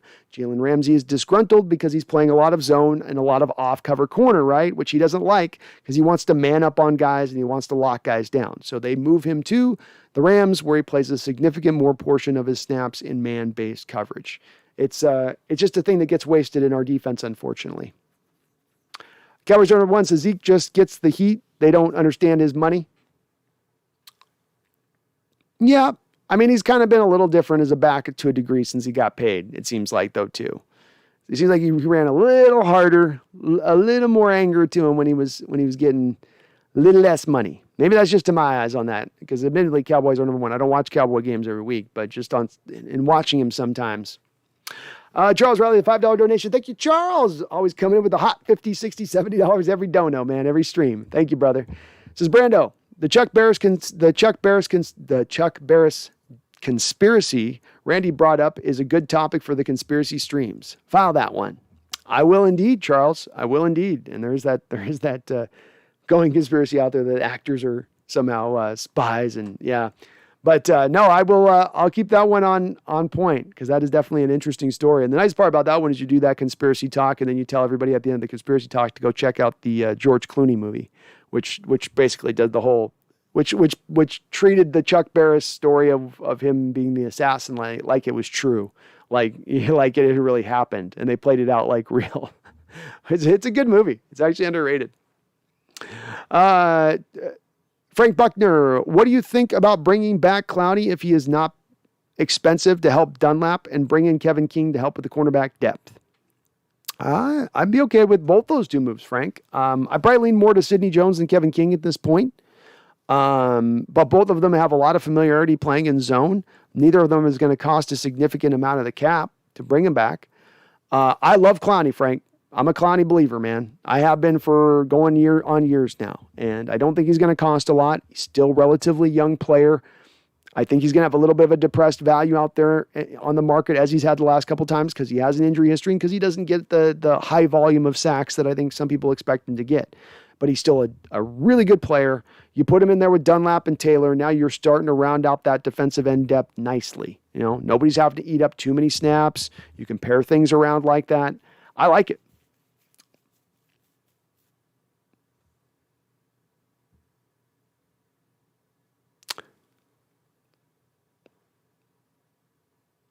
And Cowboys are number one. I appreciate you, man, not being a Dak guy. I think you're being honest about it. It's just, you don't see it, you don't see it. I can talk to that. There's times you press against the masses, and it's like, I don't see this. I'm not liking this. And everyone's going, you're crazy. You're missing this. It's absolutely this. But I can get where you're coming from with Dak. That maybe there's a little bit of a fool's gold here in his production and what he's put out there on the field necessarily. And again, now once you start paying him, they're held to a different standard at that point. They've got to be under a lot more of a microscope because of the fact that you are allocating so much of the assets of your cap to just one position. Matthias 23451, how do you think Penny plays next year if he plays for us? I think he is a Pro Bowl running back next year. That's where I stand with it. I don't think he puts up the production this year he did at the end of the year, but I think he finds a happy medium. And I think he's a guy that could average 5 yards plus a carry, be a big play guy for you. I think he could be 1,000-yard back. I think he's got that in him to do that. So I think he's starting to hit his stride, Matthias. As I said, I think a lot of the injuries this year, and even at the end of last year when he came back from the ACL, somebody was mentioning this in the chat earlier, really came about from the ACL injury itself. There were secondary injuries that came from that. And I think you give a little bit more time away from that ACL injury, much better chance that he's now maybe more recovered and able to go. Charles Riley, thank you for another $5 donation. Says, Brando, tell Cowboys are number one to enjoy his team being in the mix. I won't deny the Niners will give them a game, but they have a good squad this year. They do have a good squad. I think, though, that I can't knock Cowboys for taking the trek he's taken. And thank you for the $5 donation, because I would be a hypocrite, right? I'm here advocating and saying it's not good enough for my team to be just a consistent winning football club. I want them pushing for Super Bowls. Well, I'm not going to speak for Cowboys are number one, but I would guess that he would say the same thing. We're not just trying to slide up into the playoffs to get beat out in the first round by the third place team in the NFC West. That does nothing for me. I want Super Bowls. I want to win. I want to get back to the mountaintop we were at in 1990 and 1991 and whatever, or 94 or whatever it was. So it's hard for me to tell them to do that, Charles. I mean, they're in a better position than us this year, but are they a team that's going to get to that Super Bowl and win it this year? I don't think they are. And I think to his point on that, that's what he's looking to try to get to. So I can't tell him that because I'd be a hypocrite on it, man. And, I'm sure I'd be nervous if I was him on this game. I don't know what to expect. I don't have a ton of confidence even playing at home. And if I don't have a ton of confidence playing a home playoff game against the third best team in the division in the same conference I play in, then probably I want to see some changes, or I want to see more, or something else done. 23, I don't think I can handle any more Brady. I'm definitely at my Brady wit's end. That's for sure. I've seen enough Tom Brady in that stupid face to last a lifetime. Matthias, best corners or defensive linemen we could sign this offseason? Corners are a little bit rough and tumble, so I don't have much there with that. Matthias, I posted this here earlier, which was just kind of the off-season thing. Let's see, who do we got for... I guess I didn't include corners, did I? A little bit.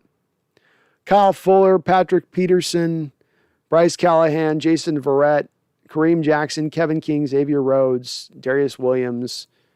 Darius Williams from the Rams, maybe, but they played more man-based stuff. There's not really a lot of corners. I think your better route is to go for DJ Reed and bring back Sidney Jones. That's the smarter place to go, Matthias, in my opinion.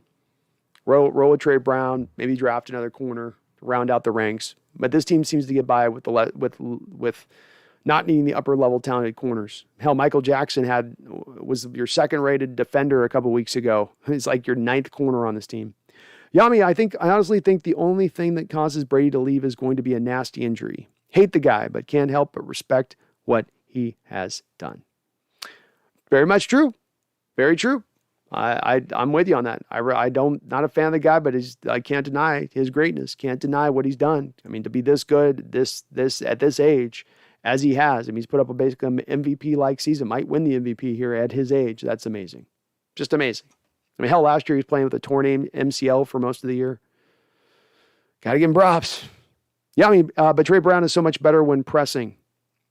He is, and the team did allow him to press a little bit more, Yami. So they did adjust when Trey was out in the versus what they do with other corners. This is just more of a tendency with them. Like when Sherman was here, they let Sherman press a little bit more than they have with other guys. Brandon Browner, they let press a little bit more.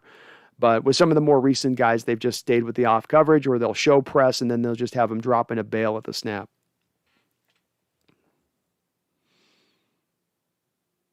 Kevin Jackson, Rashad Penny's an unrestricted free agent. Let him go? No, Kev, I'd bring him back on a 1-year, $4 million deal. Same deal you gave Carlos Hyde 2 years ago. I'd try something like that, somewhere in that realm. BD Boy, shaking my head, you misread my comment. I said you were right about where this team was trending. Some fans call you pessimistic, but it's just accurate. Fans who think this was just a speed bump are deluding. I'm sorry, BD Boy. I was trying to get, sometimes people come in on, and I'm sorry I misread it on you. Folks will come in and kind of like want to put my face on, like a dog that's pissed on the floor, so they're going to put the face in the piss. Be like, you smell that piss? You smell wrong you were to piss on that floor? And so, sorry, I didn't mean to advocate that onto you, man. I do want to give those people props too, because they are right. So, they gotta, if you're right about something, I'm wrong. And I state things strongly. So I own my opinions. I gotta give props. But this team was trending. Yes. So, okay. Themselves, the wrong moves this offseason could keep Seattle from playing in January for years, while the Rams continue to own. And you're all right on that, BD. I was listening to some of my comments at the start of the season in the training camp. And while I did put a prediction out there that I thought the team could come back and compete to be in the Super Bowl, that I sure wish there were some other things that they did do. I wondered if the center position was not going to be something that upended us as we went through the season. I wondered why we weren't spending all of the cap space we possibly could be spending. There's definitely a lot of issues on this team that have been propped up that I pushed towards. And, I kind of talked myself, I think in retrospect, so to your point on this, BD, I think I was spending a lot of different points, which should have led me to a conclusion of this team maybe not being as good as they being more of what we've seen as the product on the field was easier to see because of these problems that were flagging. But I was overlooking it and gravitating more to the fact, oh, well, we were the 5th most injured team in 2020. And we won the division despite that in the toughest division in football. And we seem to have added more talent overall in our roster than what we had the prior year. But I needed to just kind of lean into what I was really thinking and just kind of own it. And, that's lesson learned on that. You know what I mean? And I can only hope, BD, that we can get more fans in place of understanding we've got to drive for change. Because as I say, the more we apologize for this stuff, the more we say it's fine, it's okay, it's 1 year, it's bad luck, the more the problems will continue and persist. And it's all about fixing the problems. As I said, everyone's going to be wrong. It's about once you're wrong, what do you do next? What do you do when you're faced with, I was wrong about this? How do you react to that? Do you let pride drive you forward? Do you let ego drive you forward? Or you just go try to find the right answer? And that's where I'd like to see them go with that, for sure. All right, guys, bear with me 1 second here. I'm going to go get a little more water here. I'm going to just be a quick couple minutes in, and I will be right back with you guys on this in just 1 second. And I'm going to run a little bit of a Manscaped ad here, but we'll be back in a moment. So bear with me, please, folks. Thank you very much. It's a new year, new me, with the global leaders in below-the-waist grooming. This year, take your package to the next level with their Performance Package 4.0 and the brand new Ultra Premium Body Wash. Inside the Performance Package 4.0, you'll find the Signature Lawnmower 4.0. This electric trimmer is designed to trim hair on loose skin. The advanced skin-safe technology reduces cuts and nicks on your delicate nuts. It also comes equipped with a 4000K LED spotlight that will shine a light to the promised land 2022 looks to be. A grooming routine isn't complete without applying Crop Preserver and Crop Reviver before showing off your 2022 self. These unique formulations take care of the smelliest parts of your body and are a big boost to your confidence into the new year. To complete the set, Manscaped threw in their shed travel bag and anti-chafing boxer briefs as free gifts to keep all your goodies stored comfortably. And the new product that needs no introduction, the Ultra Premium Body Wash from Manscaped, solves all three for the perfect addition to your daily grooming routine. This body wash smells great. It's cologne infused with aloe vera and sea salt to keep your skin feeling clean, nice, and moisturized. Kick discomfort and poor hygiene to the curb this year and use the best tools for the job. Whether your resolution is to work out more or travel to new places, be sure to travel to manscaped.com for our exclusive offer of 20% off and free shipping when you use the code NEST, N-E-S-T, NEST. Cheers to new balls in 2022.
Thank you for waiting for me, folks. There, we had a little bit of a quick call I had to make real fast there.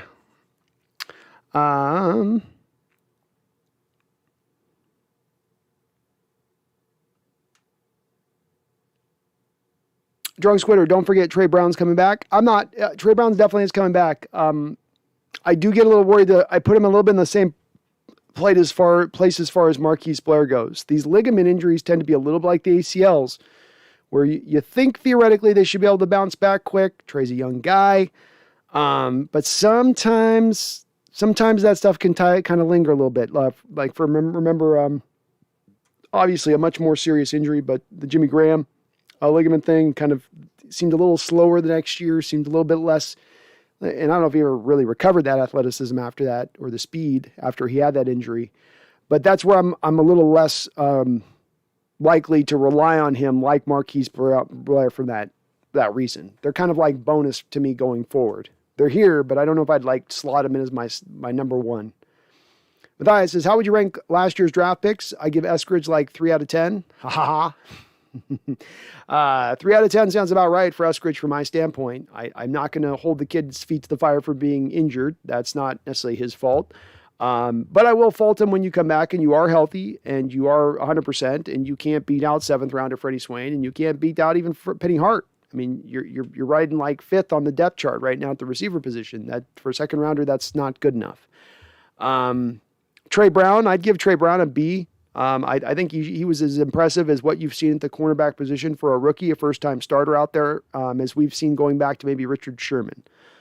Stone Forsythe, I would also give a B. I think most of what the work you got to take away from him is done in the preseason because he's not gotten a lot of snaps in the regular season, but the few snaps he got at right tackle, he was fine.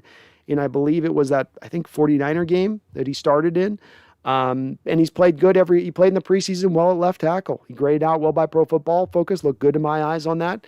So I think it's solid draft. Didn't have a lot of picks, that's for sure. But, at least Brown and Forsythe look good. And I think Eskridge will be at least a workable player going forward. He's going to have a role. It may not be an expansive one. It may not be the Tyreek Hill one like a lot of fans were trying to sell me on last year at the draft. But he'll have a role.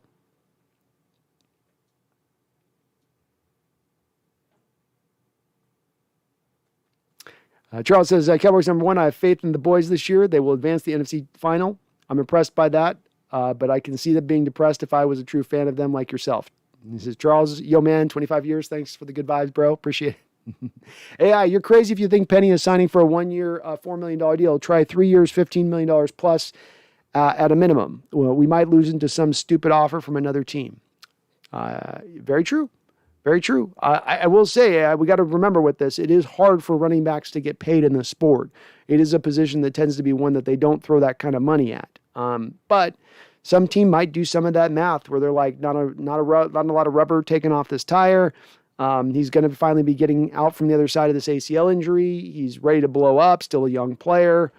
I could see it being a possibility. Sure. I mean, it is possible. I just don't think, I could be head in the clouds with that offer of the 1-year, $4 million deal. But I think, too, there's teams also, hey, he's not had a lot of run. He's had multiple injuries, torn ACL. That's going to factor into some of that, too. But it's possible. I can see it.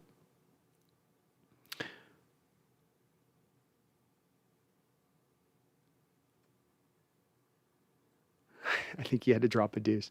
Go Ox05. If we stay, if he's healthy, he is worth it, AI. That's the question. He would be worth it at that point, if healthy. But I don't know, 3 years, $20 million. I don't know if that's where, man, there's just so few running backs getting paid. There's like 5 guys being paid, any kind of real significant money, and the rest, everybody else is just kind of picking through peanuts. Go Ox05. If we stack up the talent the way next year's schedule shakes out, we can run the table at home, and we just got to go 500 on the road, and that's 13 wins. I like it, man. Let's get our dominance back at home. Let's get that back. Yeah, it's been sliding away from us for years now. Let's return it back and return it maybe on the heels of bad opponents. Bad foes. The schedule's looking a lot easier than it's looked in the last couple of years. Go Ox05 looking at it. There's a lot more winnable games on this schedule to me in my eyes. I'm encouraged by that. So yeah, you can get 13 wins. It's going to require an aggressive offseason. It's going to require fixing some things that have gone wrong, but it is possible. You do need to do a lot of work though. There's a lot to be done. I will say that to get that spot, to me, it's going to take more than just a slight adjustment here or there. Paul Third says, apparently if the stats are adjusted to exclude divisional games, the Cowboys are ranked 17th in offense. Kind of middle of the road. That makes sense. I think they've been missing a little bit too this year. The second they lose Tyron Smith, I think that's just a different Cowboy offense as well.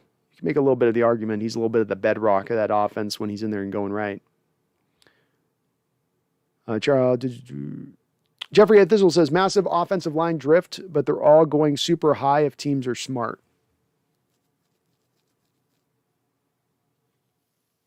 What do you mean by that, Jeffrey? Massive offensive line drift, but they're all going super high if teams are smart? Don't quite know what you mean on that one. Burn 2883. Do you think we keep Dwayne Brown or move on from him? I think we move on from him, Berna. I think he really went backwards in his play this year from what he's shown you for the most part in playing here. I think it started kind of last year even a little bit. The injuries have been there with him. He's getting older. There's not too many left tackles in this sport playing at 36, 37 years old. And I just think that there's a reason for that. It's hard to do that at that age. I think you probably just move on from him at this point. Frank Buckner. Hope Eskridge doesn't end up like Paul Richardson. Richardson was good for one season, the only season he was healthy. I do remember that, Frank. He got good just in time to go get paid, didn't he? And that would be unfortunate. A little bit of my reticence of being unhappy with the Eskridge pick when it happened was the fact that this guy had a very rich injury history going back to college. He literally changed his number in college to try to change his injury luck. You can find the quote. He literally said that. And so is there a good chance he continues to be injured? Yeah, there kind of is, isn't there? And again, older prospect, questionable hands, very great athleticism, great speed, great quickness, but those things also exist in tandem with that. Paul Third says, I know he's a first rounder, but Penny should expect to do better than Chris Carson on the market.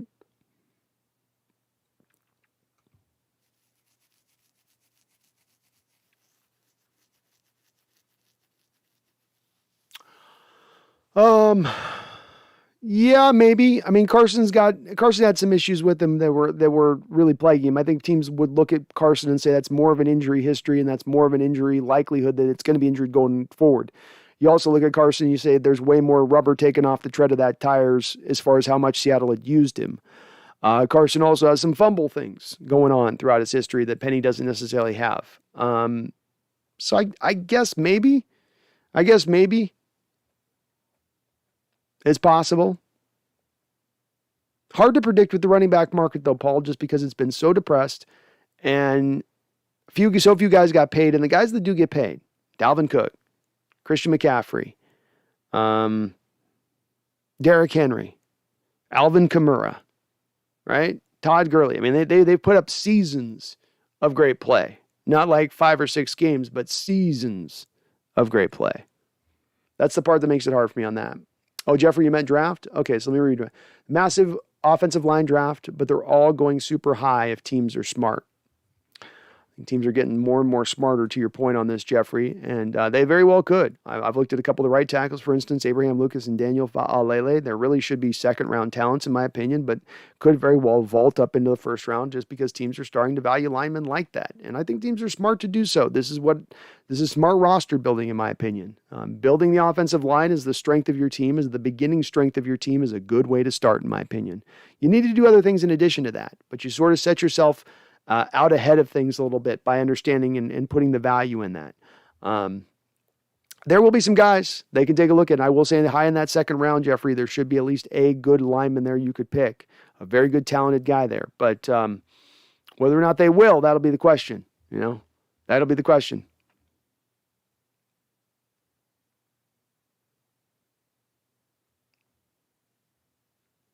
McCaffrey's been hurt all year, laughing out loud. He has. It's one of the reasons why I say I'm hesitant to pay big money or any significant money to running backs. I just don't think you should do it. Whenever you're paying a running back, to me, you're paying for past performance, and you're paying for a guy who's going to be nowhere near as healthy as what he was prior to signing the contract. Those tend to be the general rule of thumbs. There are outliers. There's rule breakers to this rule, but it's such an embedded rule that I just don't think if you're going to go outside that, you've got to have a really good reason to do so. Cowboys are number one. I was trying to get Brady when he was available and Wood for Mahomes too, but they aren't available. I'm glad Mahomes isn't with the Cowboys. That'd be scary. Outside perspectives are good, right, Charles? That's why it does help on that. That's why I like having different. We get some of our Seahawks fans in here who bristle at having other fans of other teams coming in. That's why I say no. We should have them coming in. They should be part of this discussion. It rounds the discussion out. It gives different perspectives. It absolutely removes homer glasses and gives you somebody who's unbiased, and that only again just rounds out the perspective that much better, in my opinion. Dante King, would you take a running back in the draft or get one in free agency? If I was the Seattle Seahawks, I'd probably draft a running back every year from like the 4th round on. I'd find some guy target, maybe be in the 4th round, maybe be in the 6th round like Chris Carson was. But I would just try to constantly be drafting running backs like that and filling out a strong room via that method. Not looking for the one bell cow guy, but looking for a good across the board a little bit. I think when you pay money to running backs in free agency, it's just that, as I was just saying a second ago, I don't think you get far by doing that, really. If I'm going to pay money in free agency, it's got to be a 1-year prove-it deal, really. That's about as far, maybe a 2-year deal. It's got to be like a prove-it deal, basically, though. I can't give running backs money. I just can't. That's my no-go. It's my safe word. Go Hawks Ohio. Penny will resign on a 2-year $10 million with the second year non-guaranteed, and we'll have 1,227 yards, 10 rushing touchdowns, as well as 157 receiving yards for 3 touchdowns. I like it. Jeffrey says, the Panthers running back has been hurt all year, not Metcalf. I know what you meant. Yeah, McCaffrey. Yep. McCaffrey's been hurt. You've seen Dalvin Cook busted up quite a bit since he signed his deal, though he's good when he's in there. Henry got beat up this year, finally, after signing his contract. Kamara's kind of had a couple of, Kamara's been relatively good overall. Who else has been paid here? I'm trying to think of anybody else. That's basically about it. Go Hawks Survive. I did an off-season plan a week or two ago. I signed Armstead, Kelsey, and Reddick, as well as drafting Fa'alele. You'd make me a very happy man with that, Go Hawks. I'd be a very happy man on the back of something like that.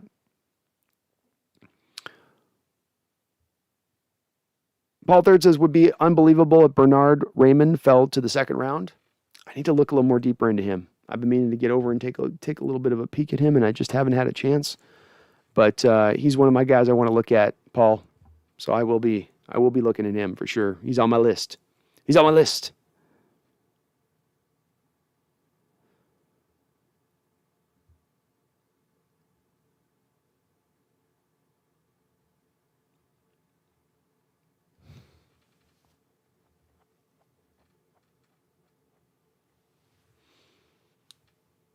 Yeah, that'd be good. You got Armstead, Kelsey, and Falele. You'd be dealing with the offensive line good there at that point. Go Hawks. You feel really good about the offensive line going forward after that. And you got backing up. You would have Forsythe and Curhan, Phil Haynes at the guard position. Yeah, maybe go draft a center to back up Kelsey at that point.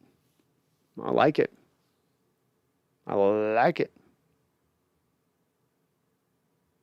Dante King, the Seahawks should focus on center in the draft and focus on left tackle in free agency, and I would also focus on defensive tackle in free agency too. I like it, Dante. I would do the same. Teron Armstead is the guy that jumps out to me at the left tackle position in free agency. And you could look at the draft. There are a couple of centers out there in free agency as well. But just to me, Dante, the key here is make offensive line the priority. That's the key. That's the key to me. Like Walsh with the defense. Kids offense might be tough. Berna, 2883, restructure Bobby or trade him. I don't think that there's much of a market for trading him, Berna. I don't think anybody's going to want to give up very much assets for Bobby, nor do I think they're going to want to pay what he's going to be owed this year. It's a big cost. You're not just taking on Bobby, you're taking on that base salary as well, which is no cheap deal. I think the team's probably going to try to restructure him. And I think Bobby mentioned a couple weeks ago that he would seemingly be open to this. So I would expect it to probably happen. Go 05, you should scout Fedarian Mathis. Okay. Let me write these down here. Fedarian, it's an awesome name. Can't beat that name. He reminds me of Jaron Reed with his cleanup sack. So Fedarian Mathis from Bama, 5th-year senior defensive tackle, had 9 sacks. Reminds me of Jaron Reed in the cleanup sack game. but he's a better run stuffer, third or fourth rounder in my opinion. I'll take a look at him, man. I'll take a look at him. Alabama. I'm Alabama, so. And I want to write that other one down because I've been meaning to get to that other one too there. Paul Third, I like Jarrett Patterson, Notre Dame, going to Seattle. Okay, let me write that in there too. So I definitely want to look at these centers, Paul. Jarrett Patterson, Notre Dame. I feel like Notre Dame's had some good centers over the years. No worries. I know what you're meaning, Jeffrey. I know what you're meaning. I read scrambled after 3 years of doing this. I read scrambled chat well. I'm a good decipherer. It was that other was Bernard. There it is, Bernard Raymond. There we go. I will by Sunday or Monday or whenever we do the next stream. I'll have a breakdown for you on these guys. I'll take a look at them. Stoked. I'm starting to get into this draft coverage now. It's fun. It's fun getting back in this. Dante King, do you think Sidney Jones will be back? I think the team's going to try to bring him back. I don't think there's going to be a tremendous market out there as far as somebody will throw a ton of money at him. But I think you could bring him back on a 1 year small term deal, 1 year $2 million, 1 year $3 million deal. And I would be willing to do that, Dante. I think he played really, really well as the season got bad. As the season went along, he just kept getting better and better and better and better, I felt like. And he's very comfortable in this zone-based scheme. And this defense really just fits him like a hand to glove, in my opinion.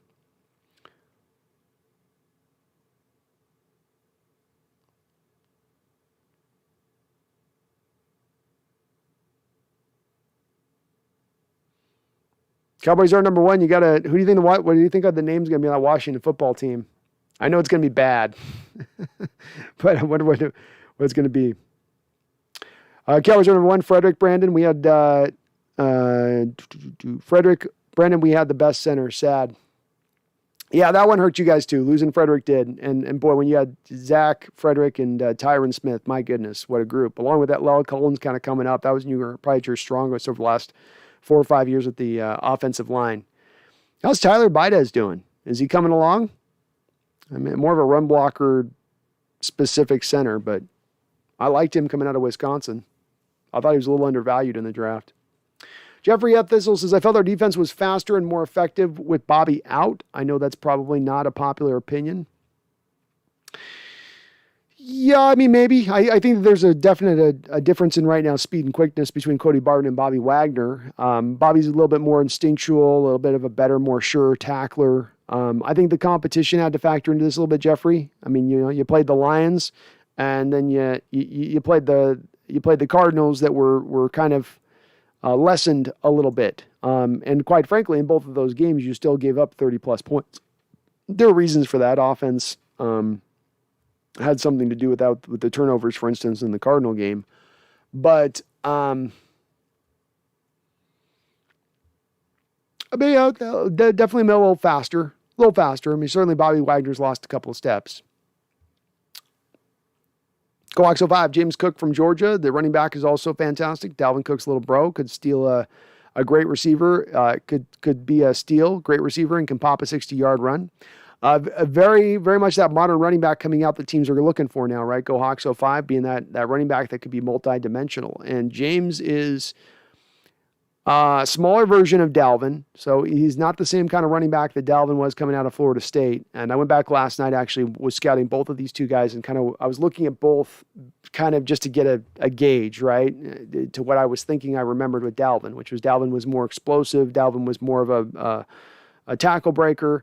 But James Cook is just as much of a big play waiting to happen as much as his older brother is. And the thing that James has that I think is better than Dalvin is, to your point on that, Go Hawks, lining up on the outside. And you put James Cook outside one-on-one with a linebacker in space, and you have him run a go route or a stop and go. He's got great receiver-like feet on the outside. I mean, really, really nice feet.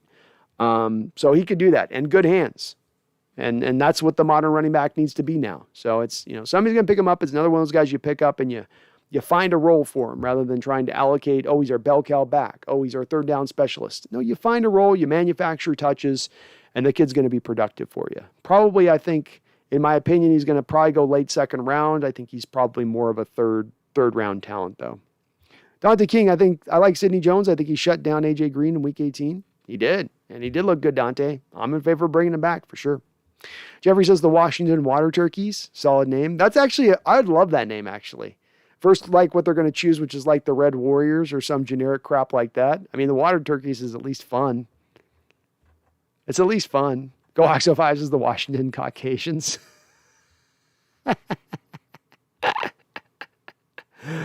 Oh, Charles Brando. I like how I contradict myself by saying DK is expendable, but TB12 can't afford losing AB. Hey, different situations, right?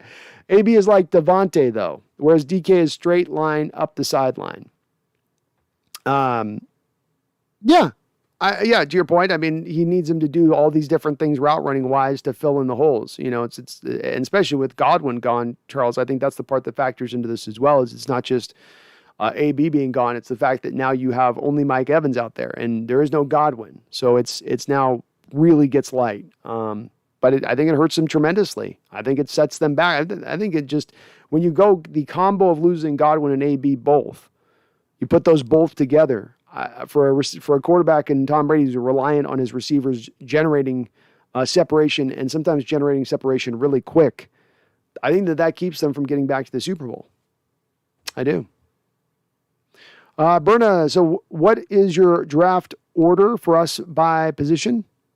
As far as priority goes, Berna, I would go left tackle, right tackle, center, cornerback, free safety, running back, Sam linebacker.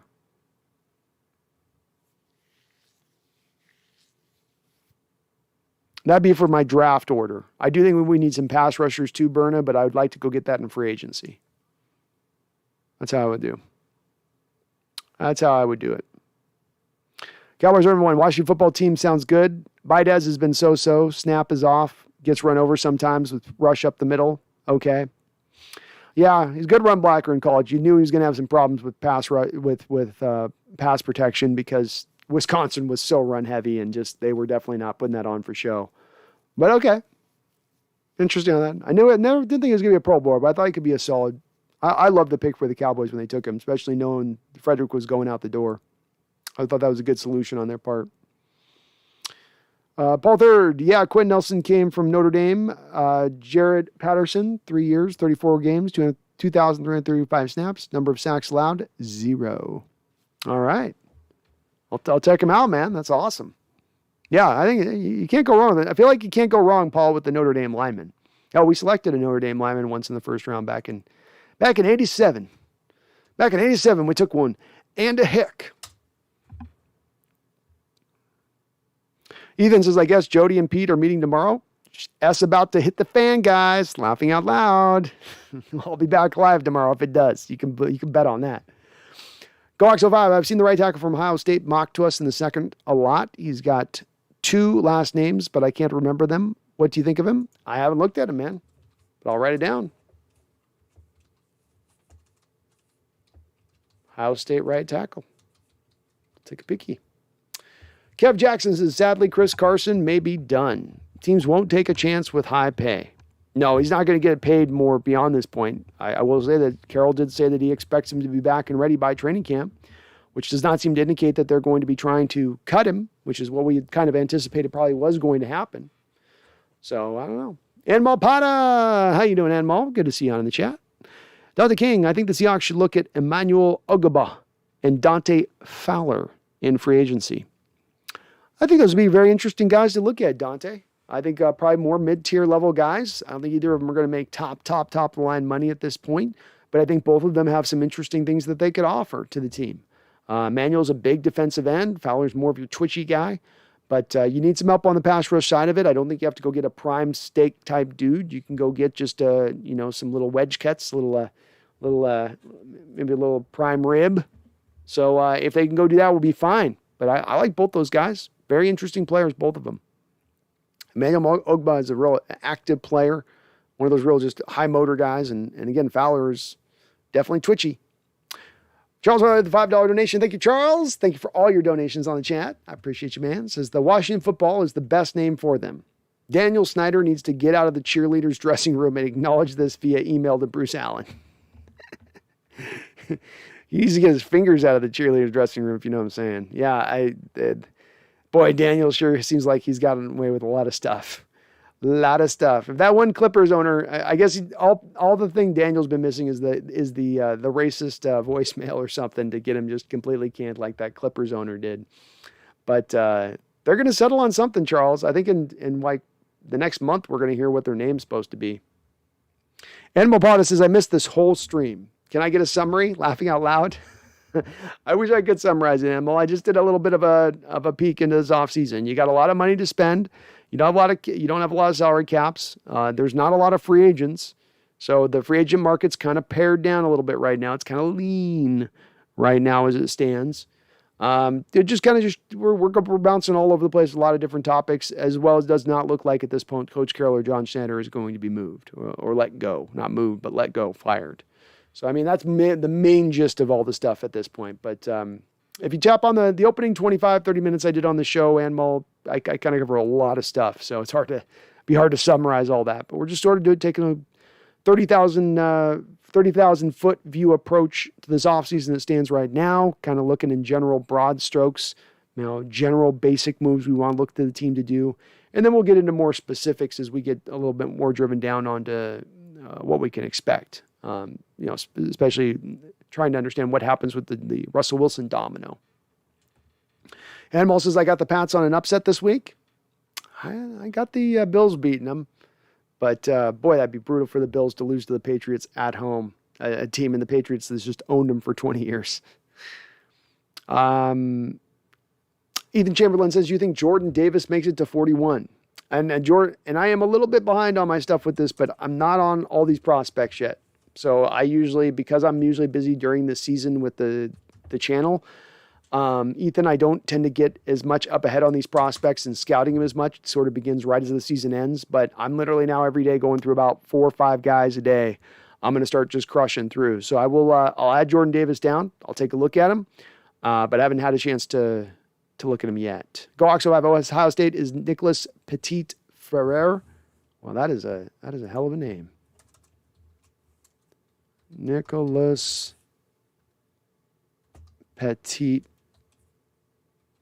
Frere. How do you say that last name? Free? I'm going to call him Free. I'll take a look at him. Stoked, man. We've gone for Ohio State tackles before. Paul third. 49ers take Notre Dame linemen all the time. They did last year, didn't they? They take the guard. I would not be surprised if he gets past the Hawks. They take him as a replacement for the aging Alex Mack. I could see it. And the Niners like to invest in that offensive line. And Mack does not have a lot of years left. Charles Riley says, Dirty Dan Snyder. Dirty Dan. Dirty Dan. Washington. Hey.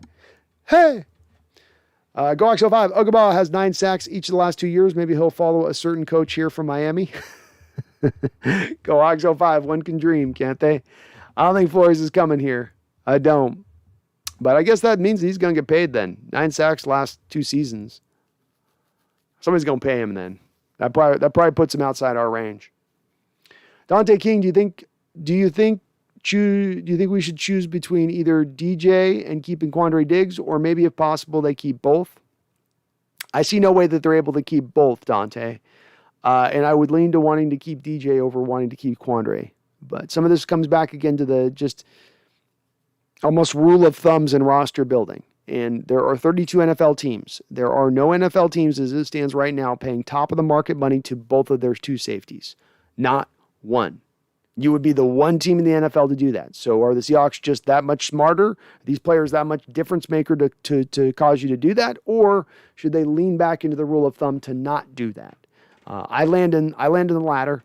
And, Jordan Davis is the Georgia one, right? Okay, sorry, I forgot about Jordan Davis. Too many names. Okay, I have looked at Georgia Davis. That's the Georgia defensive tackle. He's the one tech who has upper-level movement ability. Yeah, I don't know if I think he might be picked a little bit high. I'm with GoHawks 05 on him. I think a little bit of it's just his freakish nature of his size and his mobility that gets people hyped up about him. I don't know how much pass rush he's really going to give you on the next level. I think your best case scenario is that he's a guy like Derek Brown that came out of Auburn a couple of years ago and was drafted in the top 10. That's like your best case for Jordan, but I don't think he's in the same territory as Brown was. We'll see where he goes. I mean, there's somebody's going to probably fall in love with him with his size and his movement ability. But I agree with you, Gox. I think he's going to be limited as a pass rusher. I do.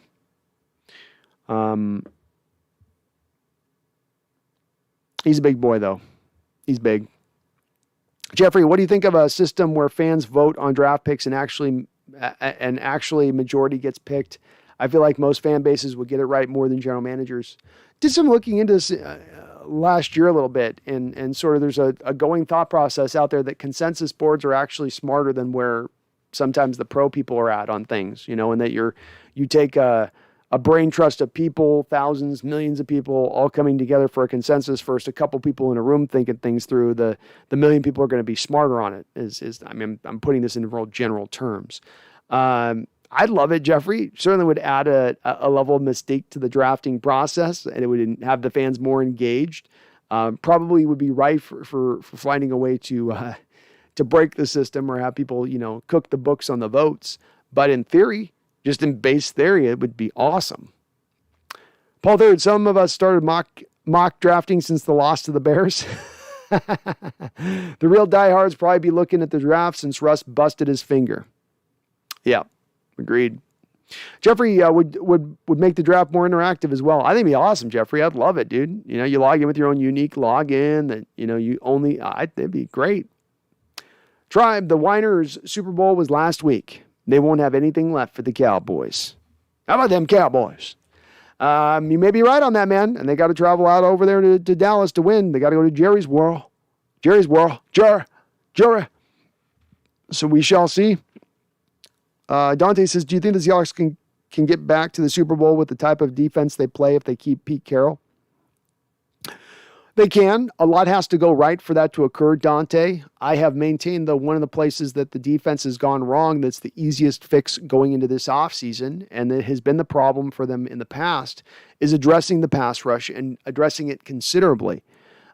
This defense runs off of front four pressure. It does not want to blitz. Carroll does not like blitzing. If you look over the last 10 years, Carroll has probably sat about 32 in the league as far as how often he tends to blitz, somewhere in that neighborhood. So understanding that, he needs his front four to get home. That means you need the talent on the front four to be able to allow for that. That's been the place that they have not hammered hard enough in each of the last 4 or 5 off seasons. You get the pass rush going, the defense becomes much more ferocious, in my opinion. They can get back there, though, sure, but it would require them to address it in that way, in my opinion, Dante. And I don't know that they will because, again, this has continually been a problem over recent off seasons. I'm not just going to give benefits of the doubt moving into this future season and saying, oh, well, I'm sure they finally figured it out now. I'm sure they finally have seen the light now. No. No more of those benefits of the doubt, in my opinion. D-Nugget says, damn, still going? How many total hours broadcasting since the beginning? We're 4 hours and 37 minutes in. Mike Thon, Seahawks aren't going to be good for years. We'll see, Mike. We'll see. The NFL is, you can turn it around very quickly in this sport. So we'll see. Galaxy 5, I'm in love with Hassan Reddick and would love to add him as a 3-tech to this defense. Isn't he an outside guy, Galaxy 5? I thought Hassan Reddick was an outside pass rusher. That's what I thought. All right, well, we are 4 hours and 38 minutes in. I am going to go ahead and wrap this sucker on up at this point in time. So let's get the last comments or questions on in the chat or suggestions for me to scout. Let's go take a look here right now at the poll and see where we're landing at on this one. See where our people are at. Let's take a look here.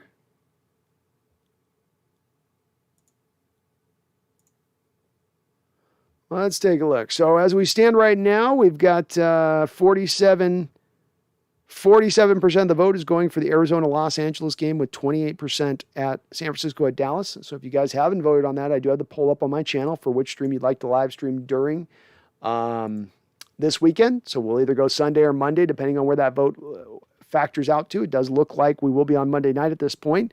So we probably will be live streaming that game and / talking Seahawks. So I'll be live streaming the game. We'll still be talking Seahawks. So just because I'm watching the game don't mean we can't talk Hawks as we do it. I will be planning on going and doing that. Mike Thon, do I think the Seahawks trade Jamal Adams? Mike, I don't, but that has more to, if they could do it, they would try to do it. The problem is that he costs $16 million to move off from him, which is too expensive, and I don't think the Seahawks are going to be willing to do that. So I just, you got to wait at least one more year to move off from him. And Mopada, I'm going to show the Rams post-game stream to my grandkids. That stream was gold. Thank you, Animal Pata. I appreciate you on that. Yeah, I'm gonna do another drunk stream at some point here. We'll get the liquor tipping. I'll get a little saucy for you guys here again at some point for sure. Dante King, did you hear that Eric Weddle is back with the Rams? I did. Yes. They've got a desperate need. You know, they lost their safety this offseason. Their other guy now is injured. It's a need for them. He's familiar with what they try to do there. I don't know what he's got left in the tank. Guy is definitely older than dirt, but he was a good player in his prime. You know, he's a good player both for the Chargers and for the Ravens. I don't think he was as good for the Rams when he was there. I definitely think he was starting to show his age at that point. Cox05, good night. Have a good night, my man. Jeffrey Thistle, you have a good night. Bias Larson, what was the reason we didn't have all the games up for vote? The only reason all the games were up for vote for Tobias was because YouTube only lets me have that many. So they stopped me at that many and said, this is all the options you can put up. Or I would have added it. So I tried to take out the one game that I didn't think people would be voting on. But blame it on YouTube, Tobias. Blame it on the YouTube. Jeffrey, this will feel bad for Diggs, though. Get well soon, Diggs. I do too, man. Anybody that does it right, anybody that's a hard worker, anybody that just puts their head down, anybody that just has, outperforms their contract, is doing an extension, that gets handed the cards that he got handed, your heart goes out to him. And one of the toughest moments of the season is watching him on that cart in tears after that injury. I mean, you feel every bit of that down in the bottom of your heart watching that with that guy. And so, yeah, I feel bad for him. Hopefully he still at least does get paid this offseason. It doesn't cost him too much money. I do hope that for that guy. Ethan, I will dream about Christopher walking into Pete's office and just sounding off. How much would you pay to see that? Pete, Carol, listen. Oh, man, you're doing it wrong. You get it wrong today, tomorrow. You're always wrong. Every day, all the time. Why? I don't know. I want you to stop. Start making some more moves. Get aggressive. Get aggressive. Every day. All the time. Get aggressive. Do it now. Tomorrow. Next day. When you get a chance. Whenever. All the time. Time for you to go. Coach Carroll. Time for you to be pasturized. All the time. Why not? Animal Pata, is this your permanent job? If not, what is your main job currently? This is not my, well, I hope this becomes my permanent job, Animal. That's the goal, is to do this full time at some point. My main job right now is I work with small businesses and help them grow online. I do internet marketing, basically, SEO work, search engine optimization work. Also do a little bit of IT management type stuff, dabble in a little bit of that. Anything online, anything internet related, computer related, I've got a little bit of a hand in, I guess you could say. Tobias says, roger that. Paul, despite the Hawks owning the 49ers are actually misrepresented by the stats. Heading into Dallas, they are the healthiest they have been since the second quarter of week 1. Wow. Wow, man. Maybe they got a little puncher's chance on this one then, huh? A little puncher's chance there, Paul. Dante King, do you think Jordan Brooks will get better in coverage? Not really, Dante. But what I also believe with this is I think that his troubles in coverage are all zone-based. I think he's actually pretty okay at man. He's got issues in man coverage when he's matched up on like a 6'5" tight end who's got length on him. He's 6 foot tall. He just doesn't have the height or the length to get up to those guys if they put the ball up on him. But he's good at staying in the back pocket of the receiver. He can cover. When he's in zone, which the Seahawks play predominant amount of zone, that's where he struggles. And I think that's where he will continue to struggle. I think those struggles are at their brightest at the will linebacker. I think they get a little more minimized when he eventually moves to the middle. But that's what we got to wait on. So it will improve once he moves to the middle, but that's just by the general change in the position. He says, of course you can do it.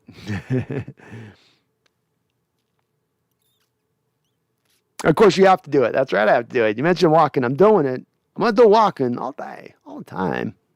Paul Third, the 49ers don't even know what the 49ers will be able to do this week.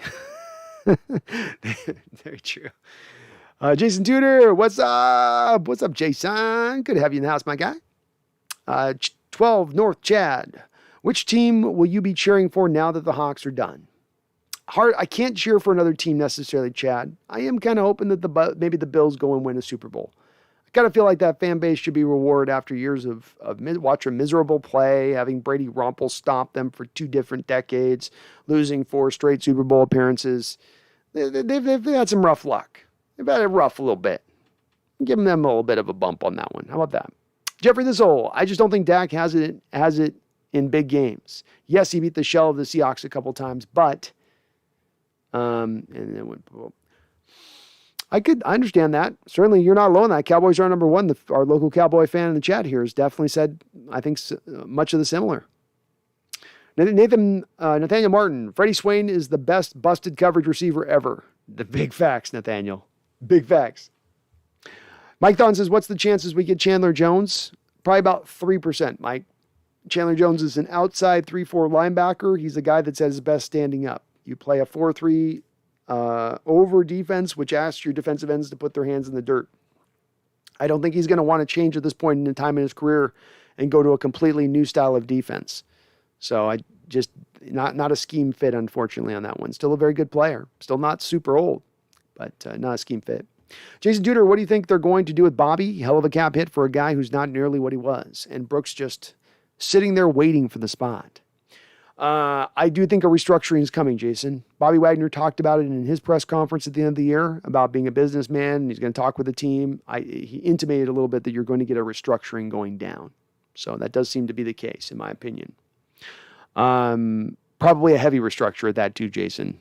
Heavy restructure. And if he doesn't, then they probably release him. Jeffrey says, Pats versus the Bucks. Super Bowl. That'd be interesting. Brady versus Belichick. Puff, I'm rooting for the Eagles and Bengals. Super Bowl makes me sick that we are the only ones in our division who couldn't make it. It is tough. It is tough. But it also does speaks to the strength of our division too, doesn't it? Just a little bit. Dante says the Seahawks seemed like they didn't know what to do with Eskridge.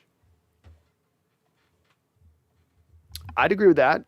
I think sometimes they made it a little more complicated than it needed to be, Dante. You know, why didn't he have 25, 30 fly sweeps this year? You know, say nothing of manufacturing bubble screen touches or drag routes or little short routes to get the ball in his hands in space. You know, where was the fly sweep game? That's the part that above all else, I don't understand. They did it a couple times and he was good with it a couple times, but it was just very much sprinkled in. But very odd. You draft a guy with a plan and an intention. There didn't seem to be any plan, and there was no intention. Odd for a guy that you picked in the second round. Jeffrey Hines, I hope all is good in your neck of the woods, Brandon. Cheers. Well, thank you, Jeff. I appreciate you. Always good to see you in the chat out there from my man from Montana. We've had some snow over here. I'm sure you guys have gotten just nailed as well. It's been tough. Puff says from the top to the bottom, real fast. No reason we can't go right back up the other way real fast, though, the other direction, though, right, Puff? Drop once quick now. No reason we can't be right back there the next way. Mike Thon says, do you think Chandler Jones goes back to Arizona? I don't. I think he's going to want to be paid a mighty sum. I think that the Arizona Cardinals still have to owe another year to J.J. Watt, and I think the Arizona Cardinals are also going to have to pay Kyler Murray on a contract extension this offseason. So the second you pay Kyler, I don't think they're going to have the money or the ducats available to keep Jones in the fray. I mean, they're paying a ton of money also to DeAndre Hopkins. Maybe they could kind of squeeze it in, but they've also, I would have thought by this point, Mike, they would have put him on an extension if they were intending to do so, unless he's just asking for a god-awful amount of money. Charles Eskridge got a major concussion. He did, and I'll give him a half a season pass on that, Charles, but once you got back into week 9, week 10, and he's still sitting on the bench, and you know Freddie Swain's out there, and Benny Hart's out there, and not only are they out there, they're getting targets. That's where I get a little bit like, Cool Breeze, how do you feel about our franchise trending down for the last 4 to 5 years, culminating with this most recent year and the reluctance to change on any substantial level? I'm pissed off about it, Cool Breeze. I have said I don't have a problem with teams making mistakes. I don't have a problem. Stuff happens, right? The issue that I come into having an issue with is when you make a mistake and it's the same mistake and you keep making it over and over again without any change or course correction. That has been what's going on the last 4 or 5 years. To use your words, the trending down of the last 4 or 5 years it's been going on because the mistakes have continued to add. They've continued to pile up, and you don't take any of as they pile up and as they add to the number, you're not taking any of them off. You're not removing any away. Oh, we got this fixed now. Oh, we got that fixed now. They all the old ones remain, and then there's new ones to stack on top of it. It's the place I don't understand why they just get so stubborn on changing off of a methodology and approach, but they have remained married to it. And if they continue to be married to it, Cool Breeze, it will continue to bring upon the same diminishing returns.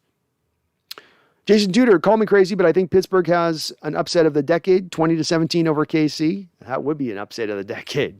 No one's given much of the Steelers a chance in this one. But hey, the Chiefs have been odd this year. They've been up and down, and they are the Super Bowl losers, and Super Bowl losers don't tend to do very good the next year. Cool Breeze, can't help but feel there is a decent amount of denial near the top. Oh, there's not just a decent amount of denial. It's not just a river. It's not just a river in Egypt.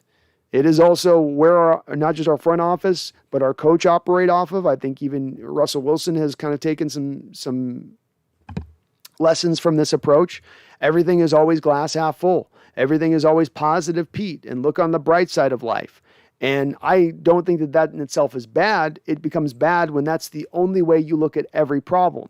And that is the way they look at every problem. So rather than it being, oh, we've got to do this differently and that differently and this differently, instead they go, oh, well, we just are unlucky. No, you had a methodology and approach that was wrong and was broken and needs to be fixed. But yes, I think that they are very much in denial of things. And it's part of why I don't have a lot of faith going forward, Cool Breeze. I would have made a change with the head coach. I probably would have made a change with the general managership. Coach, at least. I've seen enough. If I was owner, I would say I have seen enough. I'm ready to go in a different direction. Ethan, I said this at the Week 18 stream last week, and I'll say it again. The sun will shine on our Seahawks again. I love it, man. It will for sure. Animal Pata, yeah, guys, it's super cold out here in California. I can't even go outside due to the cold. Oh, give me a break. Do you get some goosebumps when you go out? I get frostbite. My fingertips turn black. Paul Third, I have all the favorites winning this week except for the 49ers and Raiders. I can't bring myself to believe in the Bungles. I can't believe it's hard to believe in the Bengals too. They feel like they're playing on borrowed time right now, don't they, DePaul? A little bit of borrowed time with that one. I pretty much go mostly the favorites too. Puff, I'm a believer every year. Seahawks are my team, ride or die. I'm confident we can turn things around, but we need to be all in like the Rams were this year. Well said, Puff, and yes, 100%, my man. 100%. You better believe it. And I'm all super cold, Ethan. Haven't even been wearing a sweatshirt or a hoodie outside. And you're just rubbing it in our face. Mike Dunn, what's the chance Seattle trades Russell? 40%, Mike. I think that it's more likely that he does return at this point. That seems to be the indicators we're giving, though they're not necessarily strong indicators. They are at least subtle, and they are there. Jeffrey Thistle, Russ goes to the New York Giants. He's in for a big surprise. Grass isn't always greener. No, it's not, Jeffrey. No, it is not. And sometimes better just to remain with your original club, even if it's not perfect. It's the best situation. And I've long said Russ is best to remain here, not to move on. That, thinking the answer is just in him moving on, going somewhere else, he's going to be in for, I think, also a rude awakening on that. I agree with you there, Jeffrey. I do. We'll see how it plays out. And again, I think he does end up coming back here, but it is still remain a question. Charles Riley with a $5 donation helping finish off this channel just right. Finish off the show very right. He said, always donate throughout every stream, all streams, man. You put so much money into this channel. Thank you for all your support, Charles. I really do appreciate it, brother. He says, Pete thinks his team at the end of the year without Jamal Adams was a championship team. So what to make of the $17.5 million waste? Jody, your move. Well said, Charles. And it was aggravating listening to the press conference and Pete going, I told those guys in the meeting room the same thing I told those guys in 2012, right? We've got all the parts here for the championship team is here. We just got to wait till next year. A lot of just the same old stuff, Charles. The same old words, the same old sayings, the same old motivating tools. And again, it's those comments he provides like that, Charles, which just make you go, how do I have any faith that you fix this thing? How do I not have any faith that you just go, let's just run it back exactly the same, keep everything the same way, it'll be fine. It'll be fine. We'll sign one more lineman, it'll be okay. I don't know, man. I don't know how he can do it, but that's the way they're looking at it. And Jody Allen, there's been no indications as of yet that Jody Allen is an active owner in this process. There's been no indications that this has been anything but she's just had this team dumped on her lap, whether she likes it or not. And if that is the case for Jody, and if that is where she's landing with this, she needs to sell the team. That's not honoring Allen's legacy, which is what I think she wants to do. But you're not honoring it if you don't care. You're not honoring it if you're not driving this team towards trying to be greatness. Paul Third says, I don't know. It's kind of a pet peeve of mine when teams are named for animals not native to their area. Ain't no tigers in Cincy. Yeah, it is kind of weird when they do have an animal that doesn't belong. That's true. Mike Thon, would you trade Russell if a team offered 3 number 1 picks and a player? Mike, it kind of depends on no, I wouldn't. I don't think. Though some of it depends on what the first round picks are. Is it a mid first round pick? Is it a top 5 first round pick? Is it 2 picks in 1 draft of this year?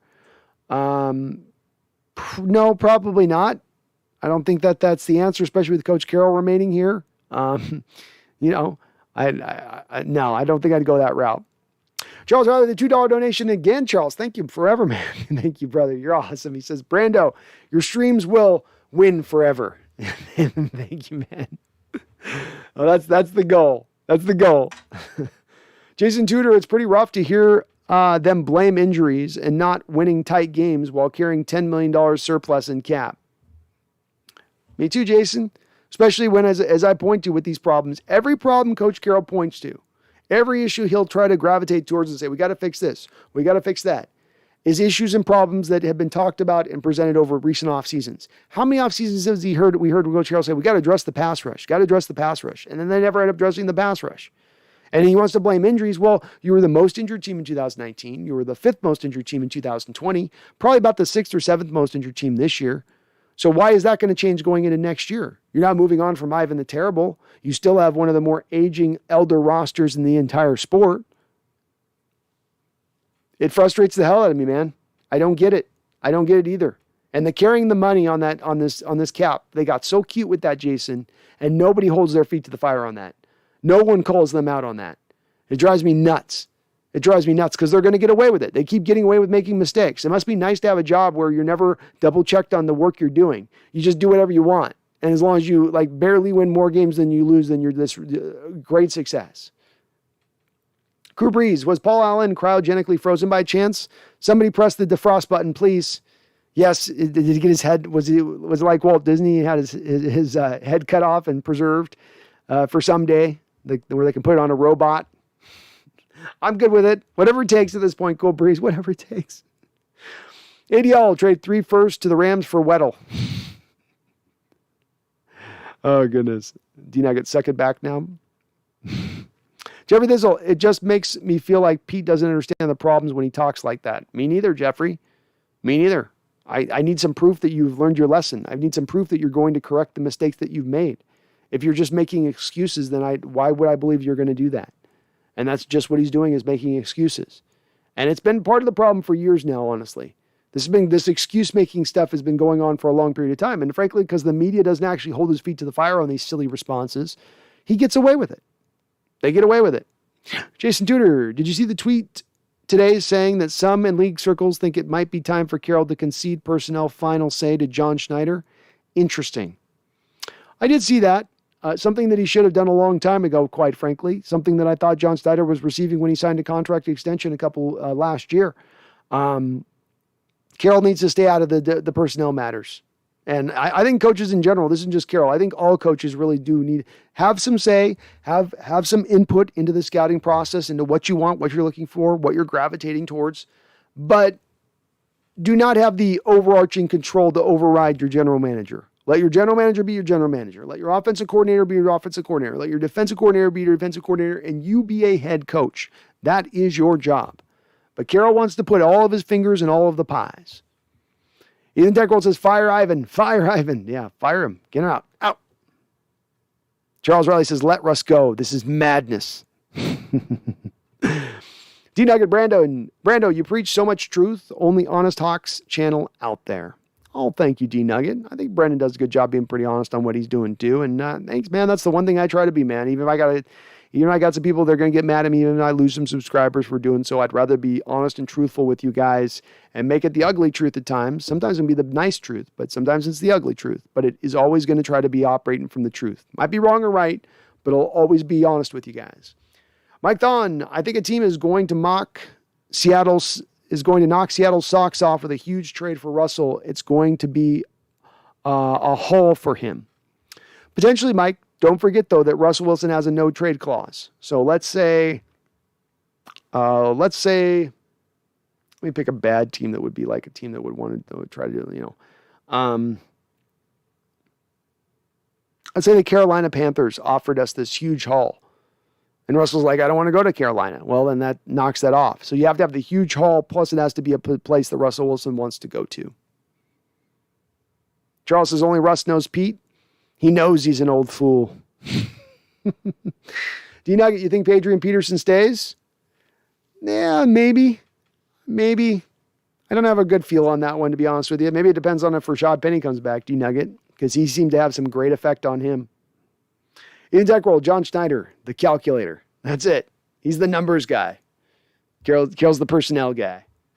All right, well, we just crossed 5 hours here into the stream now. I am definitely feeling the voice start to go just a little bit, and we're going to be back here Sunday or Monday. Go over the poll that I've got running on my community post right now for which game you'd like to check out this week, Sunday or Monday game. It's coming down to either the Cowboys-Niner game or the Seahawks, or not Seahawks, the Cardinals-Rams game on Monday night. So go on over there and vote on that, please. That poll I've got up, whatever you guys decide is what I will roll with.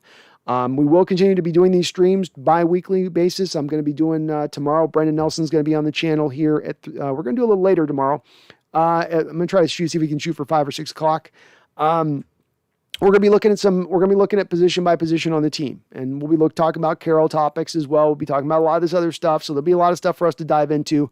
I will be going live though tomorrow. It's probably a little later in the afternoon with Brendan, and we will be going over a couple more things, just kind of piggybacking off of what we talked about today a little bit, and really getting a big picture of this offseason and needs and where we're going to go and the direction of it. It's kind of broad strokes at this point, nothing in particular, but just to kind of get us prepared and lay the groundwork on this.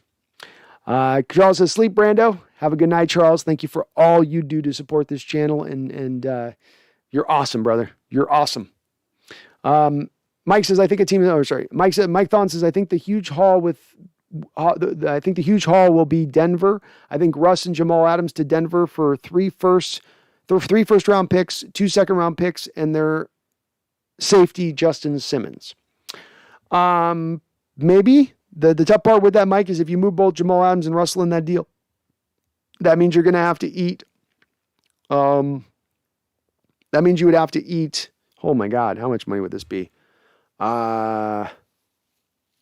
have to eat like $41 million of dead money hit, Mike. $41 million of dead money hit, and that you're already going to be hitting some dead money as it is with some other players. I don't know if you as a team can have $45 million in dead money hit and still field a competitive roster next season. Denver can maybe offer that. Seattle maybe is willing to do it, but I can't quite see that deal coming down the pike like that because of that reason. There's only so much dead money you can kind of really hit every year. Ethan Techworld says, thank you and see you and Brendan tomorrow. Night, everyone. Thank you, Ethan. Appreciate you. So Jay says, just got home 20 minutes ago. Just saying hi. Lost basketball game. I did solid, though. A bunch of my teammates didn't want their bananas, laughing out loud. So I got 8 bananas today. Nice, brother. Awesome to hear. Thanks for hopping on in, Jace. It is always good to see you in the chat when you're in. And again, I'm meaning to check out your video.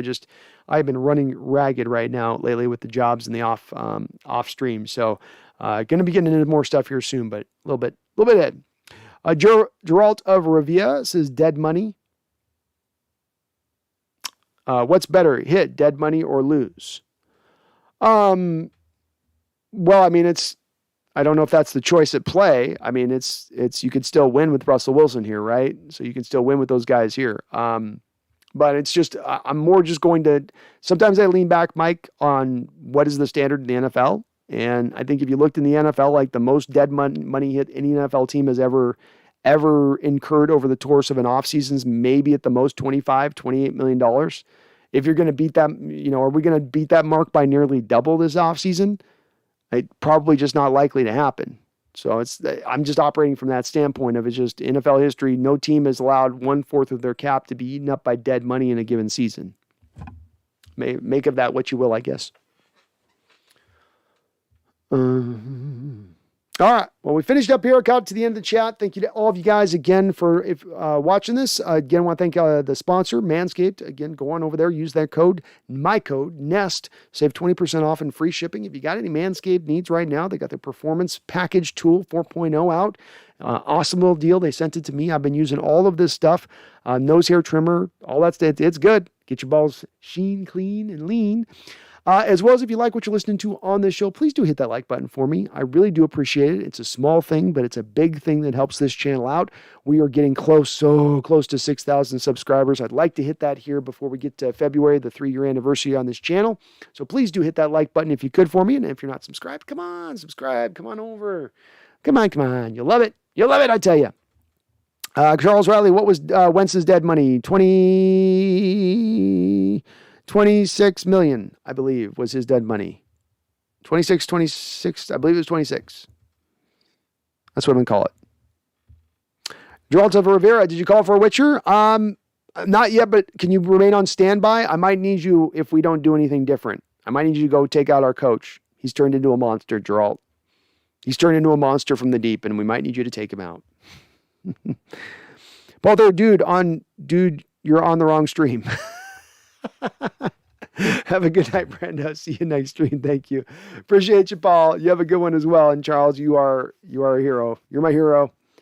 And thank you so much. All right. Well, look, it was a tough year, folks. Tough times. We're not in the playoffs. So what? Whatever. We'll get back there next year. Coach Carroll's not going anywhere. Not in any major changes. This gets some of you disgruntled. This gets some of you a little depressed, but don't you get depressed. I'm not going to let that happen here. Not on my watch. I don't care if we've been trending downwards. I don't care if everything has seemingly gone wrong at the same time this year. I don't care. I want you to keep that hope alive. I want you to keep that torch lit, and I want you to never, ever, ever forget. Don't you ever forget. Don't you dare. You keep that faith. You keep riding. Because we will return once again to the light. We will reach that mountaintop again, and you will be right there with me when we do. So don't forget, don't you ever forget,